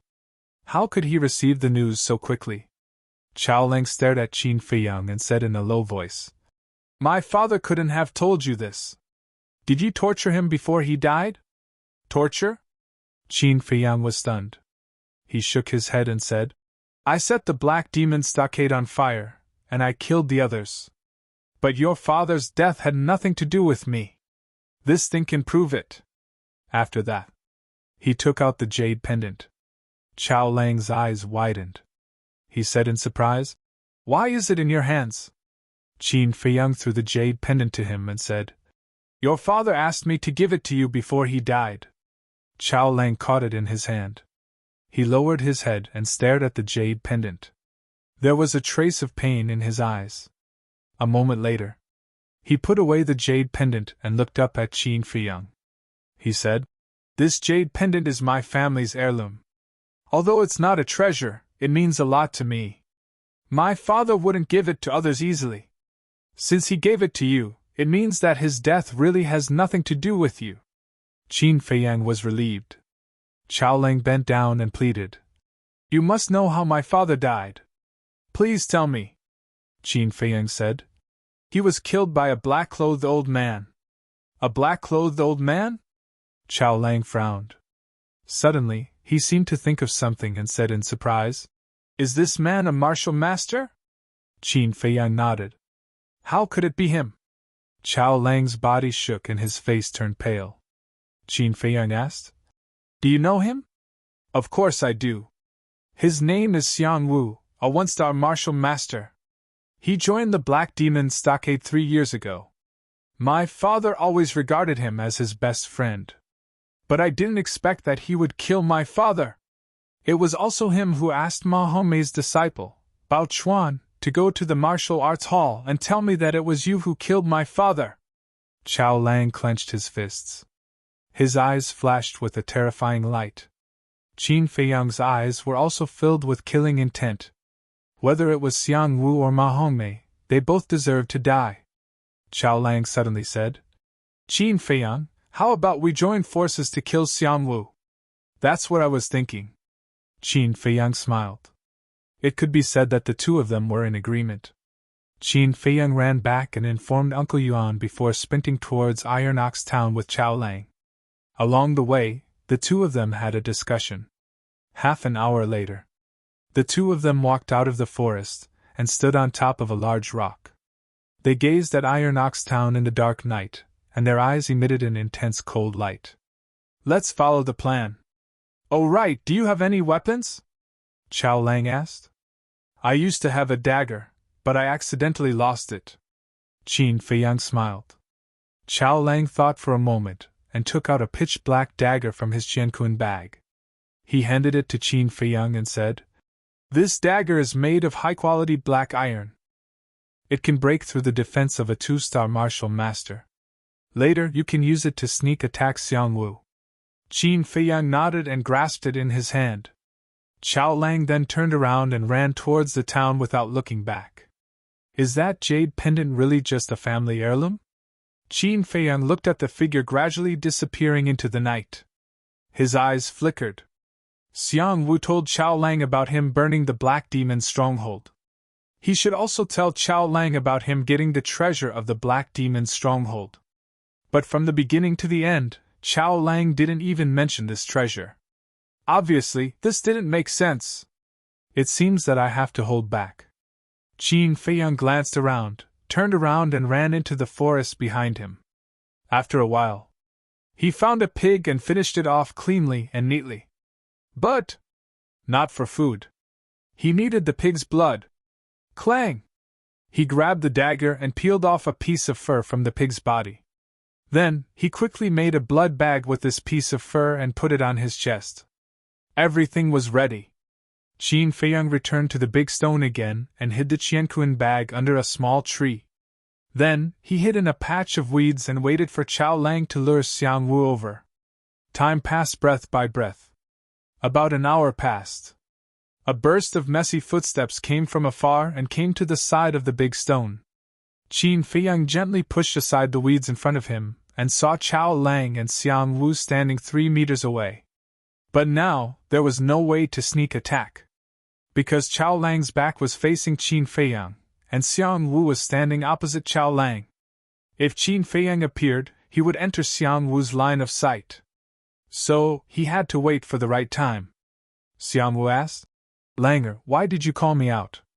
What do you want to say?" "Sure." Chao Lang made a shushing gesture and scanned the surroundings with vigilance. He walked behind Xiangwu and pretended to check for any movements. In fact, he was changing his position to create a good opportunity for Qin Feiyang to sneak attack. Sure enough, Xiangwu also turned around and looked at Chao Lang suspiciously. In this way, now Xiangwu's back was facing Qin Feiyang. Seeing that his goal had been achieved, Chao Lang did not continue to pretend. He faced Xiangwu and said with a smile, "Uncle Xiang, I have killed Qin Feiyang." "So fast?" Xiangwu was surprised. Chao Lang nodded. Xiangwu hurriedly asked, "Where is the qiankun bag?" "It contains the stockade savings for many years. It must not be lost." Chao Lang said with a smile, "The qiankun bag is in my arms. It can't be lost." A cold light flashed through Xiangwu's eyes. He said with a smile, "Then I'm relieved. Let me see if the number is right." "Okay." Chao Lang readily agreed. He took out a qiankun bag from his arms and handed it over with a smile. "No matter how talented you are, you won't live long if you're not smart. When I get the qiankun bag, I'll send you down to reunite with your father." Xiangwu sneered secretly and reached out to grab the qiankun bag. Whoosh! At this moment, Qin Feiyang stomped his foot and jumped out of the weeds like lightning. The dagger in his hand flashed coldly and stabbed into Xiangwu's back. Immediately, Xiangwu screamed. The smile on Chao Lang's face disappeared in an instant and was replaced by killing intent. His left hand shot out. Genuine qi gushed out. He slapped Xiangwu's chest with all his strength. Before he could figure out who attacked him, he was attacked by Chao Lang. Xiangwu was completely stunned. What was going on? Qin Feiyang pulled out the dagger and kicked him again. Thump! Xiang Wei fell flat on his face and fell to the ground. Old thing, you didn't expect that you would die in my hands after all. Qin Feiyang walked to Chao Lang's side and said to Xiang Wu with a faint smile. How could it be you? Chao Lang, didn't you say that you have killed Qin Feiyang? Why is he still alive? And why did you try to kill me? Xiang Wu was shocked and angry. Because you deserve to die. Chao Lang put away the Qiankun bag and looked at Xiang Wu with murderous intent. As soon as he finished speaking, with a flash of killing intent in his eyes, he slapped Qin Feiyang's chest. Genuine qi gushed out and Qin Feiyang flew out on the spot and smashed into a patch of grass. At the same time, the dark dagger in his hand flew out and hit the big stone next to him, bursting out dazzling sparks. His chest was bleeding profusely. In an instant, his whole body seemed to be bathed in blood. The smell of blood was pungent. Ah! Qin Feiyang howled in pain and struggled to support half of his body. He stared at Chao Lang angrily and asked, Why? Although you didn't personally kill my father, if you hadn't gone to burn down the Black Demon stronghold, he wouldn't have died. In the end, all of this is your fault. Thus, you should be killed just like Xiang Wu. Chao Lang smiled coldly. You are so cruel. Qin Feiyang's eyes were full of resentment. After saying that, he fell to the ground and his breath and heartbeat quickly dissipated. Looking at Qin Feiyang lying in a pool of blood, Xiang Wu shuddered and hurriedly said, Langer, don't listen to Qin Feiyang's nonsense. He is trying to sow discord between us and let us kill each other. Qin Feiyang's words are more credible than yours. How dare you plot against my father? Go to hell. Chao Lang was full of anger. With a loud roar, he stomped on Xiang Wu's head. The scene was extremely bloody. Death is not enough for you to repay this blood debt. You stay here and wait for the nearby beasts to smell the blood and come to tear you apart. In the end, there won't be any bones left. Chao Lang smiled cruelly. He tore off Xiang Wu's Qiankun bag and walked to Qin Feiyang's side. Where's the Qiankun bag? On the way, I clearly saw a Qiankun bag tied to his waist. It might have fallen somewhere. Forget it, I don't think he has anything valuable. I'd better hurry to the Black Demon stockade. The treasure that my father left for me must not fall into the hands of others. Chao Lang muttered to himself. He picked up the dark dagger and quickly disappeared into the forest. More than 10 breaths passed. Qin Feiyang suddenly opened his eyes. 2 shocking cold lights burst out of his eyes.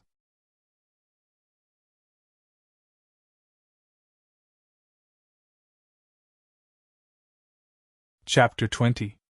Fortunately, I was able to take precautions. Qin Feiyang reached into his arms and took out the blood bag. The blood bag had been broken. Most of the blood on his body was that of the pig. However, although he was prepared in advance, Chao Lang's palm contained genuine qi. Not only did it break his sternum, but it also almost killed him.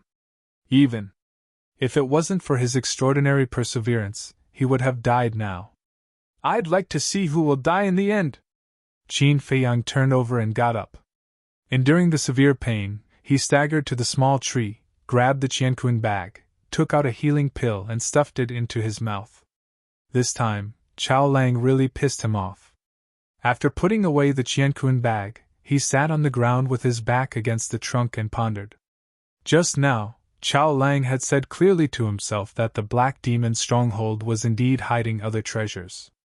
And Chao Lang had already gone to get them. This treasure, no matter what, he had to get it. But Chao Lang was a 1-star martial master, and his speed was far from his. If he chased after him now, he would definitely not be able to catch up. What's more, he was seriously injured now. Even if he caught up, he would not be Chao Lang's opponent. So, instead of wasting energy to chase after him, it was better to wait for him. After recuperating for 4 hours, Qin Feiyang's injuries had recovered by quite a bit. The show has just begun. The corners of his mouth lifted slightly. He got up and glanced around, then walked in the direction of the town. A moment later, He stopped on a winding path with woods on both sides. In the woods, on the path, there were a lot of dead branches and rotten leaves piled up. This was the only way to enter the town. "It's so late. No one should have passed by," Qin Feiyang muttered. He took out the chang shui from the qianquan bag and buried his head in digging a hole. He was going to set a fatal trap here. Although with his current strength, he could punch a deep hole, his strength could not be controlled and would cause a large area of damage. In this way, it would be easy to be noticed. Half an hour later, Qin Feiyang was sweating profusely. Finally, he managed to dig a 2-meter deep pit with a 2-meter wide diameter. Next, he climbed to the surface again and moved all the soil he had dug up to the side of the forest. In addition, he found a lot of dead branches and rotten leaves from the forest to cover the hole and cover up the traces. Then, he hid in the pit and finished his final cover-up. While waiting, he healed his wounds. If it was during the day, as long as one was cautious enough, they would still be able to find some clues. But it was late at night. In addition, the lush foliage of the trees on both sides blocked the moonlight. Unless one knew in advance, no one would be spared. Time passed by slowly. Suddenly, the sound of running came into Qin Feiyang's ears. So fast? Qin Feiyang's spirits were lifted. He hurriedly pulled out the chang shui and held his breath. The footsteps were getting closer and closer. Crack! Ah! The withered branches and rotten leaves above the pit suddenly collapsed. Accompanied by a scream, a black shadow fell down. The first thing Qin Feiyang did was to raise pale snow. The moment the black shadow fell, he fiercely stabbed it. Ah! A cry of agony could be heard. No! This is not Chao Lang's voice. But this voice is a little familiar. Qin Feiyang realized that he might have killed the wrong person. He took out a match, blew it and took a closer look. He was immediately dumbfounded. This person was really not Chao Lang. But it was someone he was very familiar with. Ma Hongmei's disciple, Bao Chuan. He actually killed Bao Chuan by accident. Qin Feiyang scratched his head, still somewhat unable to accept this fact. The knife just now had pierced Bao Chuan's heart. So he was already dead. His death was really unjust. He ran out in the middle of the night. In fact, he was ordered by Ma Hongmei to investigate whether Qin Feiyang had really been killed by Chao Lang. But he did not expect to die under Qin Feiyang's knife just as he left the town. Poor child, consider yourself unlucky.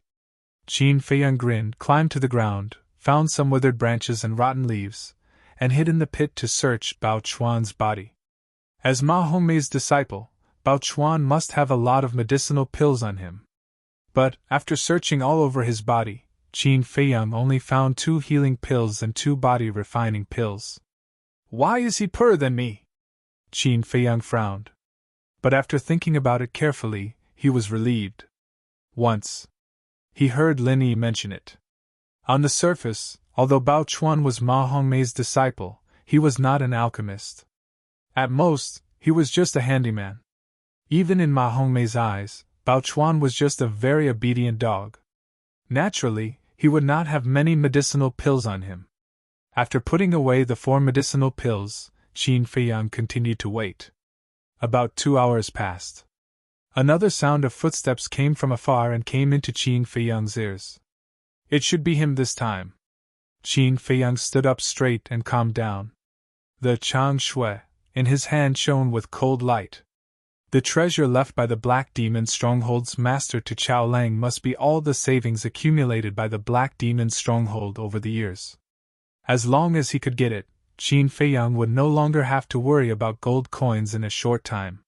From this point, it could be seen that the Black Demon Stronghold's master indeed had the idea of monopolizing this treasure. It was just that Xiang Wu was not easy to deal with. He had already seen through the Black Demon Stronghold's master's intention. He made the first move so that the Black Demon Stronghold would not have a chance to enjoy it. His footsteps were neither fast nor slow, steady and powerful. As the distance got closer, Qin Feiyang became more nervous. He was sweating all over. After all, Chao Lang was a one-star martial master, 2 small realms higher than him. If he didn't kill him, he would definitely die in the end. Moreover, this was also the first time he faced a martial master powerhouse alone. Calm down! I must kill him in one blow! Qin Feiyang gritted his teeth and held the Chang Shui tightly with his big hand. Kacha! The dead branches and rotten leaves above suddenly collapsed. Immediately after, a burly figure fell down. That's right. It's Chao Lang. Qin Feiyang's eyes burst with a terrifying murderous light. He raised his arm abruptly and poked Chao Lang's lower abdomen without holding back. Puff! The Chang Shui was invincible. It easily broke through the flesh and blood and entered Chao Lang's body. Ah! Chao Lang screamed. But he wasn't as flustered as Bao Chuan before. He was very calm. His big hand reached out and grabbed Qin Feiyang's wrist. He used all his strength to forcibly pull the Chang Shui out of his body. Then, with a bang, he smashed onto Bao Chuan's body. At that moment, he was ready to get up and fight back. But Qin Feiyang was faster. At the same time, when Chao Lang smashed onto Bao Chuan's body, he grabbed the Chang Shui and fiercely pounced on him like a vicious wolf. He stabbed Chao Lang's throat. Blood spurted out like a fountain and sprayed all over Qin Feiyang's face. How could it be you? Chao Lang finally saw Qin Feiyang clearly. His face was full of disbelief. This is the price for plotting against me. Qin Feiyang smiled sinisterly. Like the reincarnation of the god of death, he waved the Chang Shui hard and stabbed it into Chao Lang's heart. Chao Lang died on the spot. Blood flowed all over the ground. It's finally over. Qin Feiyang sat on the side powerlessly. He looked at the dead Chao Lang and gasped for breath. Finally, he let out a long breath and began to search Chao Lang's body. He only found a Qiankun bag. But when he checked the Qiankun bag, he was immediately overjoyed. You're tuning into the Phoenix Knights YouTube channel. Don't forget to subscribe and join us on this journey to catch the most captivating stories.